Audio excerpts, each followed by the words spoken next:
Councilmember Peralta? Here. Councilmember Gonzales? Here. Councilmember Cantu? Here. Thank you. Trish Hernandez, would you lead us in the Pledge of Allegiance, please? Thank you.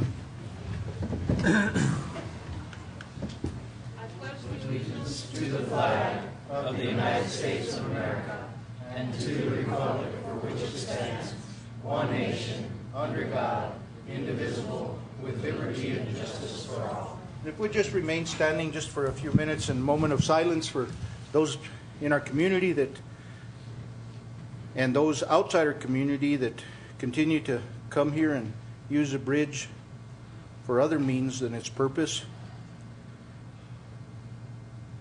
And for our firefighters that are tasked with the task to retrieve, that they might be safe, and those that we've lost in our community in the recent weeks.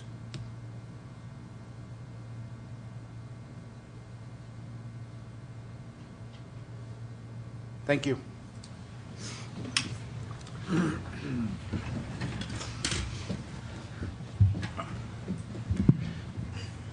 Council, we have the approval of the agenda. So move. We have a motion. Do we have a second? Second. And a second. Call for the vote. Councilmember Peralta? Yes. Councilmember Gonzales? Yes. Councilmember Cantu? Yes. Councilmember Han? Yes. Go on to approval of the minutes. Minutes of May 13, 2014. Regular meeting minutes. Council? I move to approve May 13th. We have a motion to approve. Do we have a second? Second. Any further discussion? Seeing none. Call for the vote. Councilmember Cantu? Yes. Councilmember Gonzales? Yes. Councilmember Peralta? Yes. Councilmember Han? Yes. So then we go on to our May 21st, 2014 special meeting minutes. Council? Move for approval, Mr. Mayor. A motion to approve. We have a second? Second. And a second. Any further discussion? Seeing none, call for the vote. Councilmember Cantu? Yes. Councilmember Gonzales? Yes. Councilmember Peralta? Yes. Councilmember Han? Yes. So thank you. So we'll go on to awards and recognitions. Recognition of our science fair finalists.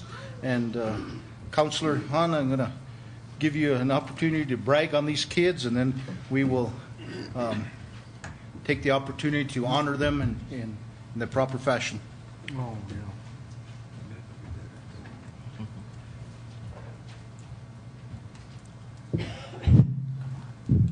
Thank you, Mr. Mayor and Council, and it is a great honor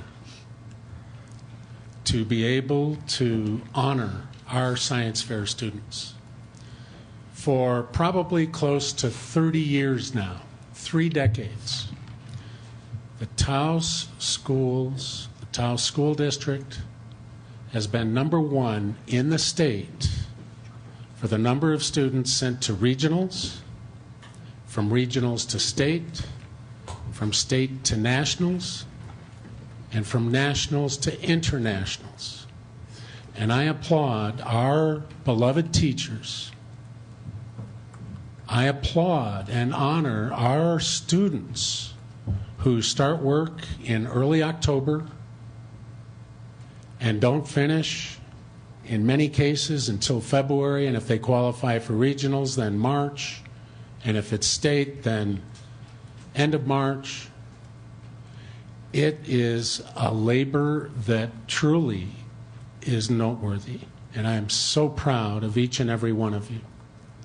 And I'm so proud that our community, not just our elected officials, gets to acknowledge your hard work.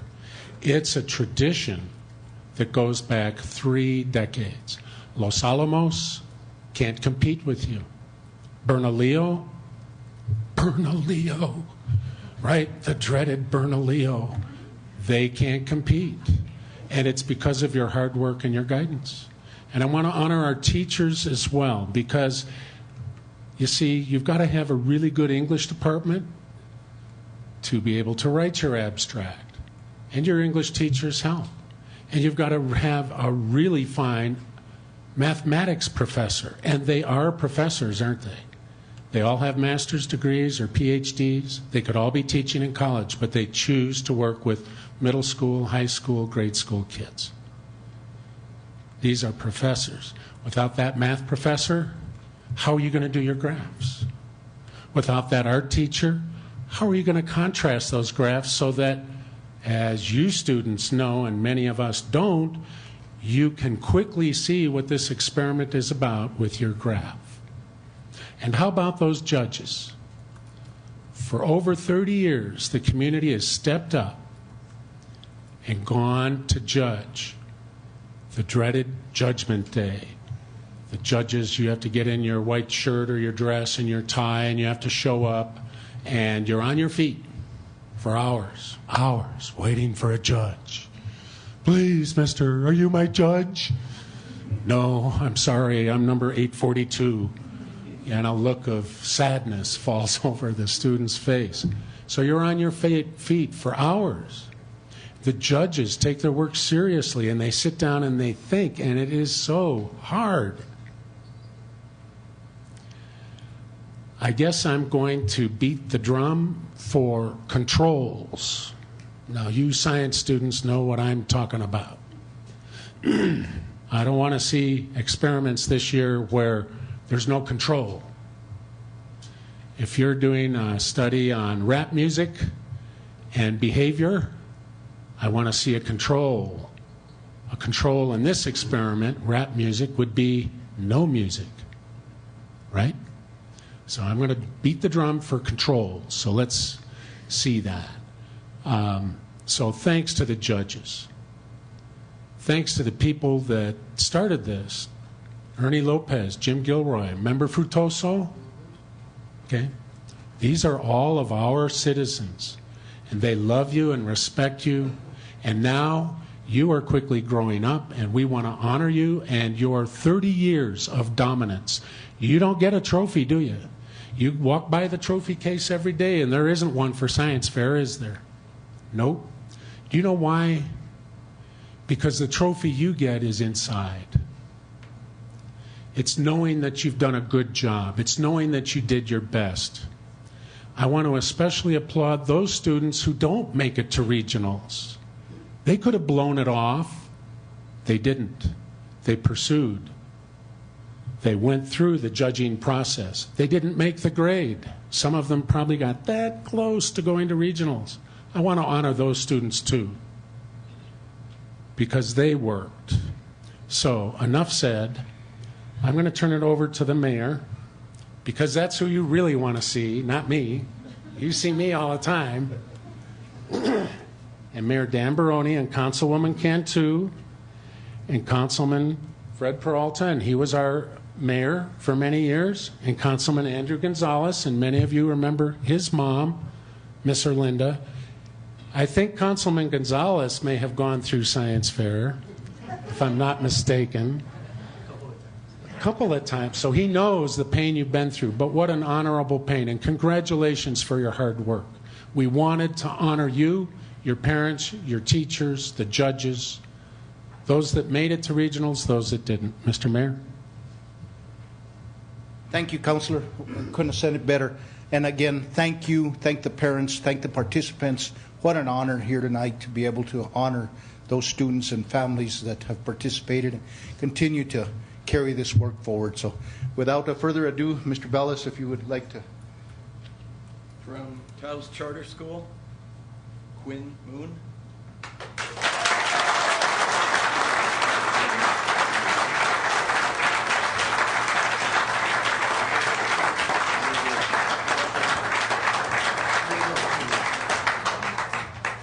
Athena Dunlevy.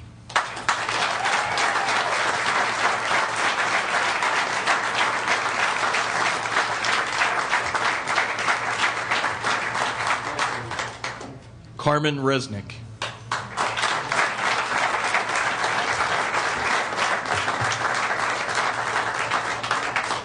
Sophia Nicholson.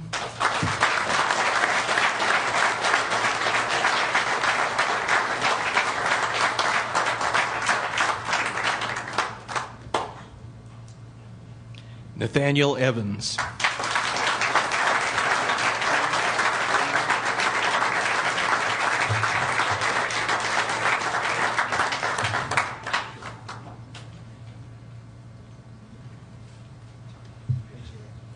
From Taos High and Middle School,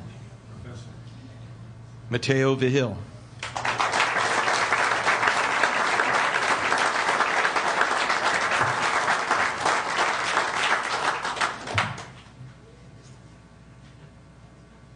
He's not here tonight, so. Okay.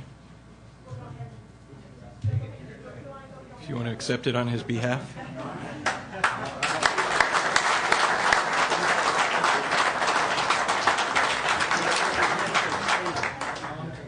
Brian Salinas.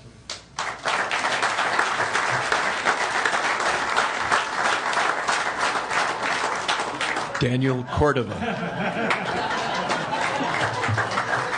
Stay up here for a while. You know Daniel too? Okay. Khalid Kwais.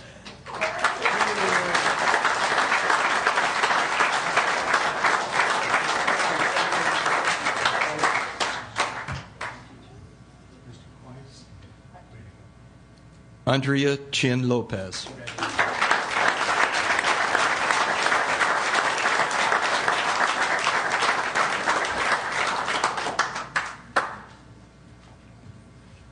Congratulations. Gabriel Ortiz.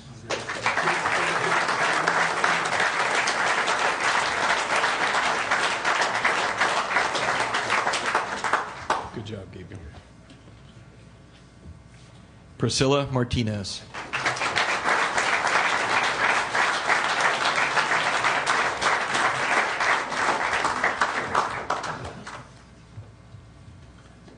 Amos Gray.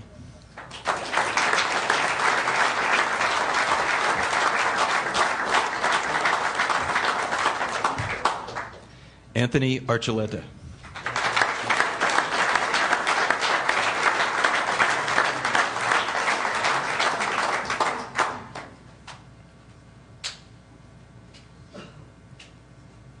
Zach Ginn.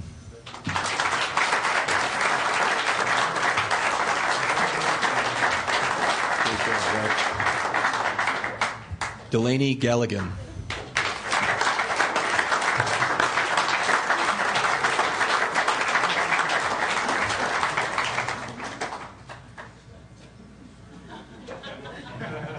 Miguel Aragon.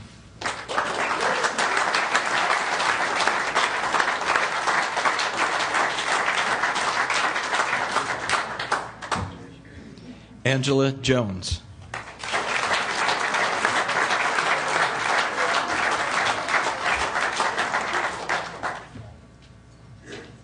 Ashley Martinez.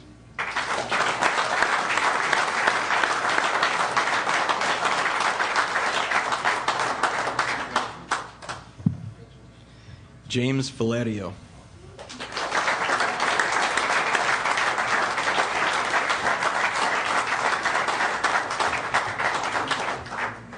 Julia Johnson.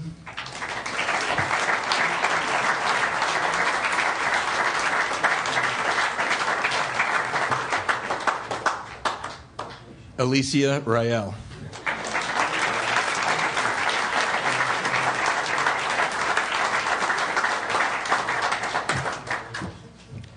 Laura Tenorio.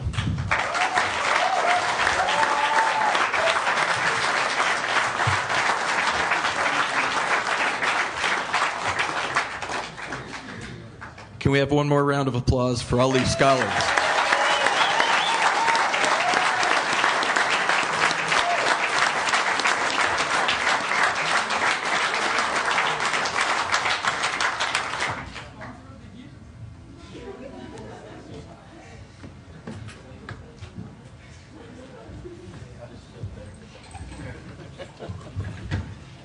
Thank you again for all your hard work.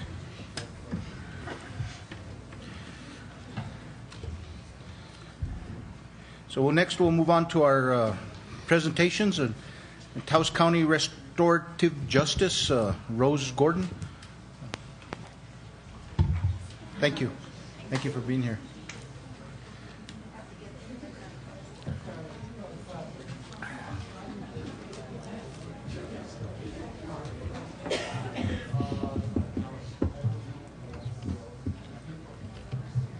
So, Councilman, thank you for having me here. Microphone. Thank you for having me here tonight, and thank you, Mayor. And I'm glad to see all of you and our great youth. This is a little shift because I deal with a population that isn't winning awards right now, but they may be sometime. I want to thank the town of Taos for being a consistent sponsor for the Juvenile Justice Board. I have been coordinating restorative justice for juveniles for the last 10 years in Taos, and the town has been our fiscal sponsor for most of that time, and we really appreciate your support. I wanted to let some of the newer council member, Fritz already knows about restorative justice. He's been on our Juvenile Justice Board, but some of you may not be aware of it, and some of the present council might not be aware of it. And I'll go through these pretty quickly. But restorative justice is I'm not going to read what's up there. I'm going to speak to you from my experience. Restorative justice is a response to offenses that are against the community, not simply the breaking of the law. So I work with juveniles between the ages of 11 and 18 with their parents or their guardians and their victims. And we work with what are called first-time offenders, young people who make a mistake, they break the law. Most of the time it's fights in Taos. Occasionally I've been asked to come down to the Youth Detention Center in Albuquerque to do what's called a reintegration circle, perhaps for a young person who killed someone, either in a vehicular accident or an inadvertent shooting, as they connect with the surviving family members of someone who they killed.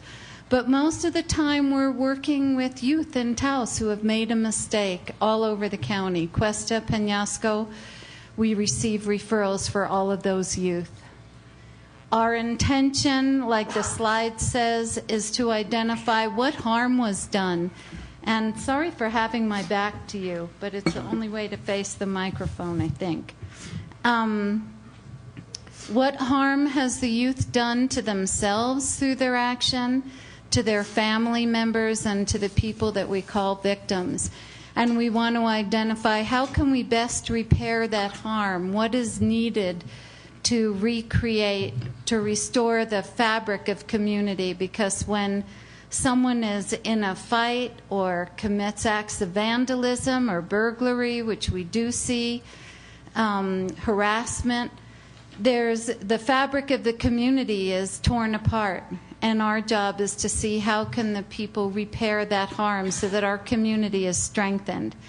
So we want to identify the harm, and we create a plan for how that youth is going to proceed, and that plan is monitored by the Juvenile Probation Office. As it says here, we're giving victims and affected community, an opportunity to talk about what went wrong and what needs to happen to make it right.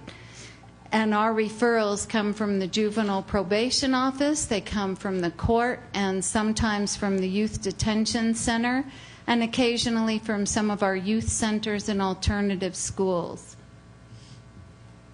We've used it in a number of things. We've used it in battery and burglary, a lot more social media harassment all the time. Young people and their parents don't know that it is a federal offense to threaten somebody over the media or telephone. And we've used it for threats and vandalism, primarily.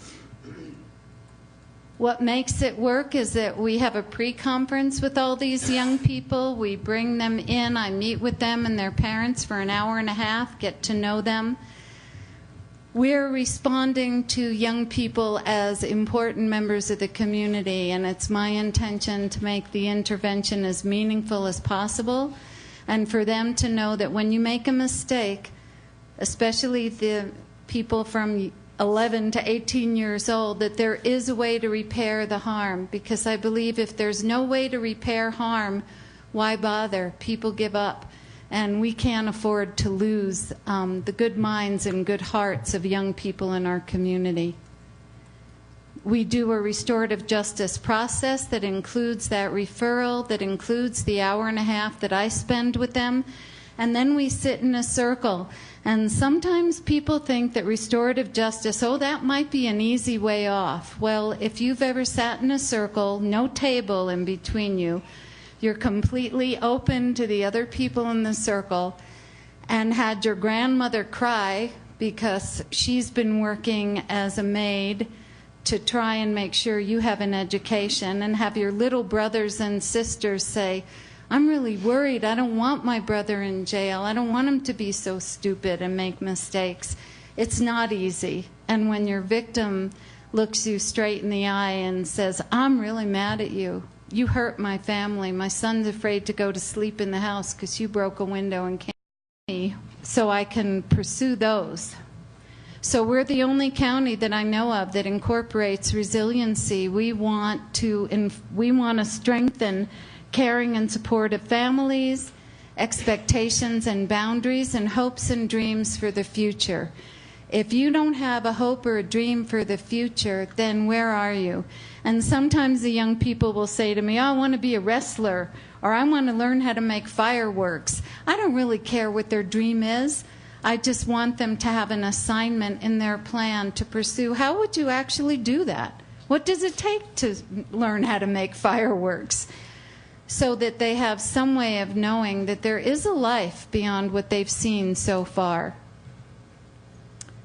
They make apologies, both formally, written, spontaneously in the circle. They do restitution that's done through juvenile probation and parole. One of our youth just completed paying his victims back $3,250 that he earned at Eagle's Nest because it was a severe crime, serious crime. They do community service and volunteer work. They follow all the conditions of juvenile probation, and they're sometimes in youth development. We're asking them to do all these things. I think those speak for themselves. I miss the job shadowing program that we had in Taos because I send them out to work or follow somebody who has a job they want someday so they see what it's really like. So I miss job shadowing, being here. That's about the plan. Everyone agrees to it. Everyone signs it. Everyone gets a copy, including the young people. There's some of our results and local outcomes. I think, as I said, that we're above 300 different people now from all over Taos County. Professionals, translators, counselors, principals, a lawyer occasionally, and school safety officers, state police sit in on the circle. Everybody gets to interact in the circle as a human being, and they want to be able to do that. What I want to say to everybody about the cost of this, and we're funded through CYFD, Children, Youth, and Family, and we're funded through a federal stream, through JJAC, Juvenile Justice Advisory Committee, that when we prevent young people from committing more serious crimes, when we have a hand in that, we are saving the community money. They have a better chance of getting jobs in the future. They're better cooperating citizens in our community. The statistics are that they perform better in school, and that everybody feels safer. We feel safer as community members. When I can say to a young person, you know, after this time we've spent together, I'd be happy to see you on the street, and that's where I want to see you. I want to see you on the street, not in jail. And that all of us benefit, and there is a ripple effect. The more often that we hold young people accountable with respect, deep respect, but accountable, we're telling them, you are capable of making a mistake and making it right. You can make other choices. And they need to be hearing that. And when they hear that, they can act accordingly, and our community and our world hopefully benefits. And that's it. So thank you very much. And again, thank you for your support as being our fiscal agent. It's not an easy job working with CYFD. I know that. And Rose, thank you for this program. It's a program that really helps within our community. I've had the opportunity to sit on one of those circles, and wow, how powerful that is. And I commend the people and the youth for actually stepping in, and it has to be an acceptance. They got to be a will to be able to take part in this particular process. They can't be denying accountability. They have to admit it. And believe me, for that young man who killed his friend to sit with the father of his friend, that was no easy task. Tremendous courage and great dignity. Thank you.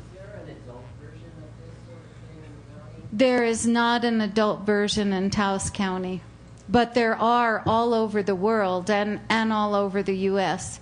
If you want to come forward and so that others can hear. Has been, had things stolen by an adult, asking the police to charge them with a crime, however they don't, go to the district attorney, they say whatever they stole from you was not valued enough. So in essence, Oh. I'm not getting any justice.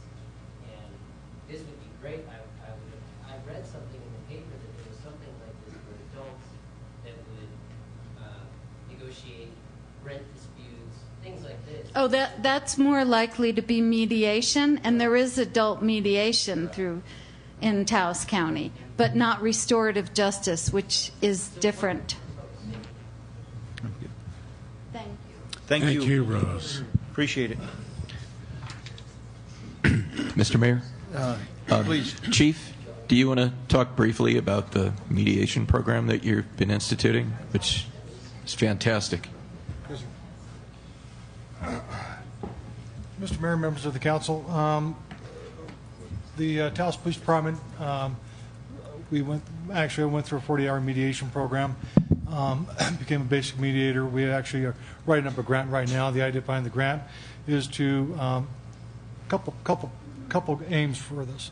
One aim is to get training for our officers and more into community policing, and specifically in dealing with people who are in a mental health crisis. It's called a crisis intervention training. It's a 40-hour block.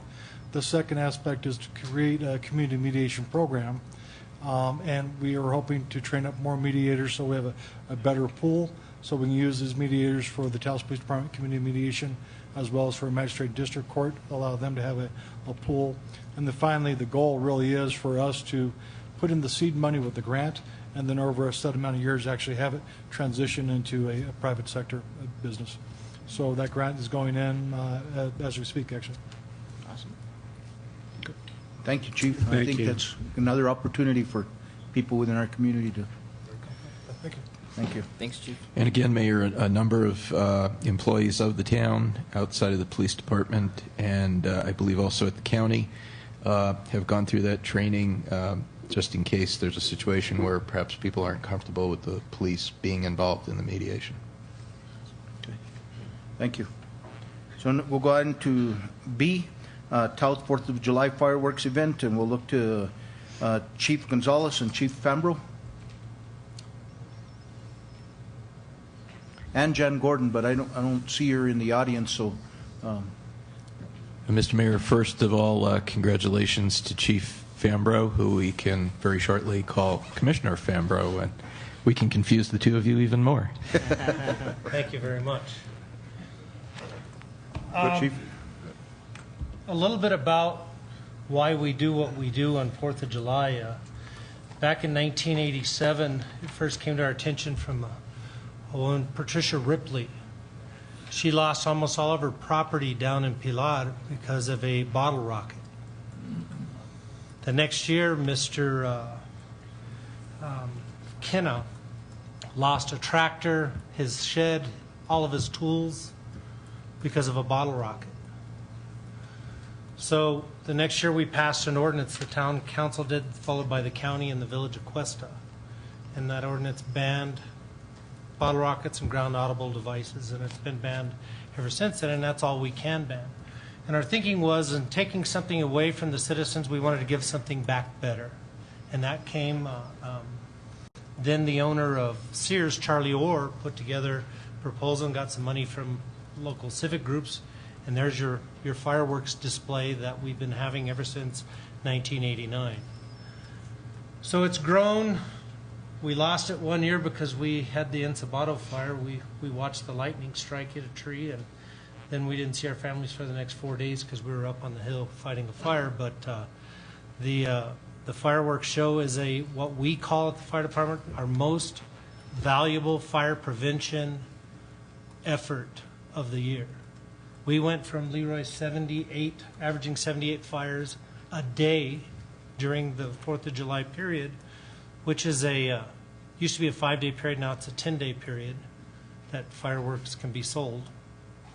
He's got some statistics here that I think will show you what we're doing is working. Mr. Mayor, members of the council, Mr. Bellis, I just went back to 2005 to present to see what kind of fireworks related calls we've had. And like Chief Fambro said, back in those days we were getting 50 to 70 calls a day. Our firefighters were stationed all over the county or the town or our response area, and they wouldn't leave their truck. They'd go from one fire to another.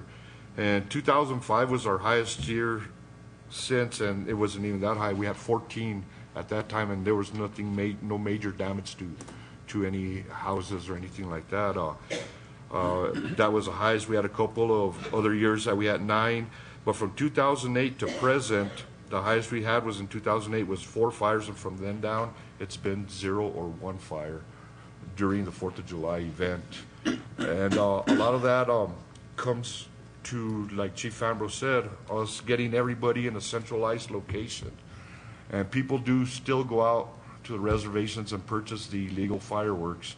All the ones that are sold in the town here are considered, we can't ban those particular types, but it doesn't mean that anybody can't go, to any reservation and pick up the illegal fireworks, and they do them.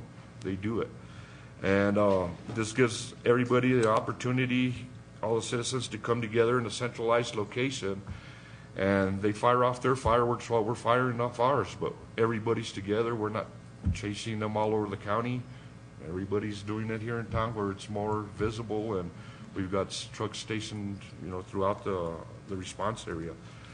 Also, quickly, it's the volunteer part of it. It's all the fire department all together. Right now, we're at 31 firefighters for the Taos Volunteer Fire Department, and every one of them's involved, from senior firefighters to the trainees. And what are you saying? Also civilian employees, senior firefighters. I'm one of those seniors too. But anyway, there's a lot of time and effort involved in this as well. We get a lot of civilians that come and offer their help during the setup. The setup takes approximately, the discharge of the fireworks, and the cleanup, it's about 24 hours total time that all the fire department puts together there on their own time, and we get this done. And like I said, the main thing is the 0 incidents. We'd like to try and keep it like that so everybody has a safe and happy celebration there. We get involved with all the agencies, with the New Mexico State Police, Taos County Sheriff's Office, Town of Taos Police Department, the Taos County EMS, and Fire Marshal's Office. They come down and help us fire them off, and so it's a big event. A lot of people come into the town to see these fireworks. Unfortunately, we're also running out of places to hold this event. I'm sure a few people will be happy to know that this is probably going to be the last. It is going to be the last year that we have it down over here on the Salazar extension, due to the work that's going to be ongoing there, the construction that's due to begin. We have since looked to other sources. One promising area that we've gone to, and staff has gone and talked with them, is at the middle school on the bypass. But we couldn't do it, unfortunately, this year because they have all their entrances torn up for the monies that they got to improve their parking lots and driveways. And we've also talked with the LULAC over here where they hold the carnivals. So there's different places. The one thing that we cannot do as a department is we cannot take it too far out of town because we cannot leave our area of coverage unattended. We also get a lot of cooperation by the Hondo Seco Fire Department. They come in, they cover the north side of town. Rio Fernando brings a couple engines to the bypass to help us on the south side of the town. But if we can keep the people centralized, this event can pretty much go without anybody losing a home or anything. And as Chief Gonzales said earlier, and I told Mayor Rishener Barrone earlier today, you go just over the border in Colorado and there's fireworks stands all over the place. So we fight a losing battle every year. Fire Chiefs Board has been in front of the legislature since, middle 80s, early 80s, and we've been trying, and we fail every year. We've gotten the support of the municipal league presidents, mayors, and we can't beat the fireworks industry.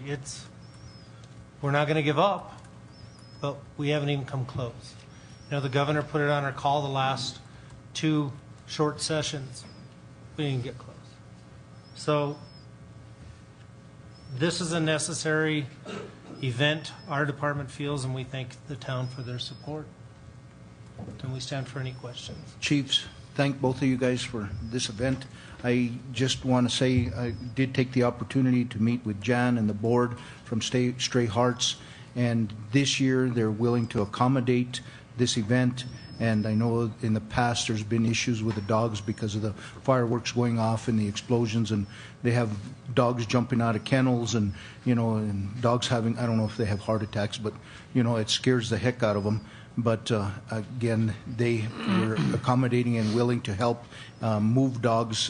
And I know some of the boards here today, if you want to come up and Mr. Mayor, if I may say also, we've thought about it, we've talked about it, myself and Chief Fambro as well, is we try and work with these people. I mean, we all have animals. I have animals. He just adopted an animal from them, and we're even willing to open up our Station 3 up in Los Cordovas down by the treatment plant, pull our trucks out, and they're welcome to take any animals in there if they like. Fenced in, it's a building, however they want to house them, we're offering that up. We'll help them get them down there, get them back. We've also cut the display from close to an hour to under 30 minutes now. We've been trying to work with the ones that want to work with us, but in all these years we've been here, I can honestly say that none of them have made an attempt to meet with us prior to the 4th to make any kind of recommendations, and that's what we lack is communication. I think we can get all these things squared away. And it's great that this year, we sat at the table with them and they were willing to work. And again, you guys being able to put up the Los Cordovas station, I know it's a fenced area and it would suit that purpose. And I just want to turn to one of the board members, and if she would. Can I just say Carol? a word? Carol, thank you. Last year, we actually explored several things, including we considered talking to French and see if he had a big truck that we could load all the kennels in and drive out to the canyon and sit there for 30 minutes. We considered the Los Cordovas station. And the solution that Jan came up with was, let's do a 3-day foster program. Come in, take a dog home. The issue that you have with the animals during this is if you can sit with your dog and comfort them, they get through it a lot easier. And when you've got 70, 80 dogs, we don't have 70, 80 people there that can dedicate that time. So if we can take dogs and get them into a home for 3 days, get them where they can be comforted during that time, it helps them get through it. And then the rest of the dogs come into the main area. This is what happened last year. And volunteers were there to help the dogs through the evening. Cutting it short was a big help. This year, because at last year we got 17 dogs fostered out in a very short period of time that we had to put it together, and 3 ended up getting adopted. So this year we're going to do the same thing. We want to enlist help, people like Jim, Leroy, get them on the air, help promote the foster program, get people to come in, take a dog home for 3 days, foster it through the firework period, and see if we can't boost adoptions again that way.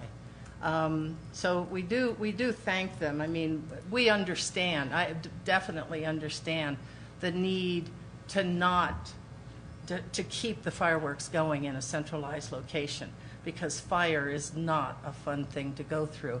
And when it's in July and it's dry, it can be catastrophic.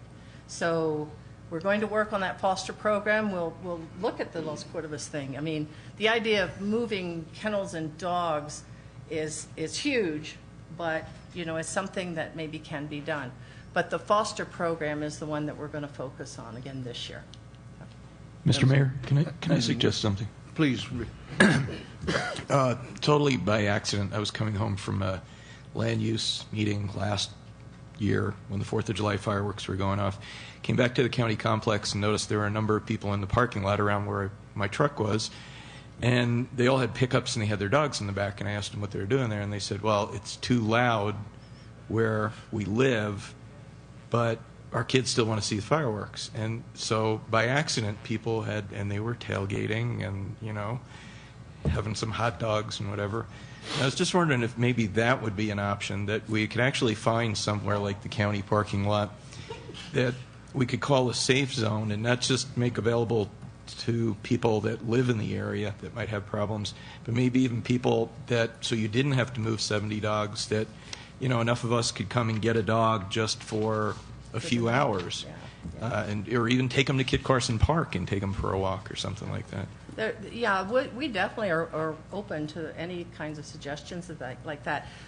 Someone once said to me, well, why do we need to do this? Why let's move it over to the high school. We can't do that because all those people live there. They have dogs. And my answer to them was, it really is quite simple. Yes, there might be 200 houses in that area, and you've got 150 families, and they all have dogs. But each of those 150 families are with that dog and keeping them comfortable.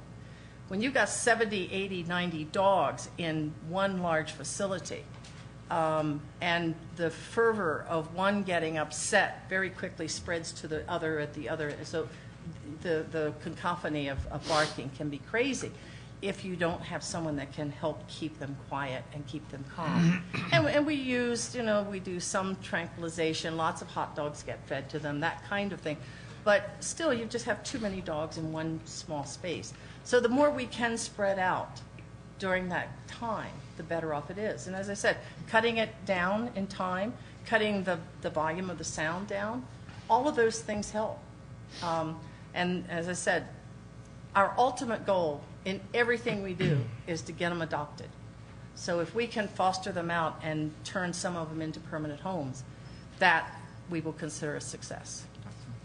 Mr. Mayor, if I may also, on this year's order that we did away with the titanium salutes, which are the first big bangs you hear. We did away with those as well. Good. And because those are the bigger ones, the 6-inch, so there's 6-inch in there, but they're not quite as loud as the original salutes. We did away with those on this order as well. Everything is a step forward in progress, so we're happy with that. And one of the other things, I did talk to the county, and they do have some extra kennels that they were willing to let you set up, as a... Yeah, and if we look at the Los Cordobas or a move, that might be another way of handling it. Yeah. Okay. We'll explore all the possibilities for sure. So it sounds like we have a win-win situation for everybody. Yeah. So, thank you. We're trying to work together. So. Yes, thank you, chiefs, thank you. Mr. Mayor. Council? Sorry, go No, ahead. sorry. One other thing, Mr. Mayor, is that both chiefs, we look, as we move forward into the summer months, we look for your guidance as well, too, whether or not we even have the fireworks display because of the drought conditions. So if you just keep us informed, and that way we can start our process, too, and staff can start their process, too, with regards to the fireworks stands, whether or not. I think we have it within our purview to ban under severe drought, don't we? No. No? Actually, Nothing at all? the most we can do is item 10B, which is on the agenda, and I was actually going to ask council's indulgence if we could move that up on the agenda while we have the two chiefs here. Mr. Mayor, I would ask that maybe we, since we have them here, move that up. Do we have a motion to do so? So move, Mr. Mayor. We have a second? Second. And a second. Call for the vote. Councilmember Cantu? Yes. Councilmember Gonzales? Yes. Councilmember Peralta? Yes. Councilmember Han? Yes. So this is under the public hearing portion of this. So it's under item B, Resolution 1425, restricting sale and use of certain fireworks. Consideration and possible approval of Resolution 1425 of the Town of Taos Council restricting the sale and use of certain fireworks within town limits, consistent with NMSA 1978-62C 8.1. So this is a public hearing. So I'm going to open the public hearing.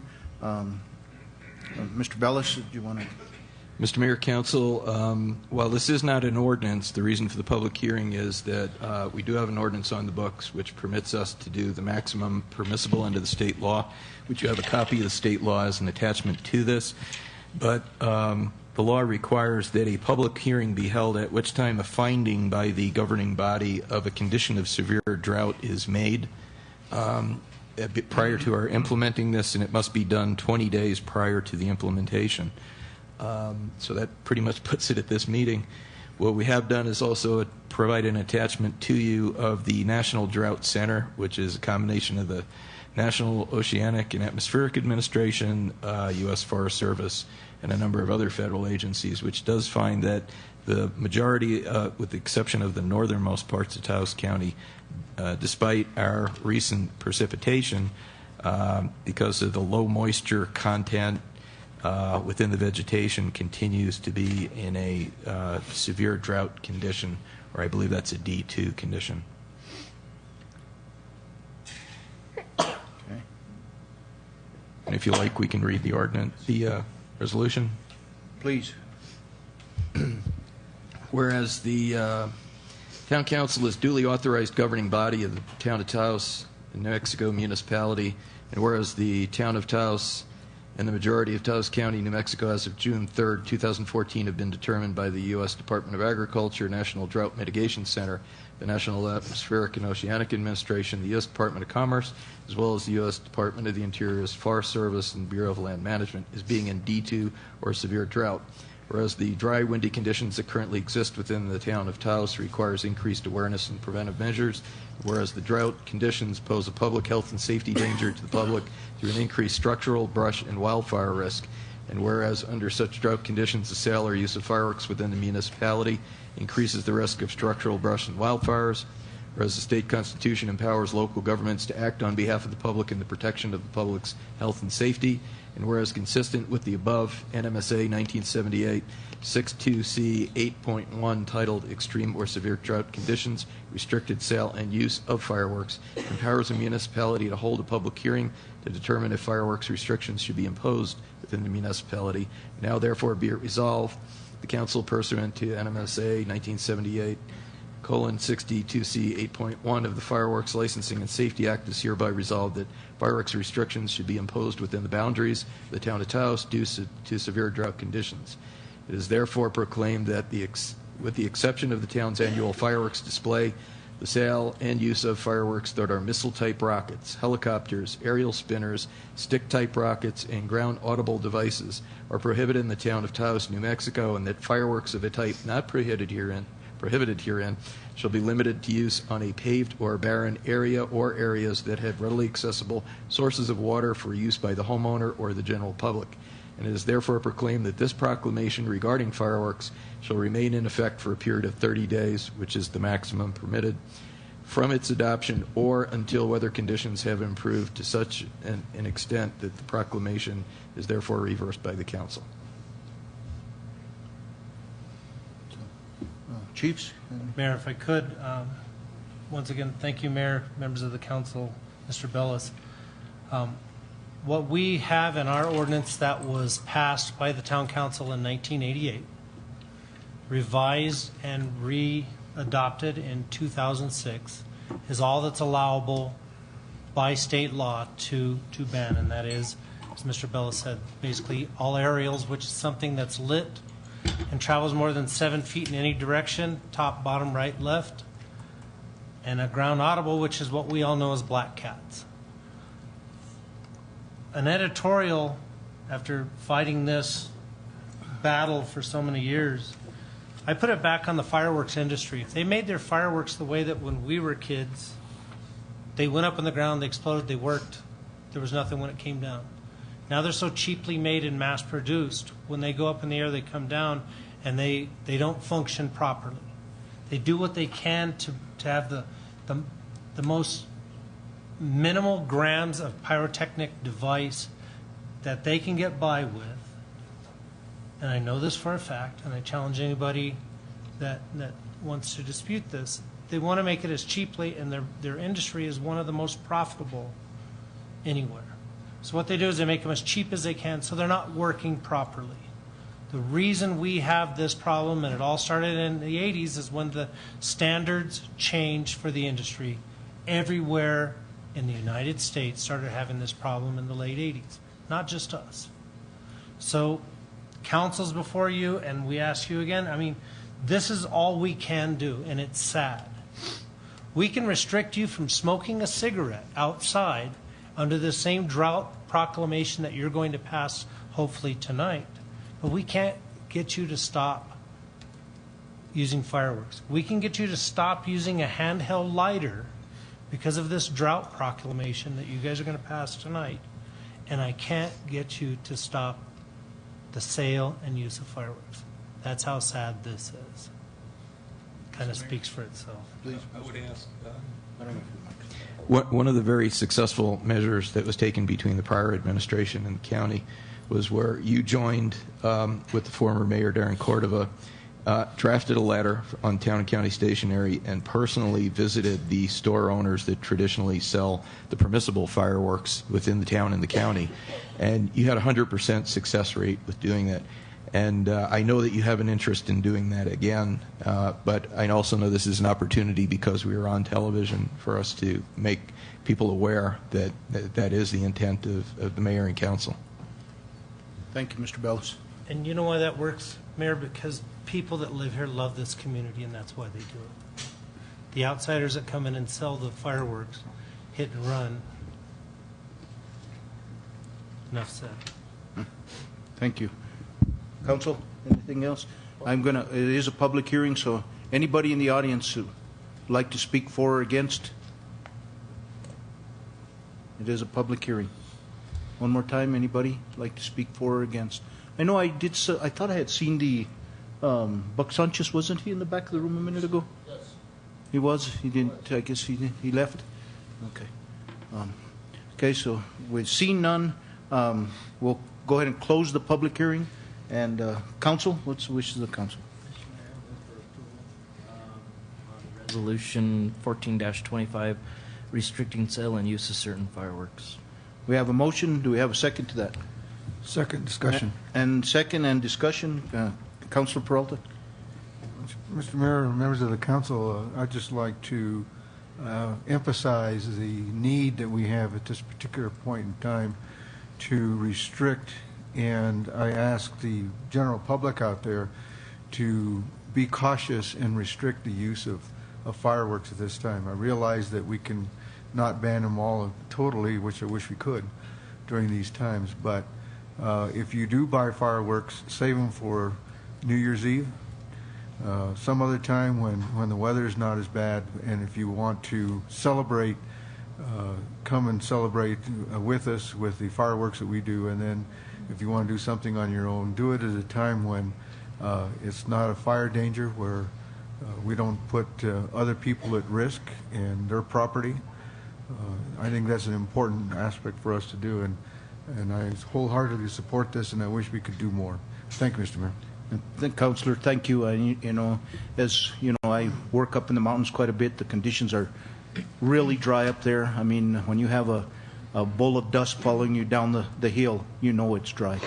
So we really need to be careful, even, running chainsaws, running just fires. People, we love the mountains in our areas, and we do a lot of camping.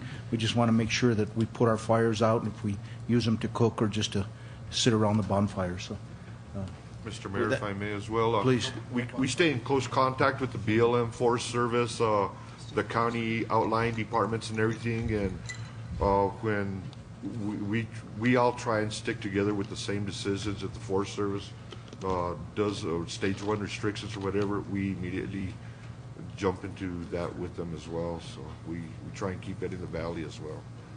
Thank you, Chief. Any further discussion? Thanks, Chief. Thanks, Commish. Elect. And thank you, citizens. Let's have a fireless 4th. Let's do. Thank you. And if we adopt more dogs, then we don't have to find that many foster homes. So everybody get out there, visit stray hearted. So bring one home for 3 days and you'll keep it, I guarantee. Look at my gypsy girl. Yeah. Councilor? Yeah, I just wanted to say thank you for coming tonight to talk about this. I know in a couple of weeks the cottonwoods are going to be shedding the cotton here. And my own brother back in 1986 was building his house and just about finished with it, and a bottle rocket flew into his yard, and he nearly lost everything. And it seems like a no-brainer, but I realize people don't pay attention. So I think banning them is a wonderful idea. Thank you. So with no further discussion, call for the vote. Councilmember Gonzales? Yes. Councilmember Cantu? Yes. Councilmember Han? Yes. Councilmember Peralta? Yes. Thank you guys again. Appreciate it. Thank you. Thank you, Stray Hearts, for accommodating. So we'll go on to item C, renaming of Kit Carson Park, a presentation with discussion, consideration, and possible action or direction by the council. And we have Mr. Chris Pieper will do a presentation. I know he has a contingency with him, and I'll let you introduce him and go from there. Can we bring chairs up? Please. So, Andres Vargas is going to start off by giving us some history, and I want to thank everybody for seeing us tonight. Thank you. Mayor, council members, and Mr. Bellis. This is indeed a historic opportunity for Taos to consider the issue of whether Taos Kit Carson Park should be given another name. And that is the issue before you. A brief history is that General Carleton gave Kit Carson marching orders to hunt down and track down the Chiricahua Apaches and to kill all the males, spare the women and children for their treachery.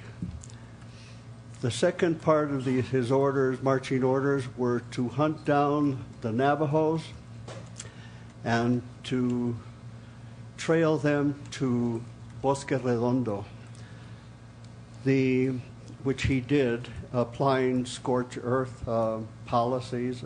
He burned all of their food supplies. And finally, they surrendered, and they were marched about 400 miles from Canyon de Chelly, their traditional home, to Bosque Redondo, where they died in droves in 3 or 4 different marches.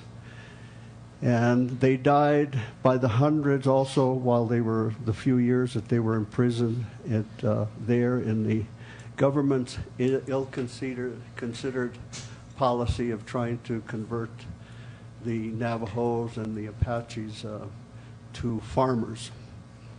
They were finally, the United States government finally realized the errors of its policy, and the Navajos were allowed to return to their native homes. A lot of the notoriety for Kit Carson stems from the acts against the Chiricahua Apaches and the Navajos. The myth that surround Kit Carson and his exploits stem from the dime novels that were called Blood and Thunder. They were dime novels that exploited and created myths about Kit Carson.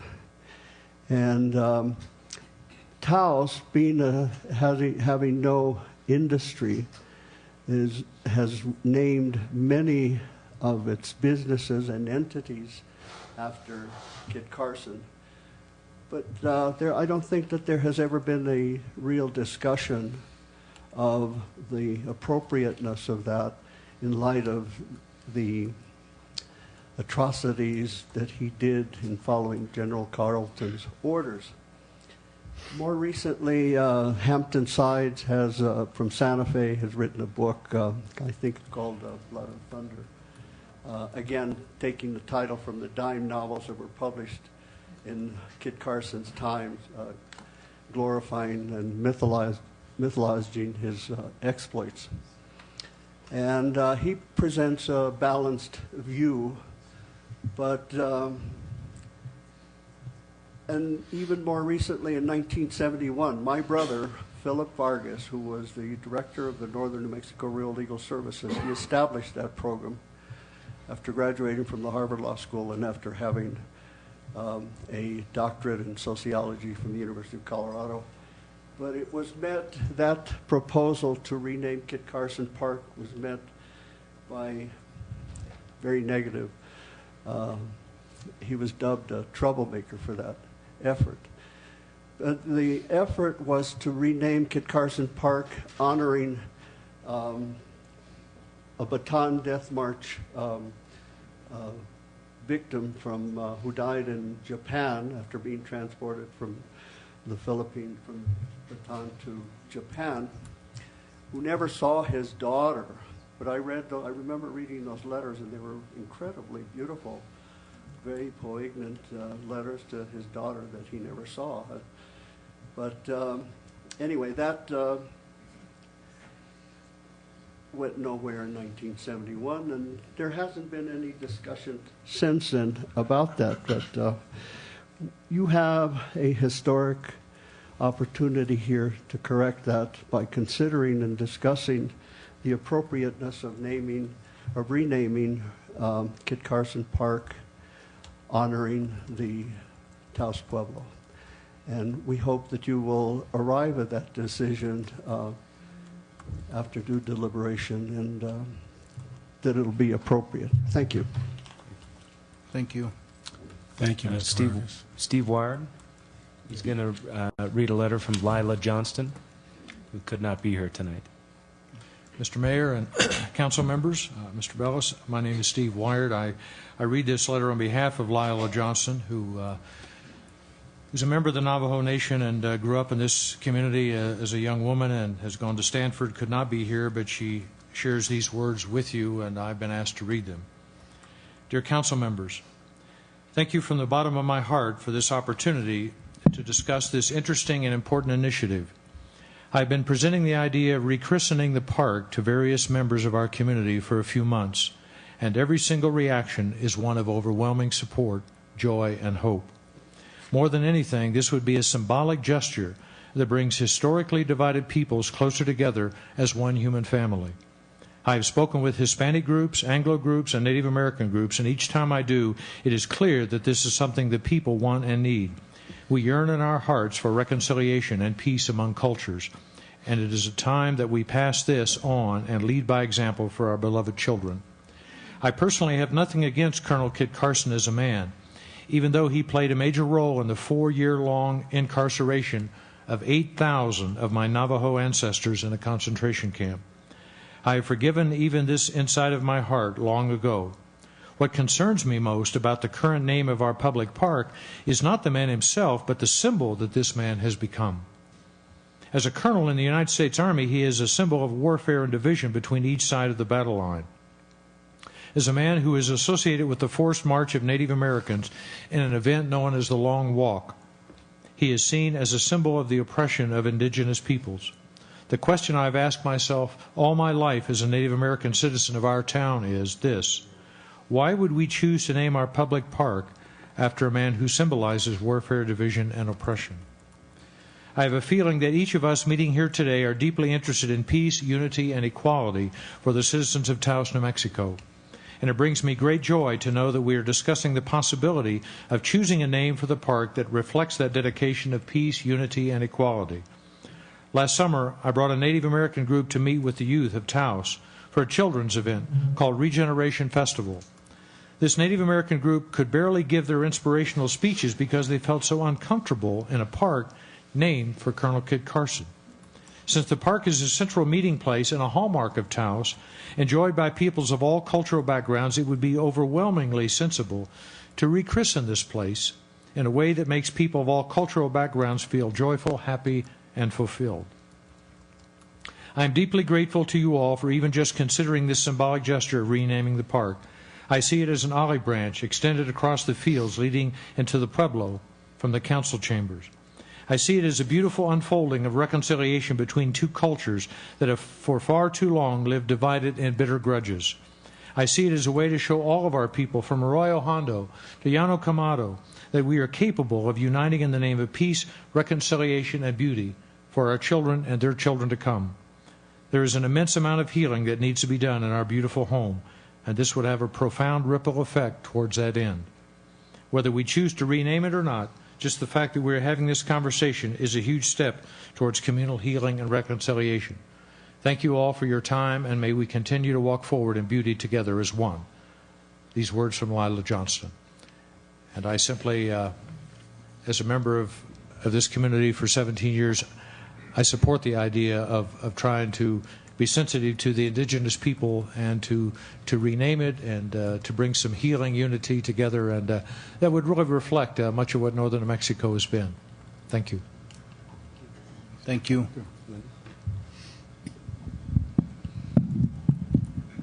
Honorable council members and friends and relatives in the audience. I'm Linda Yardley Monto. I was born and raised at the Taos Pueblo, and I often reflect back at how things were in high school, and since we're talking about the science finalists, we're celebrating our 50th anniversary this year. The class of 1964. Can you imagine 50 years ago? And I was thinking 20 years ago, who was really doing science? But anyway, just to let you know that this is my community. I now have one granddaughter who is 2 years old and numerous grandnieces and nephews that are in the school system. And I think that probably of everything, that reminds me that we have to change how we have been living for so long in this community. I remember when I left high school 50 years ago, I left this town and I retired from the University of Colorado Health Sciences Center 10 years ago.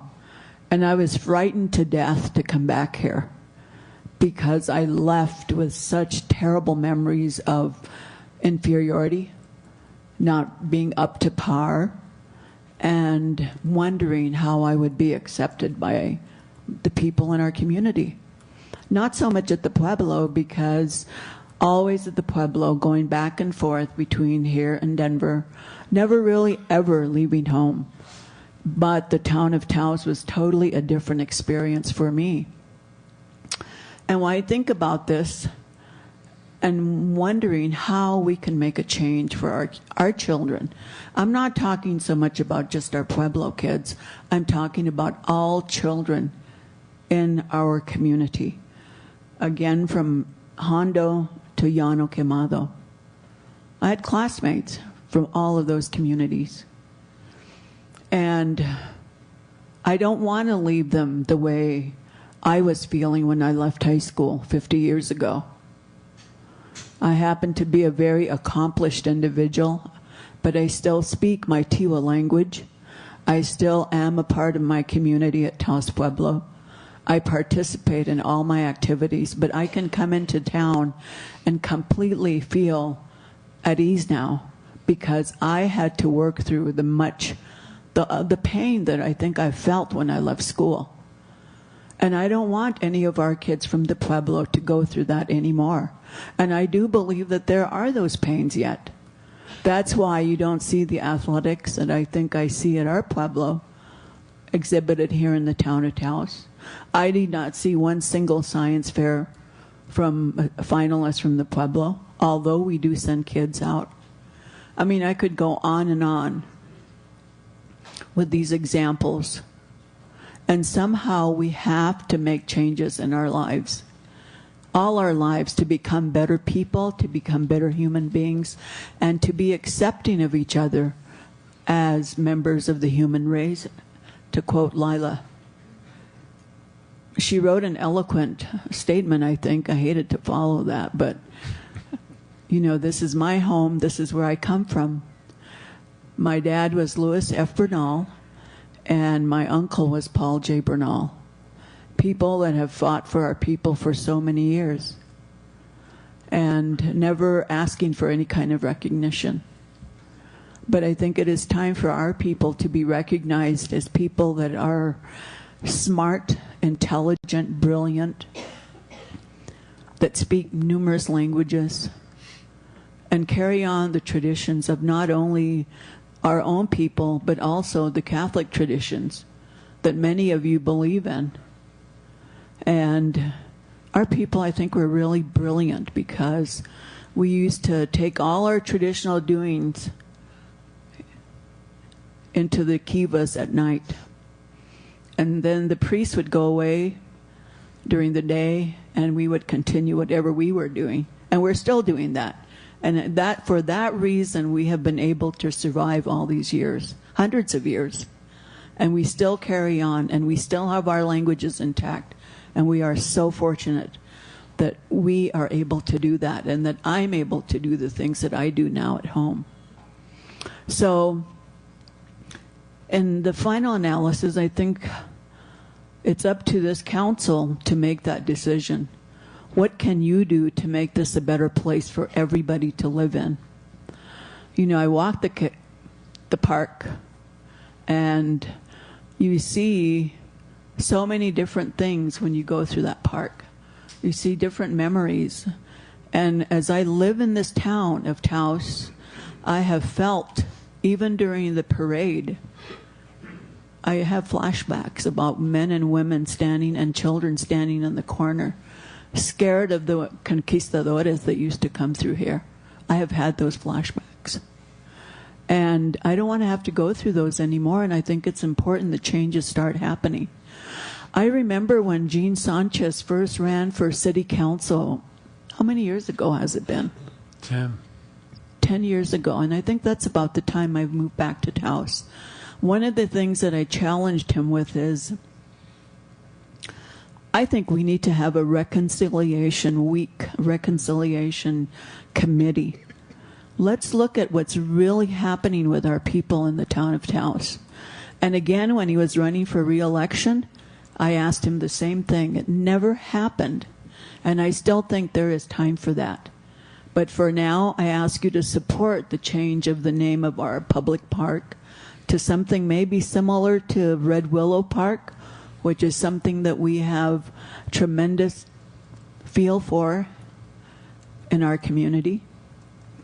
And I would also like to ask the mayor to make contact with our governor, Clyde Romero, Sr. Government to government is how we like to operate, and how I think our tribal government likes to operate. So I'd like for you, Mayor Barrone, to make that phone call to him, to talk to him about these issues. I think it's an important one. And certainly with the 5 of you sitting here, Fritz is a friend of the Pueblo. Andrew has worked with people at the Pueblo as well. And I'm sure Fred Peralta, as long as he's been around, knows many people from the Pueblo as well. Miss Cantu's family, Cantu, I mean, everybody knew the Cantu family. They had a store, they had a furniture store. So all of you have a history with our people. So now I'm asking you to make that change. And I think it's really important that this happen for all of us to become one, to become part of the human race. Thank you so much. I really appreciate your time. Thank you, Mrs. Yardley. Thank you, Linda. Just real quick about the name Red Willow is that, as Lila said, this is about changing a symbol. You know, that Kit Carson, we're not here to dishonor Kit Carson, but we're here to change the symbol.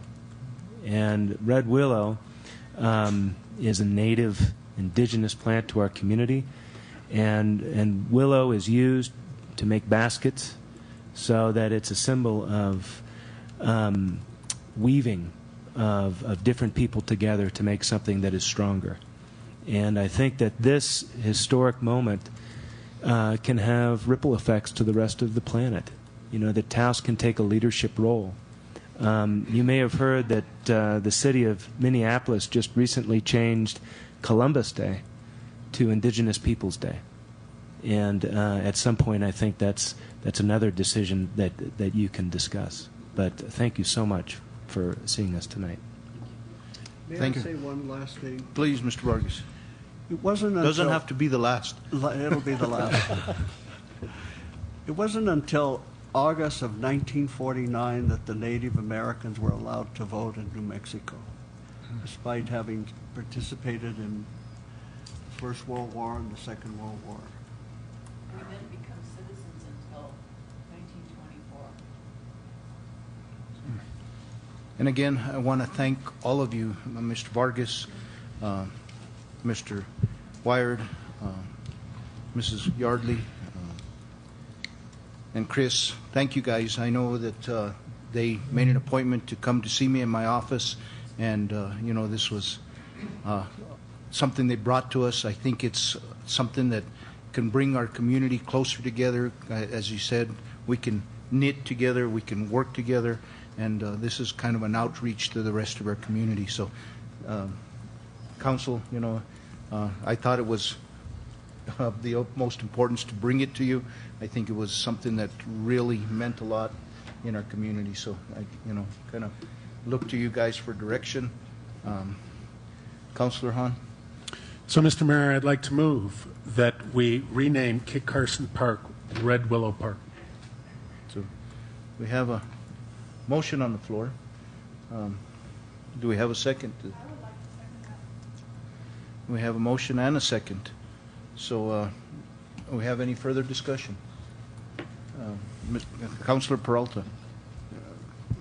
Mr. Mayor, this is something that we have discussed for a lot of years. And I feel that it's appropriate and important for the community that we rename Kit Carson Park. No question. I would like to have a little time to think about it and also possibly get some input from some other individuals about what the name of Kit Carson Park should be, or I should say the park should be.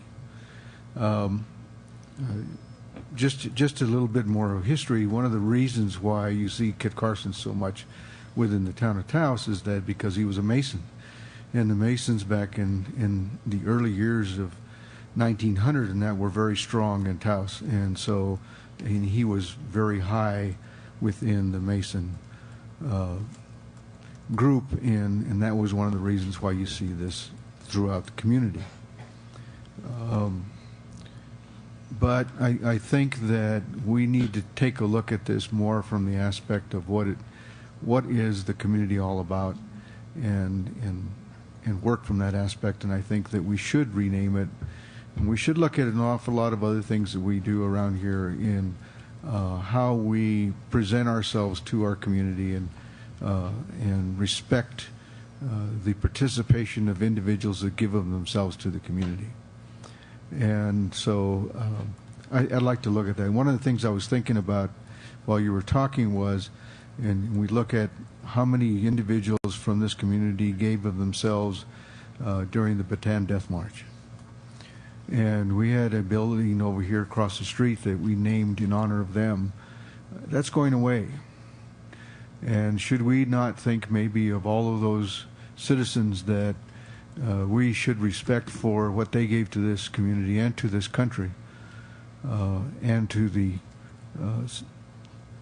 freedoms that all of us respect and honor?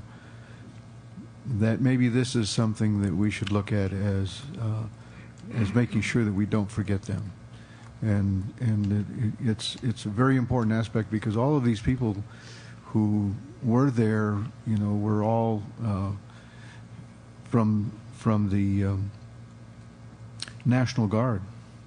And they weren't regular Army people, but they were people who felt it was important to support their country.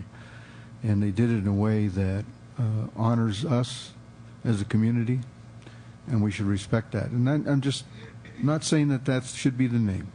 I'm just saying that those are some of the things that I think we should think about before we make this decision. But I think it's something that we should do soon and not pass on it and not do something about it. Thank you, Mr. Mayor. Thank you. Further discussion, Councilor Gonzales, and go to Councilwoman. Mr. Mayor, I guess for myself too, not without jumping to the renaming of the park a certain name, I too would like to see some further discussion on it. And the reason I say that is much along the lines of Councilmember Peralta's auspice is that the one common bond that we share within this community, young and old, are our veterans. I know my grandfather, who served in World War II, served alongside many of the people from Taos Pueblo. One of the Baton March, Death March survivors just recently passed away. He was one of the last Native American at 96 years old. So I think there's a common bond that we share in this community, and that's a very special bond. While I'm not a veteran, many of my friends, family members are. And I think to just jump to a name is a little premature, I think, without involving the entire community within it. One of the first discussions I had with Mayor Barrone when he came on board was the renaming of the park to something, and be it a section of it, be it the entire park. I felt that there was a huge need for it because I think it's such a central part of our community that I think it maybe in some ways detracts from some individuals just because of the very meaning that it carries behind it. So I would like to see the renaming done as well too, just with a little more discussion with regards to a name for it. Mr. Mayor, that's where I stand. Okay. Councilwoman? I recall when I was a teenager, my father having this discussion with me at the time when Taos Pueblo had requested a name change. And correct me if I'm wrong, Mr. Vargas, but wasn't that Jimmy Lujan, a veteran from Taos Pueblo? I thought it was. I think that's correct, but I wouldn't swear to it. It's been so many years. Yeah, I thought it was Jimmy Lujan, yes. I had told my dad. That is correct, yeah. I think you should do it, Dad. You know, it makes sense. But unfortunately, it didn't pass. And I don't know if you realize it, Miss Yardley, but I have connections at the Pueblo to my grandchildren at Taos Pueblo. My former and late father-in-law was Delfino Concha, and I spend a lot of time there. That's where I run away to, and it's like a second home to me. And I think Red Willow is the appropriate name. I think it is going to come as a surprise to a lot of community members. And but I think it's a long time coming, and it's a respectful thing to do. And I am all for changing the name to Red Willow Park. Mr. Bellis? Mr. Mayor, if I may just relay, I guess, a short dialogue that went on during the planning for, which happened very quickly, for Dennis Hopper's birthday celebration, which just started out as a dialogue and then quickly gained momentum. It was very interesting that it required a lot of quick discussion between the Pueblo war chief, the Pueblo governor, a number of families, that for the first time since the movie Easy Rider was made, that not only could motorcycles be brought onto the reservation, but surprisingly, actually, when that occurred, for the first time, that the Pueblo police agreed that they would escort the event to the plaza and in exchange invite the town police and the sheriff's office onto the Pueblo. And if you go on YouTube and watch the film, the sheriff's office and the town police actually stop at the gate, and then they're, come on, they're welcomed on. And I thought it was a wonderful gesture. And Robbie Romero, who should have all the credit for bringing all of that together, then was sitting around with some of the members from Hale Creek, a contemporary Native American group with roots to the tribe, Robert Maribel, and the discussion was about then, well, so what's the next event? And it became about the powwow. And some of the dialogue was that I know some of the folks from the Jicarilla and the Mountain Ute, Southern Ute, from when I worked in Colorado, and that the younger kids were kind of holding back on coming to the more traditional powwows because they were like, well, if it's our chance to get off of the reservation, let's go to Albuquerque, because that's really cool, and then we can be in the town for 3 or 4 days and do a lot of things. And there was a concern that at some point that younger kids may not want to participate, and how does that affect the powwow? And of course I chimed in that, not only is it one of the coolest things I've ever been to, and that actually brought me to Taos originally, but that obviously it has a major impact on who we are here and our tourism and our being perceived as multicultural. For a lot of people, that is the single event that they see as us as a 3-race community coming together, along with fiestas. And so very quickly people got talking about, well, why can't we do the younger guys in the more contemporary Native American music that people hear through Moccasin Wire on KTOW and throughout PBS radio stations throughout New Mexico, and that the kids could come and do their more traditional stuff at the powwow and then come and celebrate the more contemporary Native American music as an art form. And of course the question was, well, we would have to do that in the park because everything's booked up. And it was all of a sudden it came to a halt. And I'm looking, what happened? We had all this energy, what happened? And then my face got red and I started to sweat, and I realized what happened. That, this was a symbol, that it had been a piece of property in the park that had an acequia running through it, and had been perceived as a park through Solar Fest of a way of regeneration, getting back to the earth, connectivity, ecology, of all peoples coming back together. But it had only really been celebrated in that way by the Anglos that had come here, and that the Hispanic community didn't see it that way, and my Hispanic friends didn't see it that way. A bunch of out-of-towners coming here and clogging up our roads.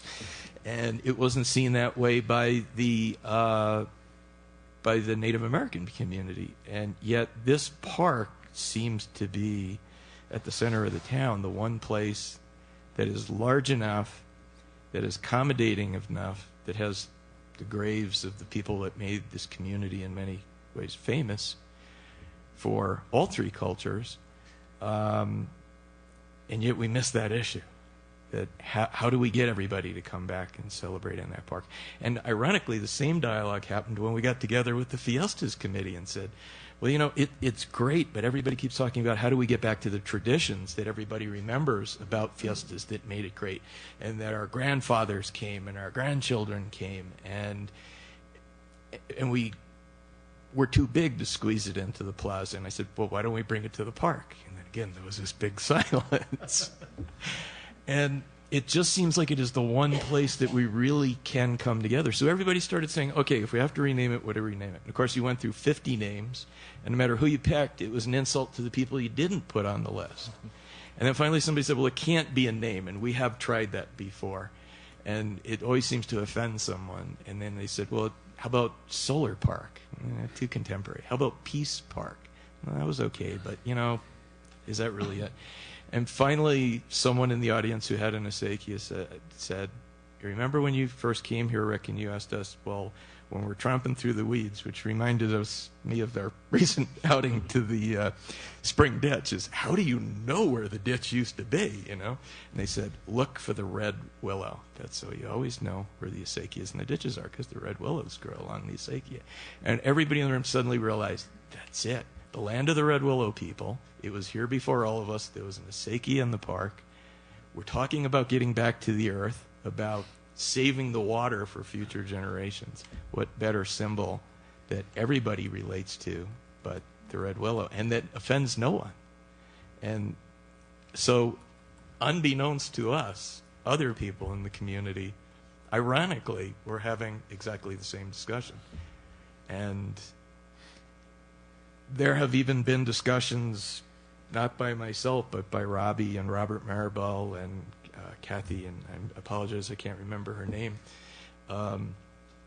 who have talked about how wouldn't it be great in the renaming of the park that Robert Maribel offered that I will lend my horses so that the war chief and the governor and the elders can come down and with a blanket made from the earth, we will carry the red willows back to the park to reintroduce them, and we'll have a planting ceremony of all the cultures together.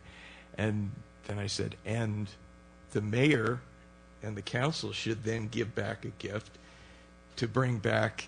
And Robbie goes, yeah, and the mayor will come back on a chopper. And I said, I don't think so.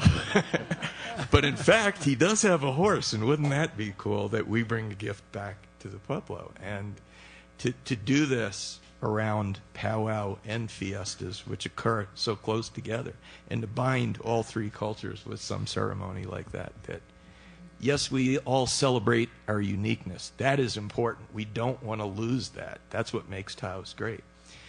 But maybe around that 2 weeks, there's also a time where we can celebrate those uniquenesses, the three cultures, but also with some symbolic event on one day, bring everybody together, and maybe the renaming of the park becomes that symbol for doing that. Thank you, Mr. Bellis. Any further discussion? Mr. Mayor, Saturday we had the great opportunity to listen to Sylvia Rodriguez talk about the history of the fiestas. And I know that our discussion this evening is not related directly to that, but the fiestas 60 years ago used to tell a story. And it started with the first peoples, and then those that came after, and those yet again.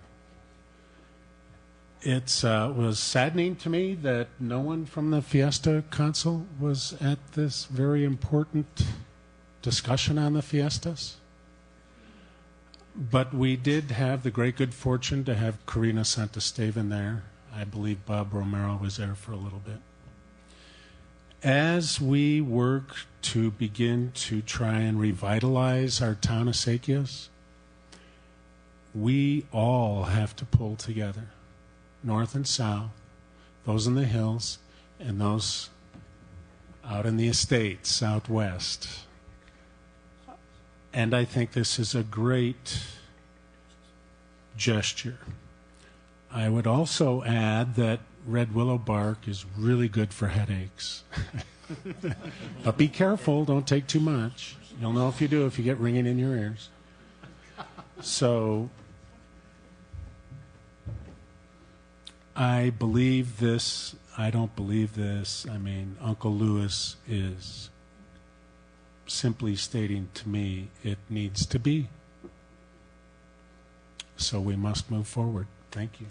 Thank you. Councillor Hahn, in your motion, I know you made a motion to name the park. In that motion, I would just ask if you would amend that motion to include all but the cemetery, and leave the cemetery's name the same, because I believe he was buried there, but the rest of the park would be then renamed. Well, there are other people buried there too. I know, but Mr. Mayor, if I could interrupt for a minute, but the cemetery is actually a soldier's field. Oh, okay. Then we'll, it's not okay. Kit Carson Cemetery, even though a lot of people call it that. That is not the name of that cemetery. All right. Then so, any other further discussion? Well, Mr. Mayor, I am confused. So, Councilman Peralta, does the cemetery have a name, or am I hearing you right? No name at the cemetery? The name of the cemetery, because it was donated by, and I can't remember, I have been meaning to go back over there and look at the plaque, but there's a plaque that sits out there that says that the cemetery was donated to originally those individuals who died during the Civil War, and gave them a place to be buried, who were citizens of Taos. And that's where it originated. Now, as part of that becoming a soldier's field, that's probably why Kit Carson was buried there. But it really is the name of the original name on that cemetery is not Kit Carson Cemetery, because he came in long after that cemetery was established. So I don't think that we should name the cemetery after him. Although people call it that, I think it's just because it's inside the park. But I think the cemetery should be the name that was given to it at its origination and stay that way. And the park should be named whatever the park should be named. And that's what I was alluding to, Councilor, is leaving the cemetery as the name it is presently at and naming the rest of it. If you would amend your motion to. If I knew what the name was. Yeah, well. I mean, is it Soldiers Cemetery? Anybody out there know? I think we can just say the. Veterans Cemetery? Baton Cemetery? Anybody know? Exclusive of the cemetery. I think we can just. Leave the original name? Yes. Anybody know anything about that? Steve? There's a sign over the pedestrian walkway that says Kit Carson State Park, right as you come into the cemetery. So I'm not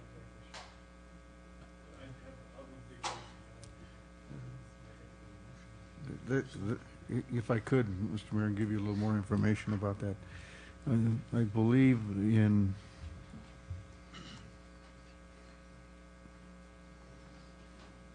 sometime in the 1990s, the town took over the ownership of Kit Carson Park, or the park. I'm going to have to get my mind wrapped around this a little bit. And because prior to that, it was a state park. And the state did not want the park anymore because they were having, as they do in all of the state parks around the state, issues with budget and being able to maintain them. And so the offer was made by the state to donate the park to the town of Taos, and that we would take it over and maintain it, and that's what we have done since then. So the name on the park was done by the state of New Mexico, I don't know, whenever they established it, which has got to be a lot of years prior to this. But it came with the park. The name came with the park, and there have been discussions and discussions and discussions about the name change on that, and I think it's appropriate. I'm just not sure that we should be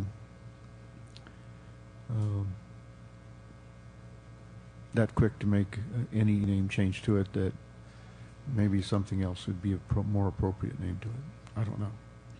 But there's one thing, though. There was a discussion, by the way, when I was mayor, that we had an opportunity to purchase the Mitchell property, which is on the corner of Placitas and Paseo Pueblo Norte.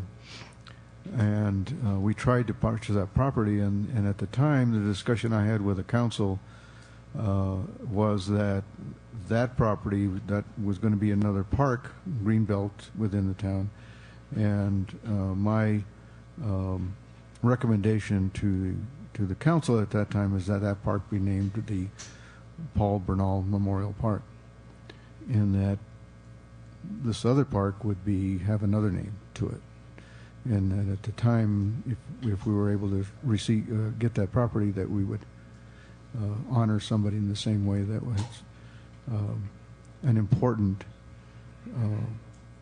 individual to our community. Just to give you some background. Councilor Gonzales? Mr. Mayor, on our town website it shows that not only is Kit Carson buried there, but also Padre Martinez and several other prominent figures within from Taos. So in the spirit of the renaming of the park to Red Willow or whatever it is, maybe we can name the cemetery in honor of Padre Martinez, or one of our prominent founding fathers of this valley as well too. So we mix and mesh exactly what we're trying to do, which is the two cultures that exist primarily, that we're here with the indigenous people as well. Okay.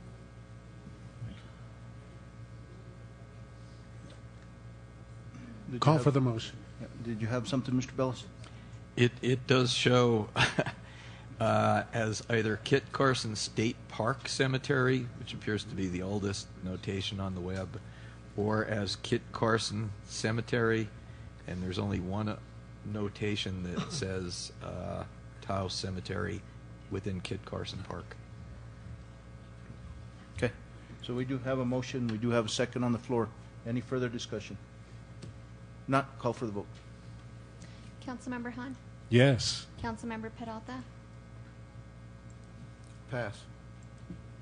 I don't believe you can pass, can you, Fran? Abstain? Councilmember Gonzales? Yes. Councilmember Cantu? Yes. Did you wish to come back? Yes. Councilor Peralta? I think it's still too early to name Park Red Willow. It may be the name that eventually would come before us.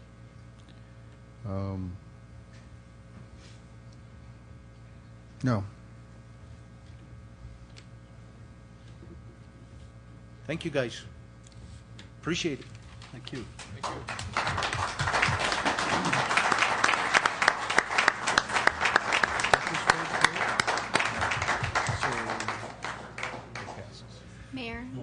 Mayor and council Ma'am. members, just for clarification, was the motion to exclude the cemetery? The motion was not to, correct, the motion was not to exclude the cemetery. It was Okay. the whole thing, correct? The whole thing. The whole thing. Okay. Thank you, and I will reach out to the war chief and the governor. Thank you. Yeah, folks, Linda, before you go, I would like to, Mayor and Council, if it's appropriate, begin to set up that reconciliation committee. I think that's a logical step. I know some of the mayordomos and commissioners are already reaching out in that way. As usual, we all follow the water, don't we? So I would like to see some action on that, though. Perhaps it could be put on our next agenda, Mr. Mayor and Mr. Bellis, but I would like to see us commit to some kind of moving forward. I think that reconciliation is important, especially considering that we have fiestas coming up and the powwow coming up. So I don't know how to approach that. We'll get it worked through, Councilman. We'll take Rick's lead on this, and we will reach out to the Pueblo. Mr. Mayor, if I could, real quick, Rick, a couple of years ago when I first took office, we sat down with the governor's administration at the Pueblo, both the entire governing body. It was an open and publicized meeting along with their governing body as well too. Not only as an introduction to the new governing body, one myself, which had just come on board, but to, in the same sense, extend the olive branch. And it was kind of unique that year because the entire council attended the powwow at the same time that the entire Pueblo governing body attended the fiestas, which was a huge step forward in between the two, just because of the negativity that had been felt for many years along the lines, not only just in exclusion, but the conquistador and what it meant to Taos Pueblo. But I think more than anything, it was a reconciliation to agree to live amongst each other in peace and work together ultimately as two governing bodies. So I would ask that we extend out to Taos Pueblo as well too within this administration, and just set up a really informal meeting with them too, where the public's welcome to come as well too. But just to extend a handshake and exchange some ideas across the table with regards to the issues that are facing our community. I know one issue at the time was a lot of the violence that was happening between our youth. And it was discussed as to how the city council and the Pueblo's governing council could work together to alleviate some of that. So I think just any issues that are plaguing us right now, be it wildfires, our youth as well too, may be a good time as we have our fiestas and our powwow coming up together to get that done pretty expediently. Mr. Bellis, we can get that done. We can get a date so that we can all plan on it. Absolutely, Mr. Mayor, and I think one of the ways we could be helpful is I know parking is pretty much of a nightmare for the Pueblo during powwow, and running the chili line, I mean, it's certainly a good use of tourism dollars. Yep. Thank you. So we will, and Mr. Bellis, at the next meeting, work on reconciliation and other creative ventures. We will, and I will contact each of the council people for your input in setting up that agenda. Thank you. Thank you. Appreciate it. So we'll go on to item 9, Citizens Forum. Citizens wishing to speak shall have the opportunity to do so for 5 minutes. No action will be taken. I've been pretty lenient, and I know,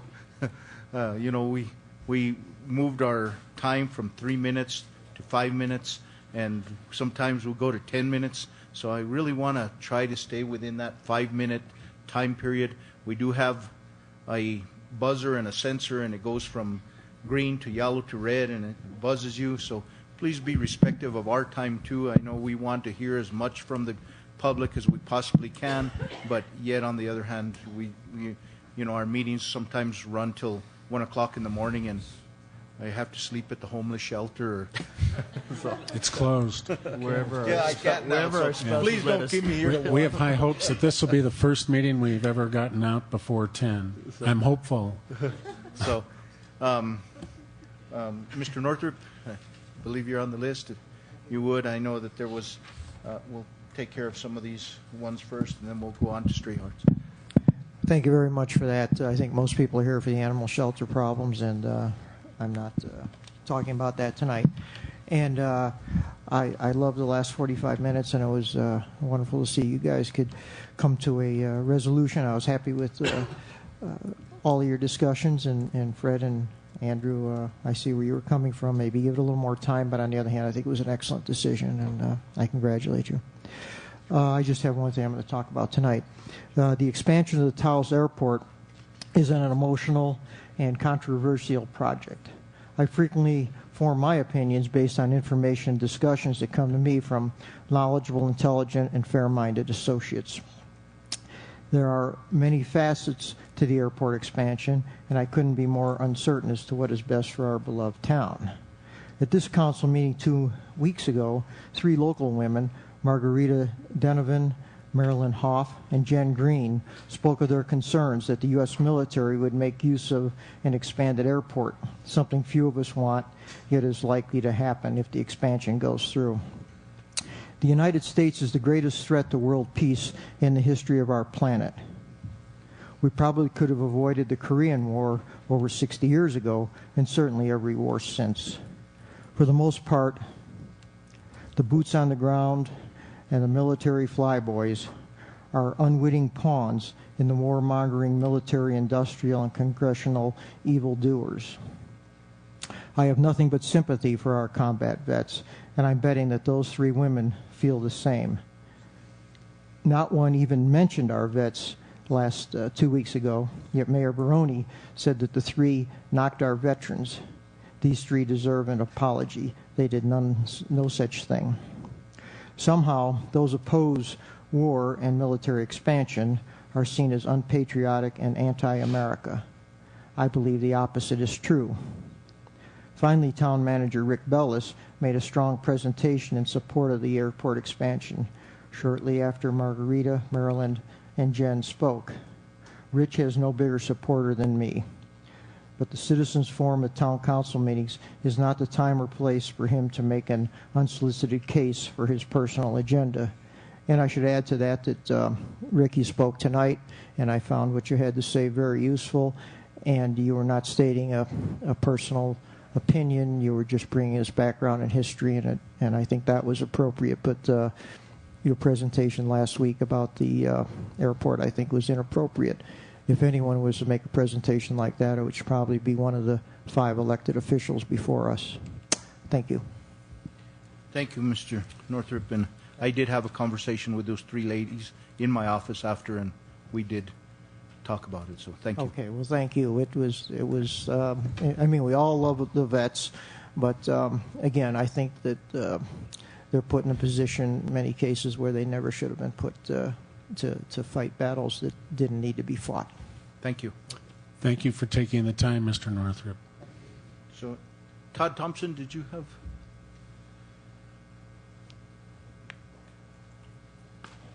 Thank you for being here this evening. Mr. Mayor, council members, and Mr. Bellis, I'm Todd Thompson. I've lived in the Taos Valley for over 35 years, and most of that time I've been a licensed general contractor, local construction business, and I usually employ around 12 local residents in my business as much of the year as we can work.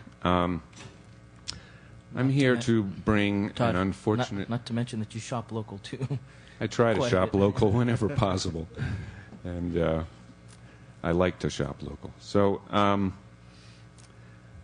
actually here to bring your attention to an unfortunate incident that happened last week involving the town's code enforcement officer and my business. And what I have here is a stop work order and a ordinance violation signs that were placed on a job site of mine on Calle Conquistador off of Cruz Alta Road last Thursday afternoon about 1 p.m. Mauro Gonzales, the code enforcement officer, showed up on our job site after lunch and was extremely abusive, belligerent, rude, aggressive, and threatening to my crew of 11 workers that were on the site at the time. He came onto the job and in a loud, abusive voice ordered my employees off the roof, told my foreman to shut down the job immediately, and we were in the middle of an emergency roofing job replacing shingles on a woman's house that have been leaking for a long time. She'd been waiting for the insurance money. Finally came through. She called us to do the job. We were trying to get it done before the rains came. But Mr. Gonzales, among other things, proceeded to take pictures of all the crew, of their persons, also the license plates of their cars, as well as inside their cars and inside their trucks, putting his camera in through the windows of the vehicles and taking pictures. He told my foreman, my foreman told Mr. Gonzales that there was not a stop order posted on the job, and therefore he was going to continue working until Mr. Gonzales posted a stop work order, which is what he did. But at the time that my foreman told him that, Mr. Gonzales threatened my foreman with arrest, said that he was going to call the police and have my foreman locked up. He also used the threat of police action to clear off and chase off the 11 workers who were in the middle of trying to close in the roof before it rained. Mr. Gonzales refused to allow us just to cover the exposed roof with tar paper to prevent damage to the house, which was occupied and is occupied. I had my foreman called me, and on the phone I tried to speak with Mr. Gonzales and ask him, I begged him to let us just close in the building so we would not have the threat of catastrophic damage to the building if it did rain. And there were threatening clouds building up that evening and afternoon. Mr. Gonzales went ahead, he put a stop order and violation notice on the building. He did not talk to the homeowner, who was present at the time. I was at another location. I had to drive 10 miles to the town offices. I got a permit application. I went to the job site. I talked to the homeowner. I went back to the town offices. I checked the map. I spoke with Mr. Bellis, who was very helpful and who later rescinded the stop order, based on the fact that the property was in the Taos County, was not in the town of Taos. And this is something that would have been very easy for Mr. Gonzales to check out, but for over an hour, he was at the job site confronting my workers, as I said, being abusive to people, chasing the workers off the roof, and not once during that whole time did he check the map or check back with his office to make sure that that property was within his jurisdiction. As it turned out, it was not within his jurisdiction. And so I lost 60 man-hours. We couldn't finish the roof by a Friday deadline that we had. We had to go back that evening after the stop order was rescinded and cover the building with a tarp that cost me $150. And in the process of chasing my workers off the roof, one of my workers badly injured his back coming down the ladder. And my workers were emotionally and financially hurt. They felt traumatized.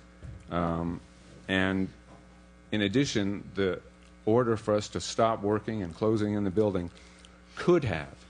It did not result in this, but it could have been a disaster that cost me and the homeowner tens of thousands of dollars. If it had rained just for a half an hour that evening, that all the drywall in the ceilings, everything would have been ruined. The insulation, everything, okay? And I just want to mention that, you know, I have pulled permits in the town of Taos, in the county of Taos, for 30 years, and over the last 12 years, I've had numerous run-ins with Mr. Gonzales on several job sites where he has been extremely aggressive, extremely rude, and carried on as if it was a police action instead of a building inspection. And I think that his inappropriate behavior on this particular incident, as well as past incidents that I have had with him, point to a need for this employee to have some kind of public relations training, some kind of training that would relieve his aggressiveness and result in an employee that is more capable of dealing with the public in a diplomatic fashion and a professional fashion, I would say. And I would not waste your time with this petty incident if it wasn't for the fact that it illustrates an important issue, something that the Albuquerque Police Department is wrestling with right now. And that is that public employees need to realize that the public is not the enemy. And they have to stop treating members of the public as if they were in a confrontation. But this incident with the code inspector could have easily escalated. He was on the verge of calling the police and having my foreman locked up. And there was no reason for it. He was completely and utterly in the wrong. There's no excuse for it at all. And I'd just like to say that, you know, Mr. Bellis's quick action prevented this from escalating into a more regrettable incident. But that, you know, I think it's really important that the town have some kind of oversight on their employees, have some way of getting feedback from the public. How is this employee impacting the public? How is this employee carrying out their duties? And I would say truly that for 12 years, Mr. Gonzales has carried out his duties in an aggressive, threatening, and abusive manner, as far as I'm concerned, okay? I think that he's in need of some training. I think he's in need of a reprimand. And this particular incident cost me time. It cost me money. I employed 12 local residents of the town of Taos. They were denied the right to work for that afternoon. And in addition to the fact that it would have been a simple matter of Mr. Gonzales speaking with a homeowner and who could have verified that they were in the county of Taos, not in the town of Taos.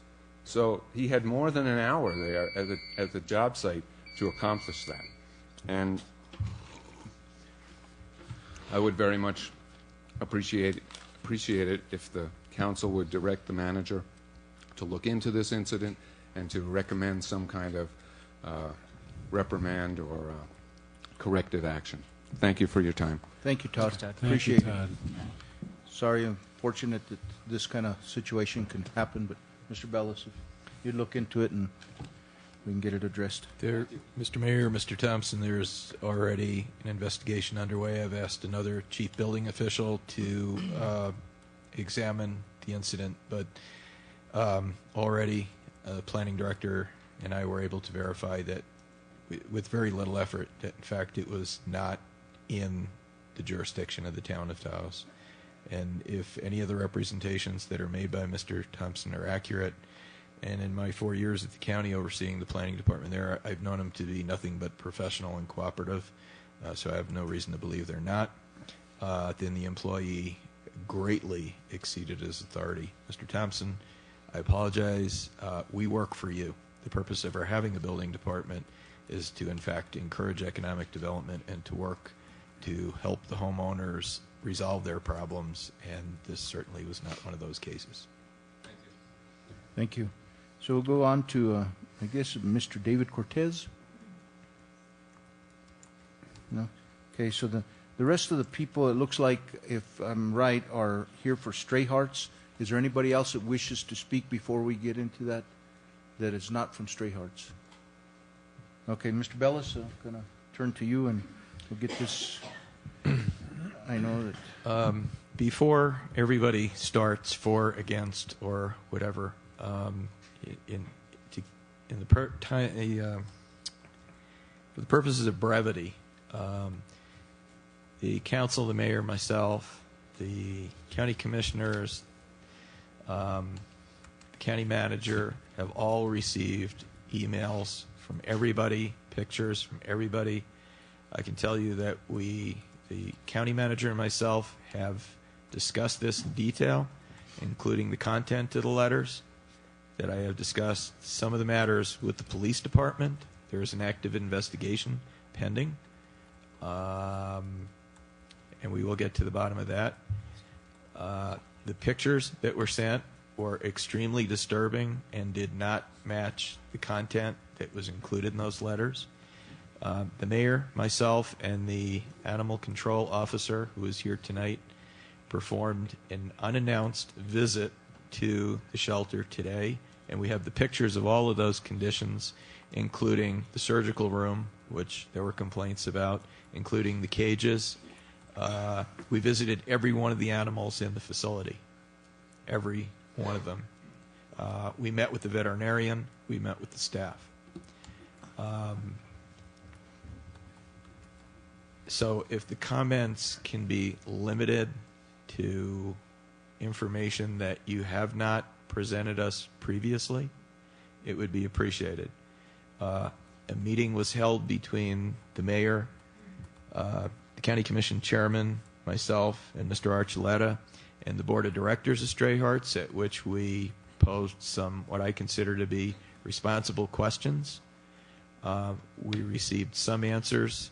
We will not accept anything just on face representation, but it was proposed by us and it was agreed by the board of directors of Stray Hearts that the best way to resolve this, to remove the personalities, the emotion and the anger and the feelings, is to have an objective third party, neither I nor the mayor, nor those at the county, or veterinarians or animal experts. So we have asked the State Office of Veterinary Services to perform an inspection of the physical facility, of the licensing, of the techniques, procedures, anything and everything.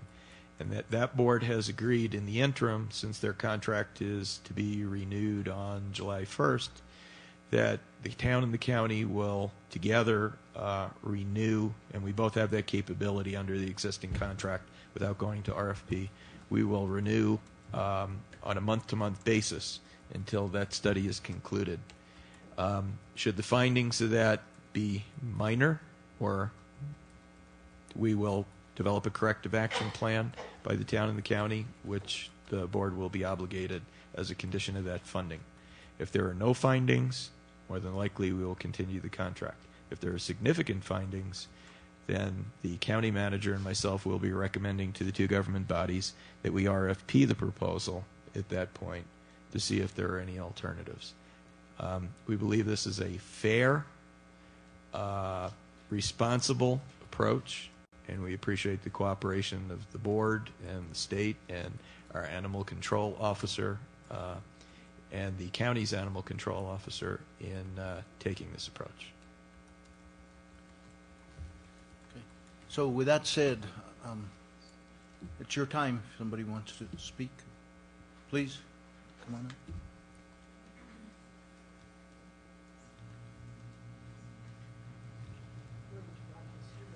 This is fine. And start with your name for the record, please.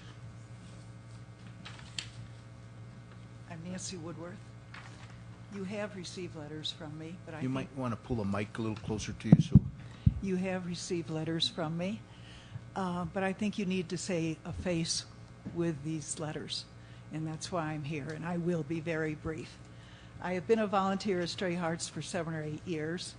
I socialized cats in the cattery, worked in the office, and for the past 5 years also have fostered dogs and puppies and cats and kittens. I would estimate I have fostered several hundred animals. I have had pregnant cats who delivered in the peace and privacy of my home rather than in a cage. Last month, I bottle fed 4 orphan kitties 6 times a day. Fostering is not easy.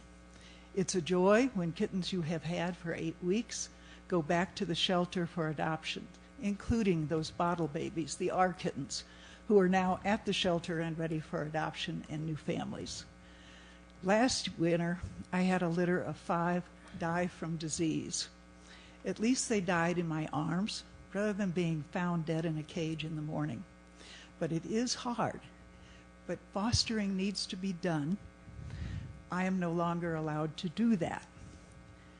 I received an email a week ago Sunday dismissing me from my volunteer duties due to the fact in the email I was told I had violated a privacy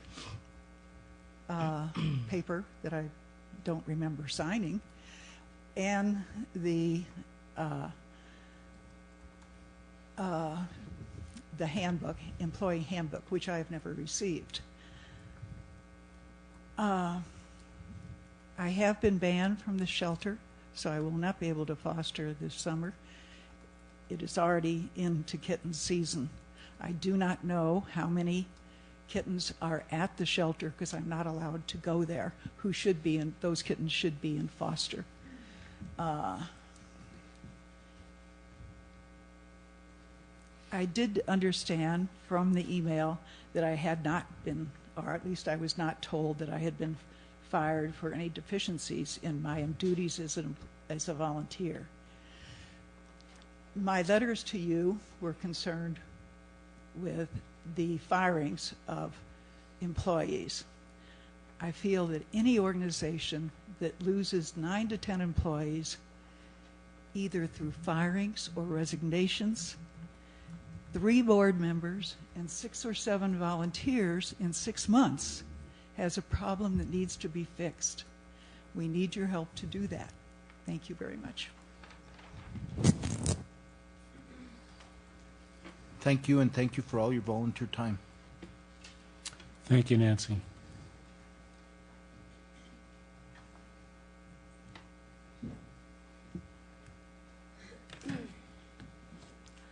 I'm Jill Wasden, and I'm here not to assassinate anyone's character, but I think it's important to realize that usually in any organization, trouble starts at the top. I served as on the board of Stray Hearts for 5 years and as president of the board until August of last year. And we on the board were so happy to get a resume from Ms. Gordon. She came on with having 20 years experience plus, and it was very obvious that she was a hands-on, very much a hands-on director, in contrast to her predecessor who kind of hid out at the art gallery. And she made many improvements right away. She's very knowledgeable about dog socialization and training issues. And she started right away making improvements in that regard. After a few months, however, conflicts with people began to become as much a focus of the director's attention is the welfare of the animals. I think most of us who worked in any field realize that character and personality are important components of an effective executive.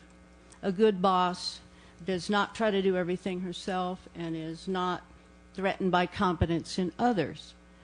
An effective executive does not rule by intimidation and listens to what others have to say. A good executive does not set down a policy of my way or the highway.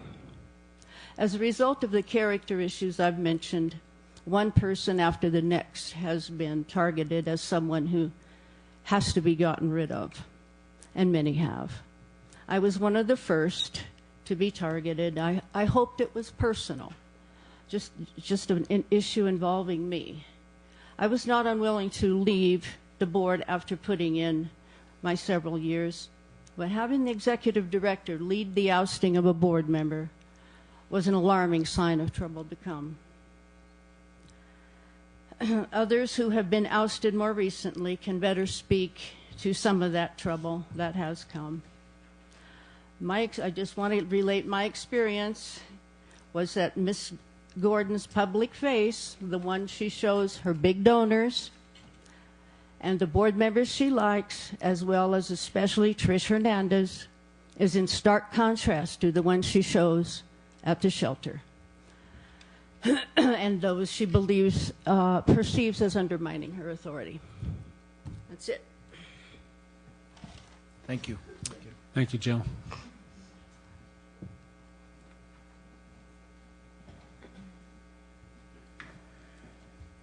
Good evening. In the interest of getting my kids home and feeding them dinner, I thought I should jump up here and go next.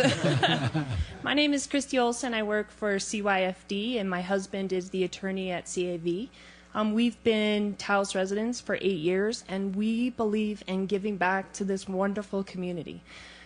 Approximately 2 years ago, I asked my daughters, Emma and Cameron, who are here with me tonight, to pick a community service project to give back to this community, and they chose Stray Hearts.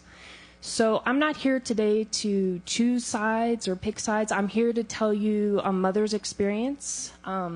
We've fostered kittens for approximately 2.5 years. We've had numerous kittens. Ann Weaver was an extension of the shelter for us. I called Ann. I think my latest call to Ann was probably 12:30 at night when we had, because often you will have kittens that will die in your litter. And I would cry, and Ann would say, it's going to be okay. And she's been to my house, and she's also knows my girls. And that's what community service is about connecting to the organization. I would say approximately 1 month ago, I noticed that things had changed at the shelter. Staff were not happy. Anne was asked to leave, and then Felicia, and I didn't have a contact at the shelter anymore. So I had foster kittens, and we were caring for them, and I had no one to reach out to. And quite honestly, you need that. And my girls need that. And so about a month ago, we did take one of our kittens who wasn't doing well to the shelter, and the current vet that was there administered care. Unfortunately, he left the kitten on the heating blanket too long and heated the kitten up to 180 degrees. I asked him repeatedly to euthanize the kitten, and he stated that we needed to take the kitten home, that the kitten probably had brain damage if it survived. We watched as that kitten suffered for 4 more hours before it died. That is not the lesson I wanted for my children. We took another litter after that, but I did notice a change with the staff. They're not happy. And I wait probably an hour before I'm able to drop off kittens or talk to anybody.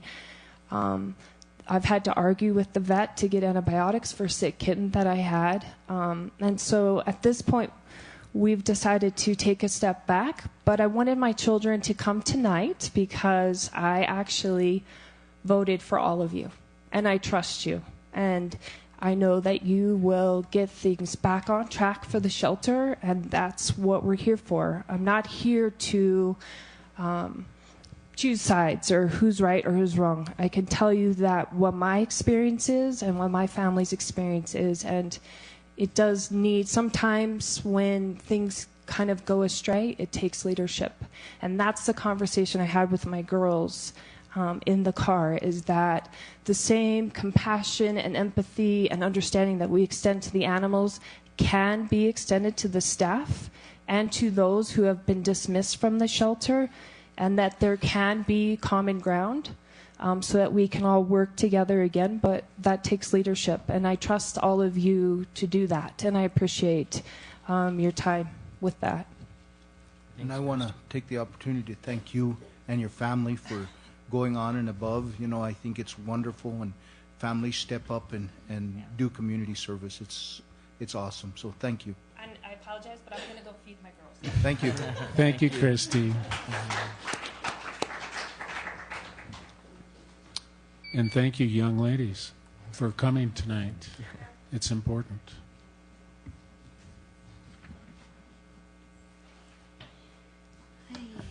Can you hear me? I think we're all right. Okay. Greeting council members. My name is Wynn Coleman. On June the 1st, I was dismissed as a volunteer at Stray Hearts. I was dismissed and banned from the property. The letter I received was identical to one received on the same day by 5 other longtime volunteers. No acts of wrongdoing were specified, nor was any verbal or written complaint or corrective request received in advance of the dismissal. A volunteer contract was mentioned, but I have never been asked to sign such a contract, nor was I given a volunteer handbook. Over the years, my volunteer support to the shelter has included 3 years of service on the board of directors, chair of the committee that developed the employee handbook, weekly visits to the cattery where I socialized cats and kittens, washed load after load of laundry, and cleaned cages when needed.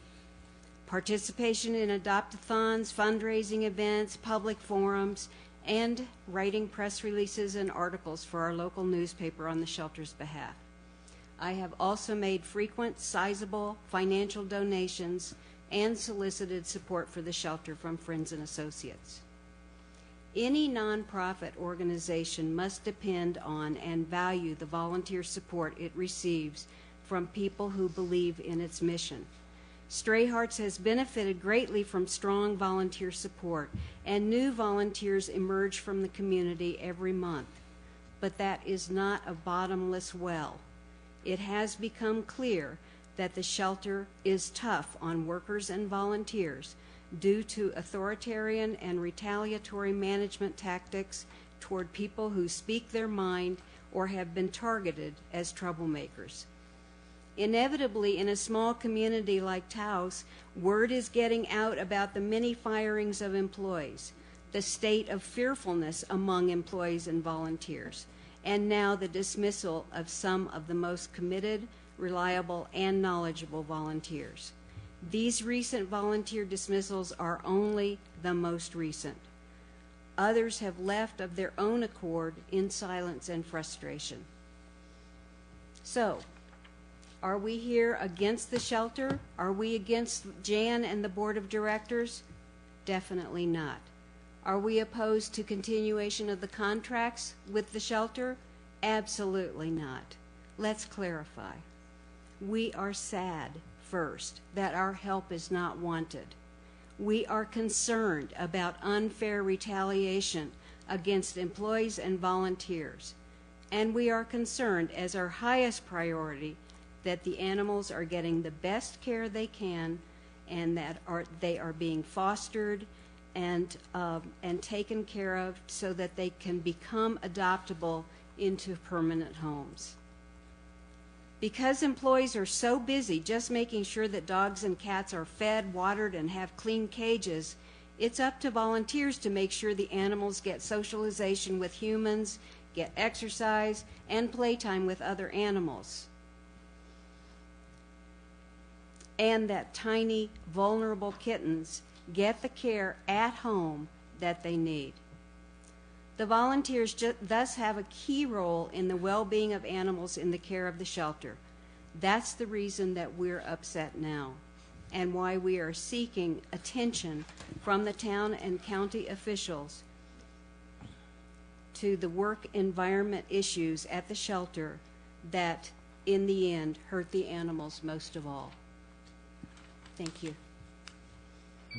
Thank you. Thank you, Wynn.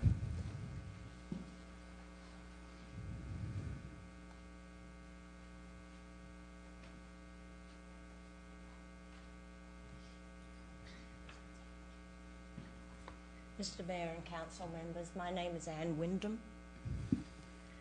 I am an artist living in Ranchos de Taos, where I've given 2 art benefits for stray hearts. I began volunteering at the Stray Hearts Shelter 10 years ago, both as a dog walker and a cattery volunteer. I now work only in the cattery because my energy level and time constraints make dog walking difficult. I am an animal lover first, an artist second, and a wife third. I can literally feel my heart break when I read of an abused animal. They're so defenseless. When will this end? Since beginning my work at Stray Hearts, I've done cat laundry 6 loads a week before they bought a washer for the cattery, bought supplies, especially cat litter and cleaning items, as these were often in short supply.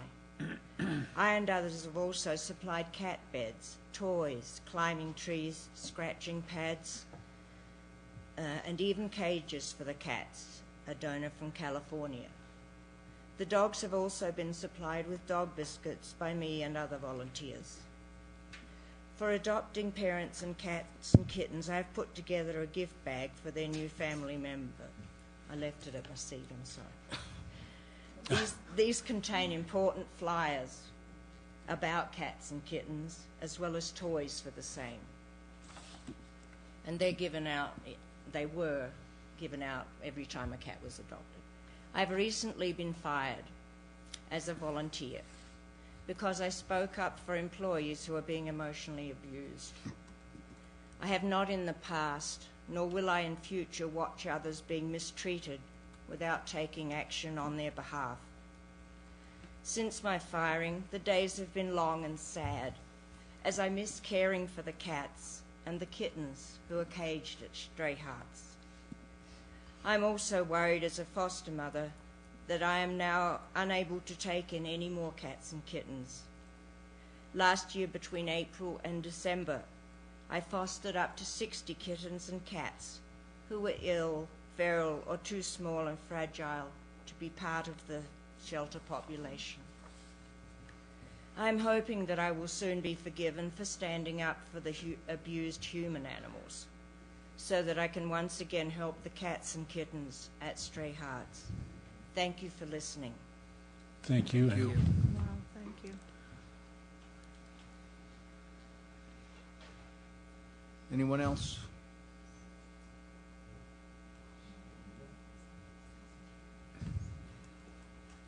Garrett?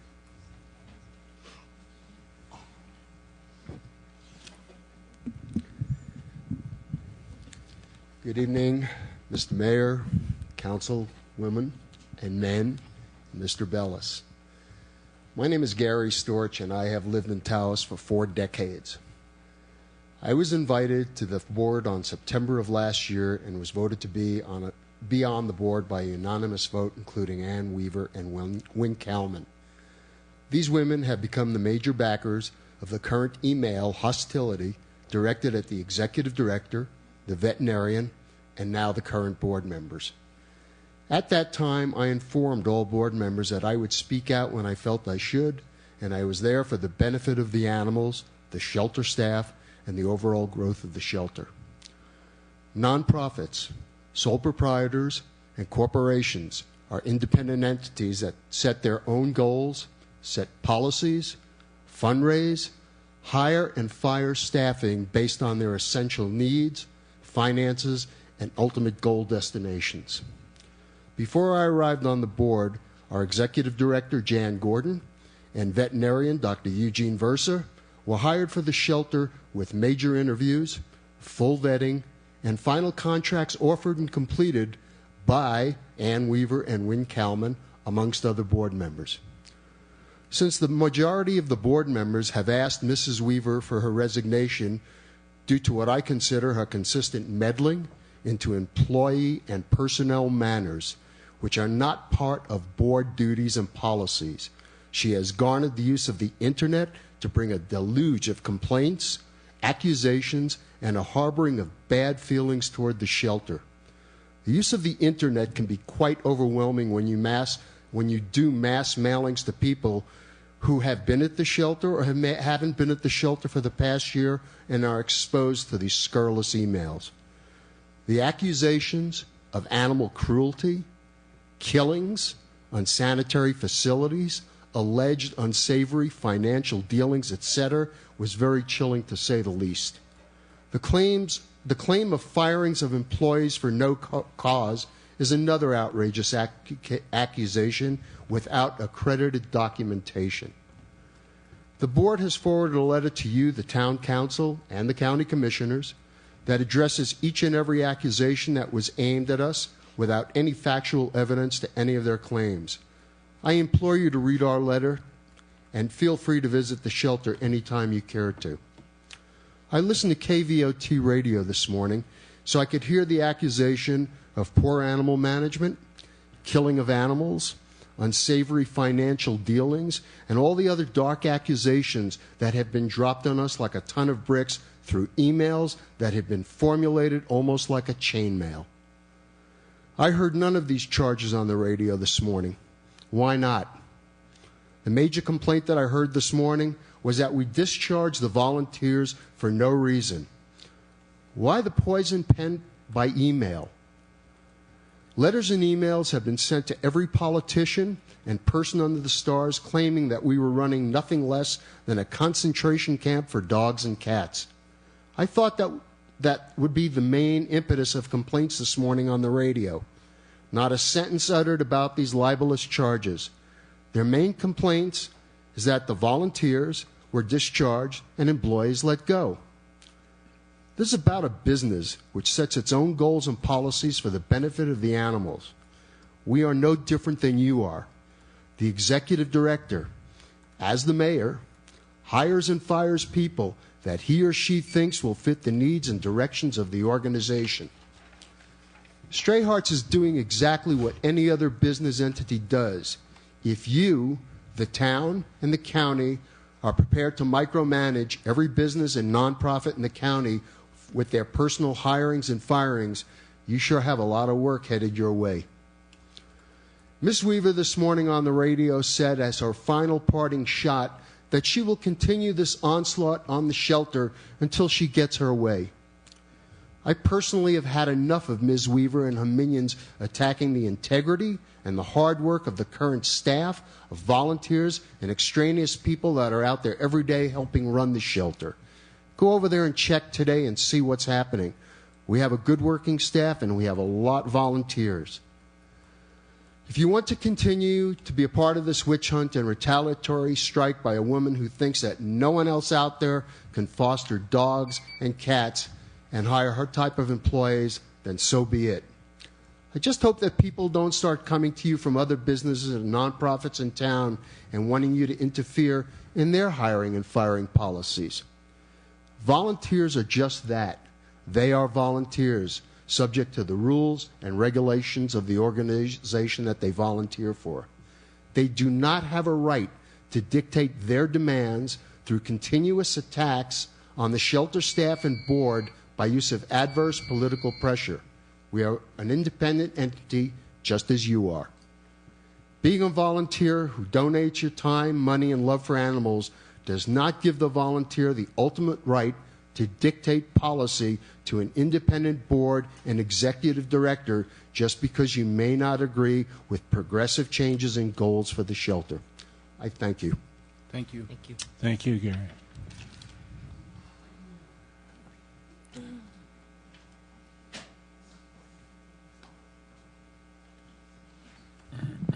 Good evening, Mayor. Thank you. Good evening, Mr. Mayor, Mr. Bellis, and councilors. My name is Mary D'Amato. I serve as the president of the board of directors for the past couple of months, and I've served on the board of Stray Hearts Animal Shelter, where I was asked by the executive director and another board member to come on board. And I accepted because I wanted to be of service and make a difference. I'm glad Christy came tonight with her children. I think it's important that there's a lot of confidence in the employees that work at the community's animal shelter. And of course, the last thing we want is for people to worry about that. So I'm very gratified that the decision was made to have an independent inspection of the shelter, the veterinarian, the executive director, and the conditions of the shelter as well. Nobody wants to have a safe shelter and a good shelter more than I do for the community. So for that, I'm thankful. I also want to thank all the people who've come up and spoken, and everybody for their years of service in helping the cats and the dogs and the animals. But at some point, this is a business, and that's all I want to say, other than I want to read a letter. And the letter is from Brian Lewis, who used to work for the shelter, and unfortunately he's ill and could not be here tonight. So I will read it. Dear Town of Taos Council and whomever this may concern, I apologize that I cannot be in session to present this in person, but I'm ill with a virus that is affecting my ability to speak. Basically, I've lost my voice, so I've written this letter and presented it to Mary D'Amato and Gary Storch to hand over to you, the Taos County Commission. I am a resident and homeowner in Taos County, District 3, Gabriel Romero's commissioner. I'm writing to you on behalf of Stray Hearts Animal Shelter, one as a longtime monetary supporter of, and two, as a former employee of Stray Hearts Animal Shelter. I am still a monetary supporter of the shelter, and I was during my employ. First off, let it be known that I left the employ of Stray Hearts Animal Shelter for reasons not related to the operation of or management of the shelter. My leaving was unrelated to any discourse or disagreement with my employer. During the time I worked at the shelter, I was employed as a canine caretaker in the kennels. I was hired by Yamana Devi, shelter manager. During my time of employment, I found management of the shelter to be of high quality and caring for the animals and the employees. This coming down from Jan Gordon to manager Yamana Devi to Corinne Dimas and on to the employees. The shelter was kept clean, the cats and dogs taken care of, the highest standards in my estimation and experience, having worked in boarding kennels and pet shops in the past. The on-site veterinarian Eugene, whom I referred to as Doc, took very good care of the needs of the animals under sometimes very stressful situations. As to my personal treatment by management, I was treated with the utmost respect. My needs, concerns, and even my wants to make my job easier and more efficient were always listened to and met with appreciation. Never once did I feel or have any situation where I was mistreated, unfairly spoken, or put into a position of being in fear for my job. What I did find was more than I could ask for in support, help, and care for the animals under our watch by management. What I did see, and this is my personal observations, that there were a handful of employees who were malcontents, rumor mongers, and resistant to any change that affected their routine, whether it was for the betterment of the shelter and or the animals. They had personal agendas of disruption and bullying new employees who, if they could not see past this, would quit sometimes on the first day. I was personally told by 2 employees that they could not put up with the drama. I asked what drama, and I was told things that were said to them by these aforementioned employees. I was shocked to hear these things because I had not experienced any of them. I did witness an employee who was asked to stay an hour overtime to help me, as I was the only caretaker in the outside canine kennels one day when the other caretaker was out sick. She came in crying and told me how unfair it was she was being treated because she was asked to stay an extra hour, and she had plans to have dinner with her grandmother. I told her explicitly I did not want to hear about her personal grievance, but I did ask if she had told management that she had plans. Her answer was no. Well, I took it upon myself to let Yamana know I did not need her assistance to finish my work, and I thought it was best to let her leave. Yamana agreed with me. Let her clock out and leave. Yamana acted in her best interest, and in mine as I did, not want to become involved in her self-created drama. There was no intimidation, and I felt quite comfortable asking this of Yamana. Not once in my tenure at the shelter did I ever see Yamana or Jan intimidate, disrespect, or yell at an employee. But I sure did see other employees talk back to Yamana, talk behind her back in front of me. I witnessed them telling new employees some incorrect and disrespectful things about management, and this went on nearly daily. In summary, I will say Jan Gordon and Yamana have done a remarkable job operating Stray Hearts, making sure animals' care, treatment, and well-being come first and foremost, but never with disregard for any employee. They have done wonders, raising money for the shelter, implementing new methods to handle the care of a large amount of animals, taking stock, and looking for ways to improve. Anything said to the contrary is a lie. Thank you. Respectfully yours, Brian Lewis, Rancho State Taos. I thank you for your time. Thank you. Thanks, Marion. Thanks, Brian.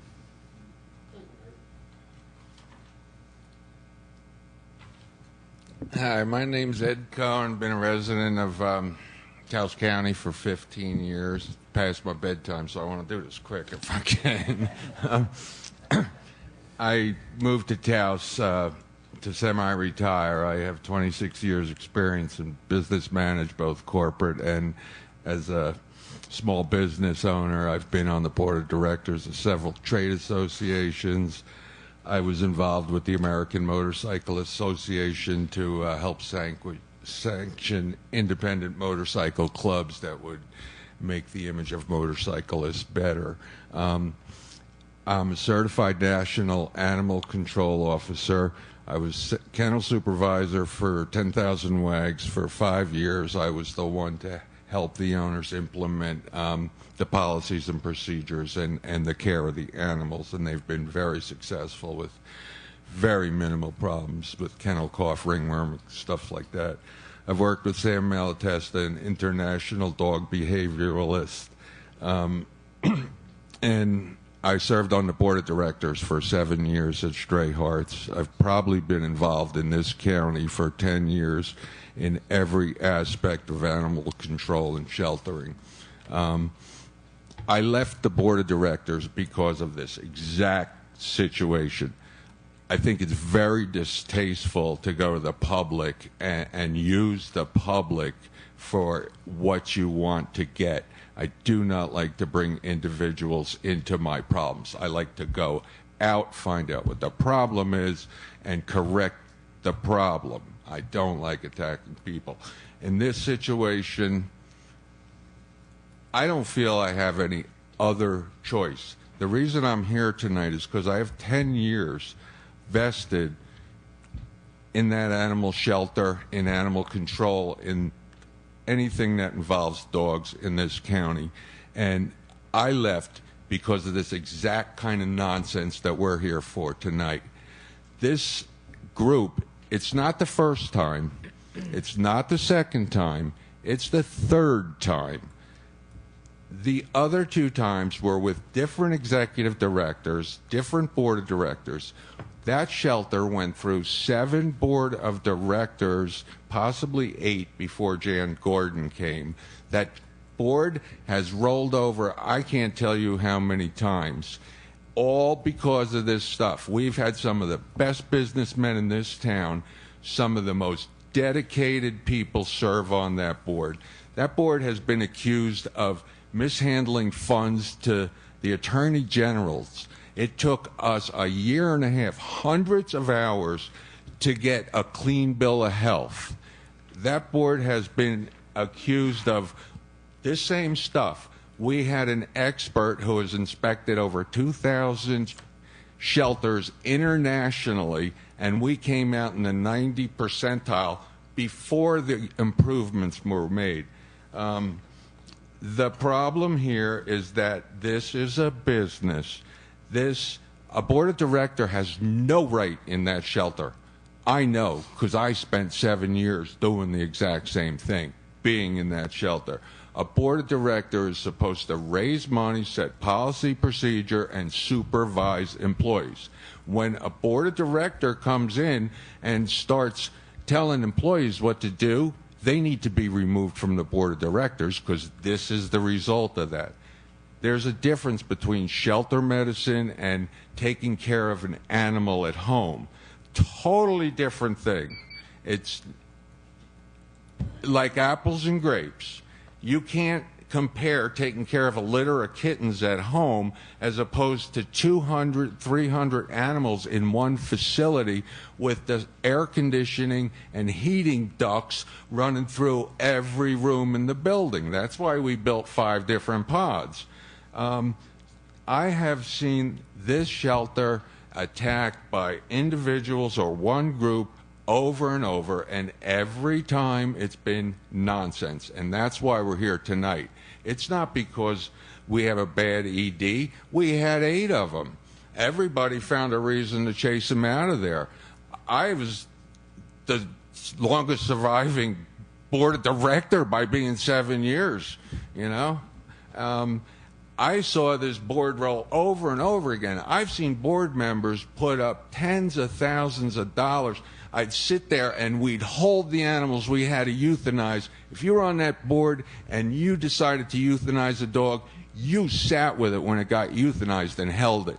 I have done that too many times to be criticized, and to see these good people who come out and serve on that board and work at that shelter for wages that are peanuts so they can pick up dog crap in that, and then have some people who are in a fluffy mode and have no idea what a board of director is or a business is. And I'm pissed because this got to stop. You guys have been in town a long time. That shelter has been the target, and it's a handful of core people that just don't get it. And you can call in the state. I hope you do. You're going to find out once again. We got a great shelter.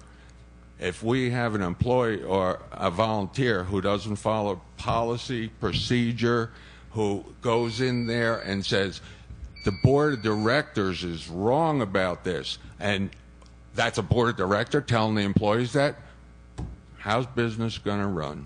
So I thank you for your time. I'm going home to bed, and I hope you get out of here early. Peace. Thank you. Thanks, Ed. So, anybody else? If not, I think Mr. Bellis made mention of kind of a resolution that we have come to between the town and the county in moving forward. I think it was agreeable by the board, and I'll allow one more.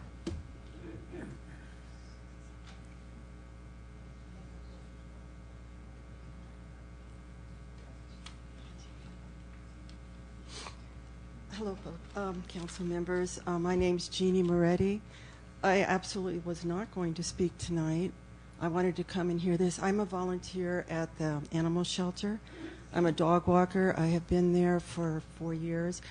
And I'd like to talk a little bit about, you know, when you say volunteer, I think a lot of people think, oh, well, you just go there and you volunteer and just have fun. Well, you do. I go in 5 to 6 days a week. I put in 2 to 4 hours a day every time I go in there.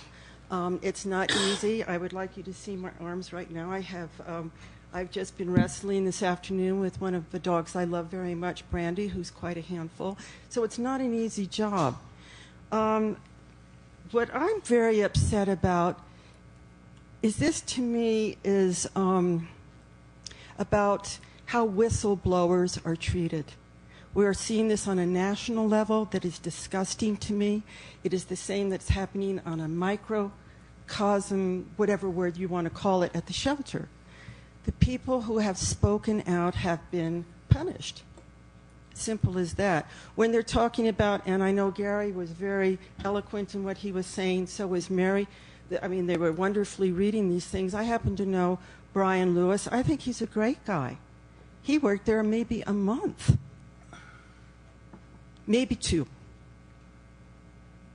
I mean, how much credence can you put into what he saw? We have been seeing this for a long time. I'm not against the shelter. I'm not against Jan. I like Jan. We just had a nice talk this afternoon.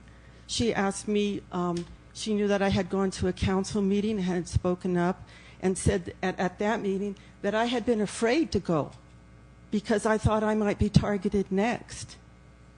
And she said, God, why didn't you come and talk to me? I said, because that's the feeling here. If you, and then I didn't want to go on any more than that. And we had a very nice conversation.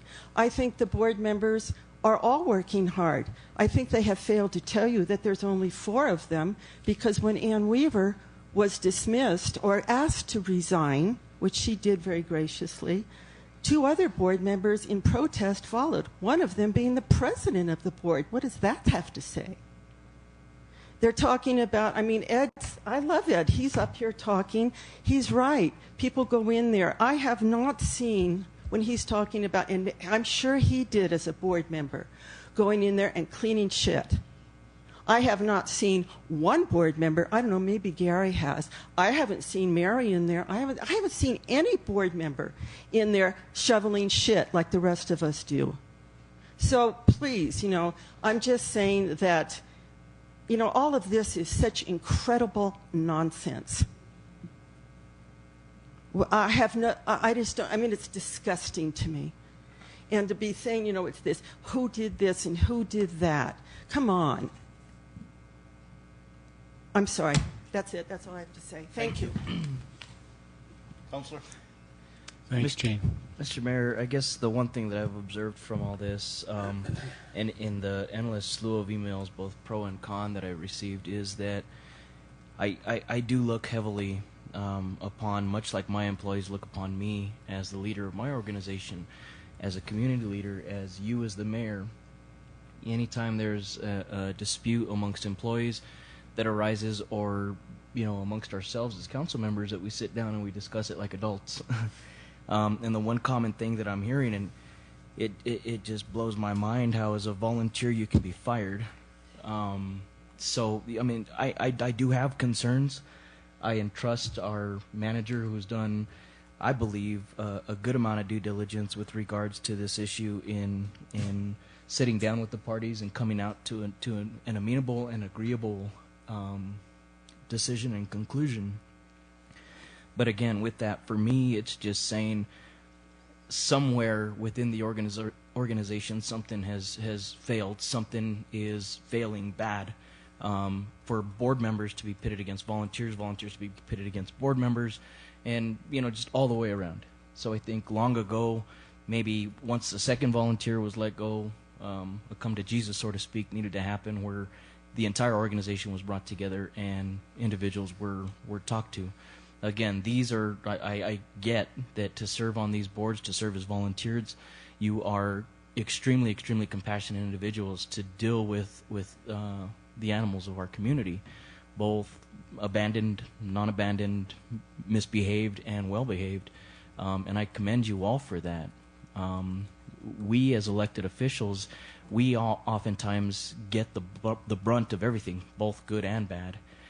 So for us and for me as one to sit up here and get the slew of emails, both pro and con, makes me think as to how we fund the organization and how we move forward with this. So I look at it with regards and saying, look, either the organization becomes fixed, or I don't want government to play that role of stepping into a nonprofit. It's not our role. We're policymakers, not micromanagers. So I ask Mr. Mayor, along with our manager, that both sides of the parties be heard out, and the best amenable decision be made on the best interest of the animals themselves, and set all personalities aside. Thank you. Mr. Mayor, just one short comment, and that is that anybody that's raised litters of dogs, particularly large dogs, know that it's amazing how much seems to go into them and how much more comes out of them. And I don't mean to be gross, but taking that situation and putting it in with dogs that are, let's say, mistreated pit bulls or other large animals that can be aggressive, and trying the logistics of standing in an animal shelter and just what it takes to move them in and out of pens, to socialize, to clean the pen, to feed.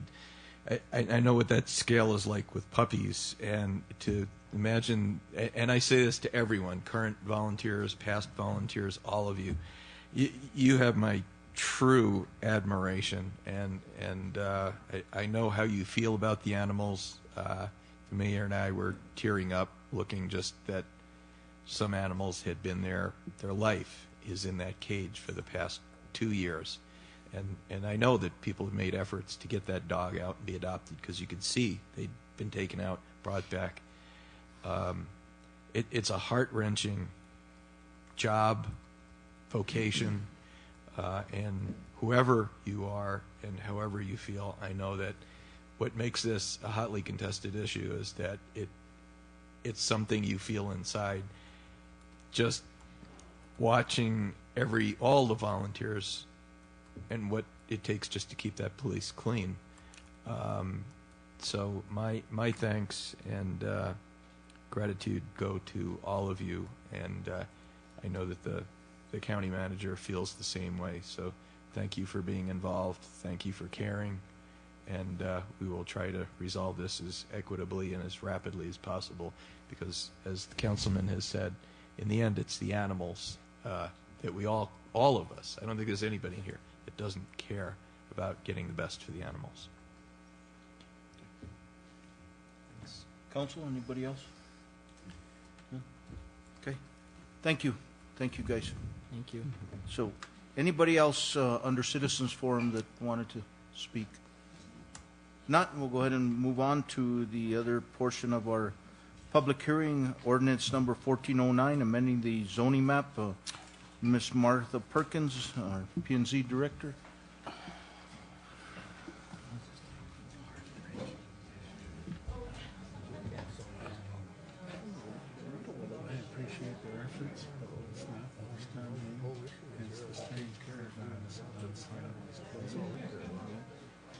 All these animals are being fed. Got to buy out of this thing. It's a private affair. Yeah. And I know, of course, that's the wrong approach. But it's something that was noted by the county manager, and we have made that clear to the board. Martha, do you want the lights off right away?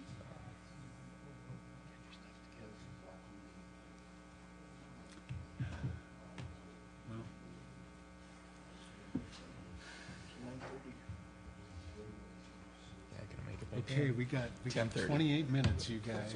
We got move it. We got 10. Real simple, no. Oh, And just want to open this public hearing in consideration and possible approval of ordinance 1409 to change the zoning on approximately 8.789 acres located at 1127 Paseo del Pueblo Sur, from C1 neighborhood commercial to C2 general commercial within the town of Taos. Ms. Perkins. This is a quasi-judicial hearing. I don't know if you need the script. Normally we go through and we ask if there's, you identify the parties and the witnesses, and then whether or not there's been any ex parte communication, and whether or not there's any conflict as far as this case goes. And usually that's within the through the council. Does anybody have anything that they need to recuse themselves on this issue for? None? I don't think so. Okay. Okay, thank you. I talked with Mr. Yarlitz this afternoon, more research oriented, and it was really about another matter. Yeah. I think we all know Mark by now. Everybody. Go ahead, Mark. Okay, so this request is actually to request a rezone from C1 neighborhood commercial and C2 general commercial to C2 general commercial for the 4.789 acres located at 1127 Paseo del Pueblo Sur within the town of Taos limits. Amy is showing here where this property is. It's outlined in green, and then if you go to the next, that's showing the zoning and how along Paseo del Pueblo Sur, it's in red, which is C2, and then on the back side of the property on Gustorf Road, it's C1, which is in the pink. And this is the aerial photo of it.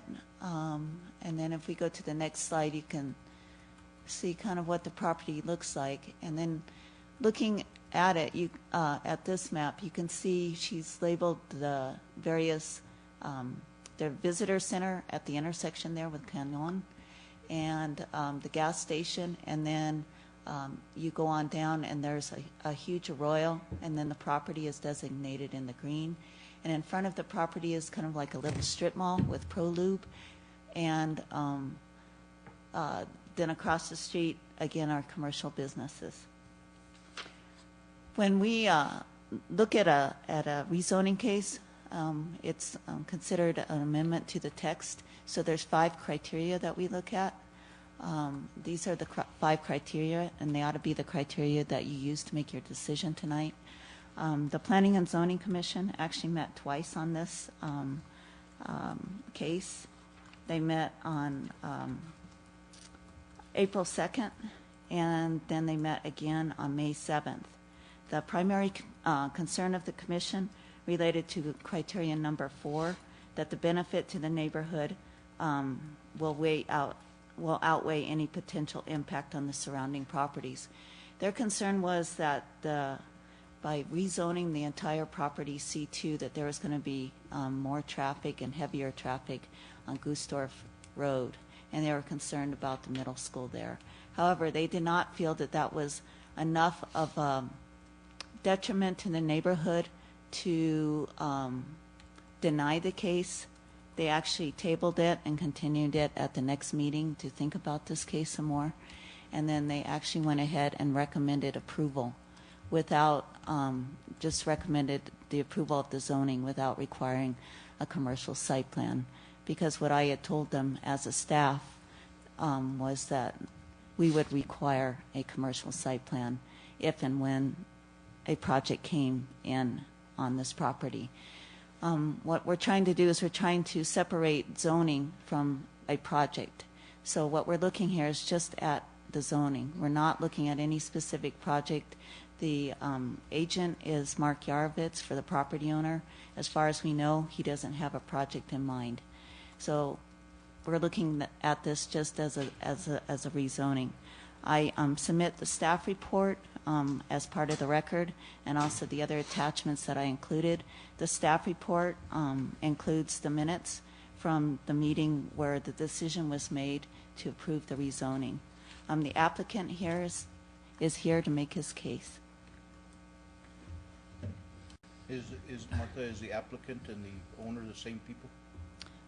The applicant's actually the agent, which is Mark Yarovitz, and he's representing the property owner. And the property owner? I'm sure I have it here. The property owner is Goose 24 LLC. And then the other question I have, can you briefly tell me the difference between, let's see here, C1 neighborhood commercial and C2 general commercial, just so I have a better understanding. I think I understand it and I have it up here, but I just want to, for the public too, I just. Okay, the C1 zone is intended for neighborhood-oriented small-scale commercial uses, primarily to support convenient goods and services to the residents of the neighborhood areas in which the C1 zone is located.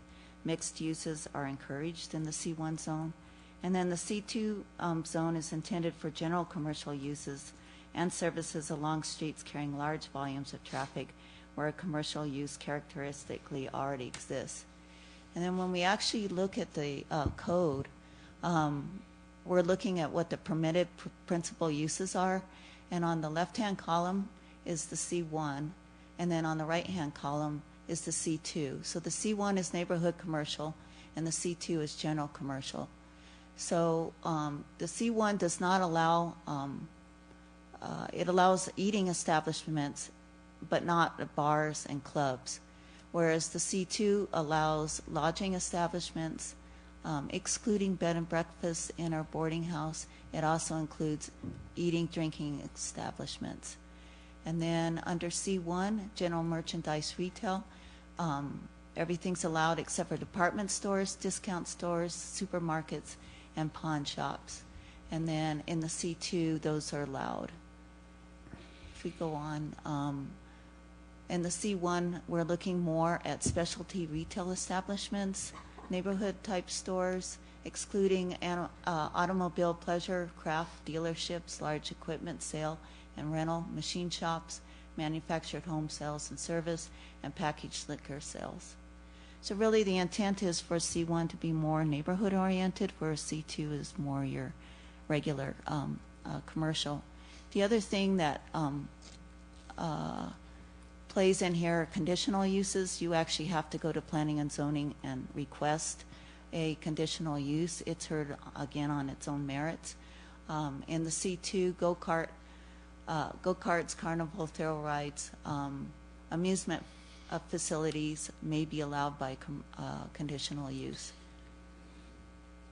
And then wholesaling or distribution operations may be allowed by conditional use permit in the C2, which is, again, regular general commercial. Again, there's setback requirements.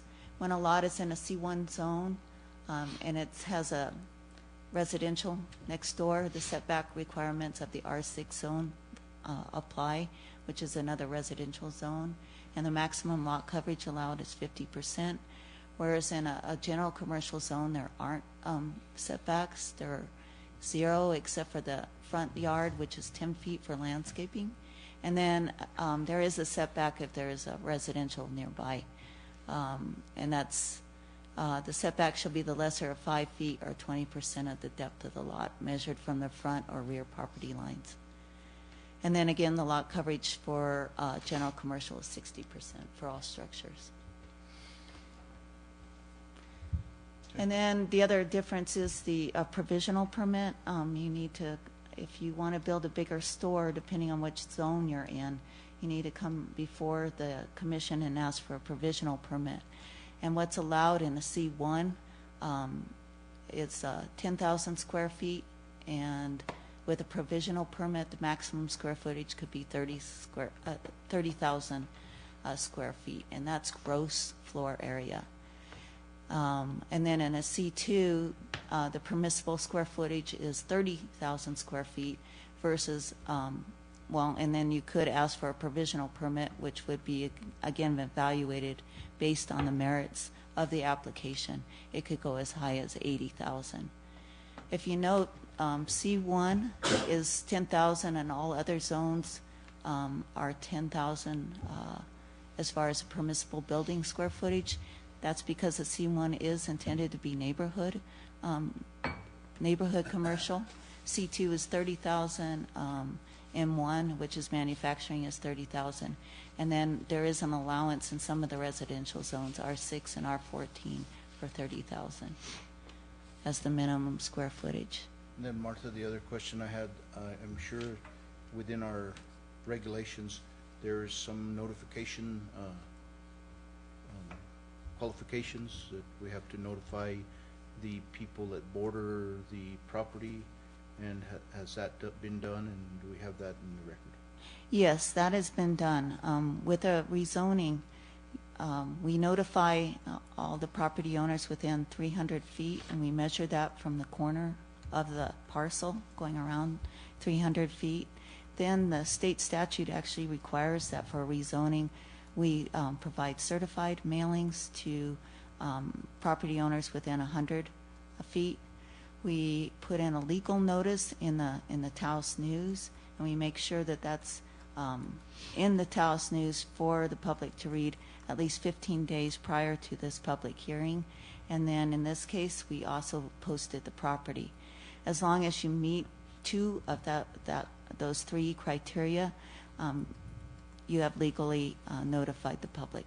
So which 2 did we use? We used all 3 in this case.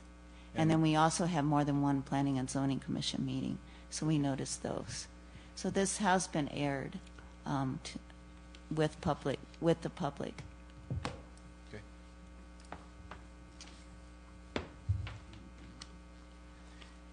Mr. Mayor, if we could call Counselor? Mr. Yarvitz up. Mark, and you'll have to be sworn in. My name is Mark Yarovitz.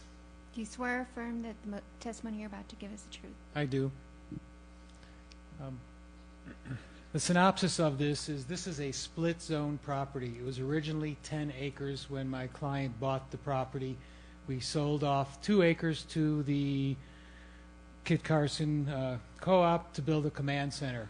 The client owns 8.8 acres with a split zone.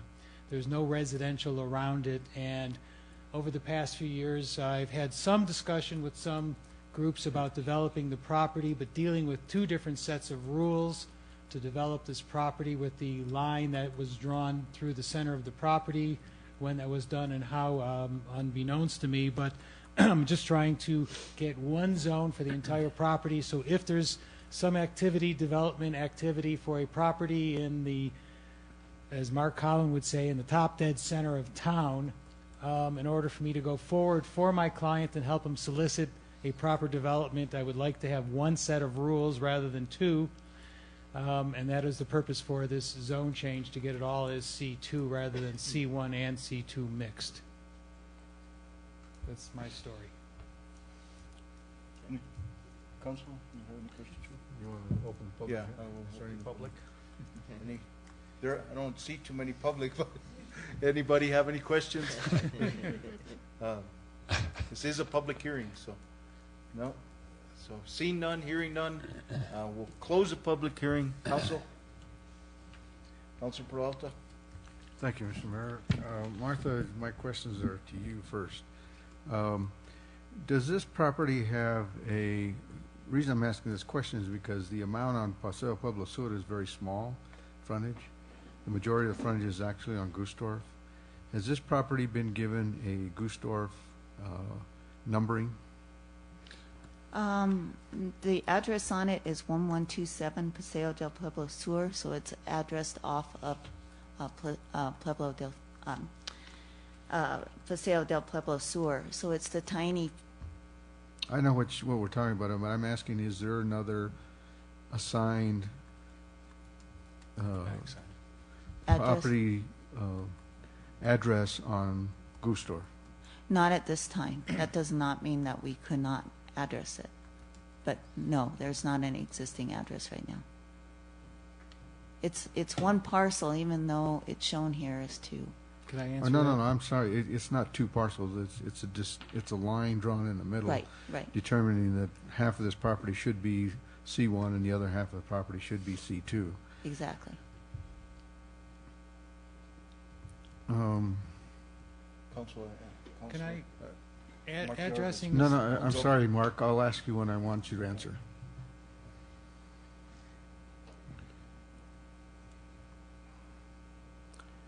So the determination by the commission on this was to allow it, but originally there were some concerns about the change from C1 to C2 in this particular neighborhood.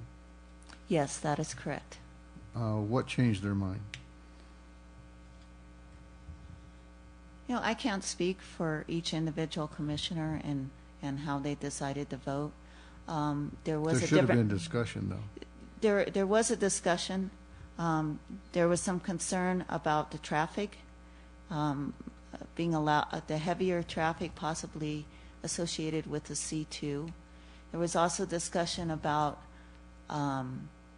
if you allowed the current situation with the C2 being the smaller piece, that to develop that would probably result in something like a strip mall, because the C2 part of the parcel is like 1/3, and the C1 part of the parcel is like 2/3 of the total area of the lot. And so there was some discussion about that, how could the C2 portion be developed and it was like a strip mall, versus if you had the entire parcel, then you might be able to look at some other facility, say, you know, something to do research and development, Trader Joe's, maybe even, you know, a Target or somebody that's looking for a bigger parcel, 8 to 10 acres. And then there was also discussion about on Gustorf, maybe you wanted to have like live, work, office. So you'd have, mixed uses on C1, and that one contribute to the traffic. Or maybe you would once again have a bunch of private businesses that might require more than one curb cut. There was discussion about traffic flow. And so there was a bunch of, people were kind of back and forth. The main concern was that the middle school was right there on Gustorf across the road, and that you would have, children, and they were concerned about that. What is the frontage on Paseo Pueblo Sur? How many feet? That I do not know. The applicant probably does. Mark? Right now, we have an arrangement with the property owner adjacent to the entryway with Mr. Di Godoy, where we have agreed to swap him some land in exchange for, our opening was about 27 feet. It's adjacent to his existing driveway.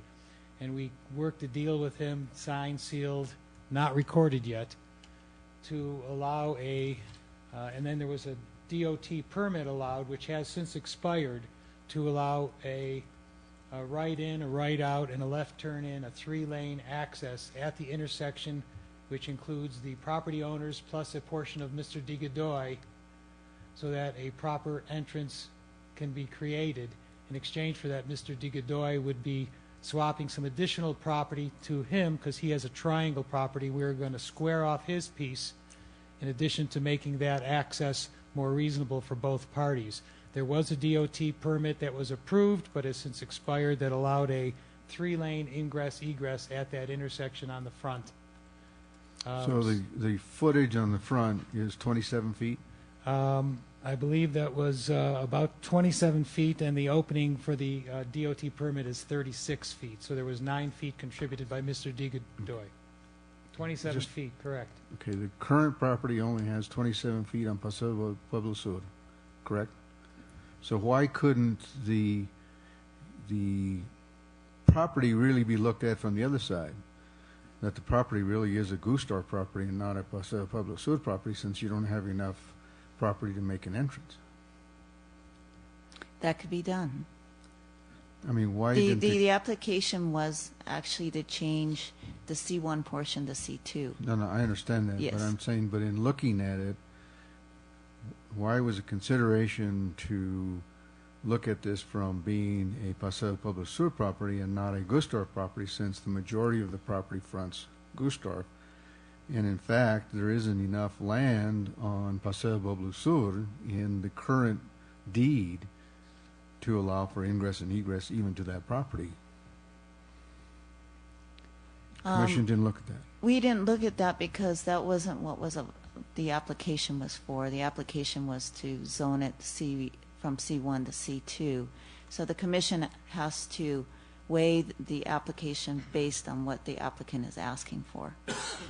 But I understand that, but I mean, in weighing that, right, the obligation of the commission is to look at the property and whether or not it is actually a Paseo Pueblo Sur property or a Gustar property. And you have that determination to make. That's the commission's responsibility. Right, that is the commission's responsibility, and they did talk about what uses would be allowed on the C1. So the property could be considered to be all C1 rather than C2. That is true too, yes. And that discussion did come up. They were looking at the adjacent parcels as well, and they did discuss the fact that across the street where the middle school is zoned R4, but they did also note that there is this line that goes down and splits quite a few parcels along Paseo del Pueblo Sur, and so that they, the discussion went all over. There's 7 commissioners, and every single one had a different, thought process. So I can't speak for them. All I can say is it's now before you in a separate quasi-judicial hearing. There's the 5 criteria that we actually could go through, and the council can make their decision and overturn what the Planning and Zoning Commission recommended. I have a concern with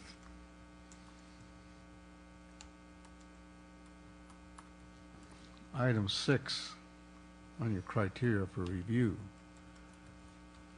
in saying that the amendment is justified because the original zoning was in error.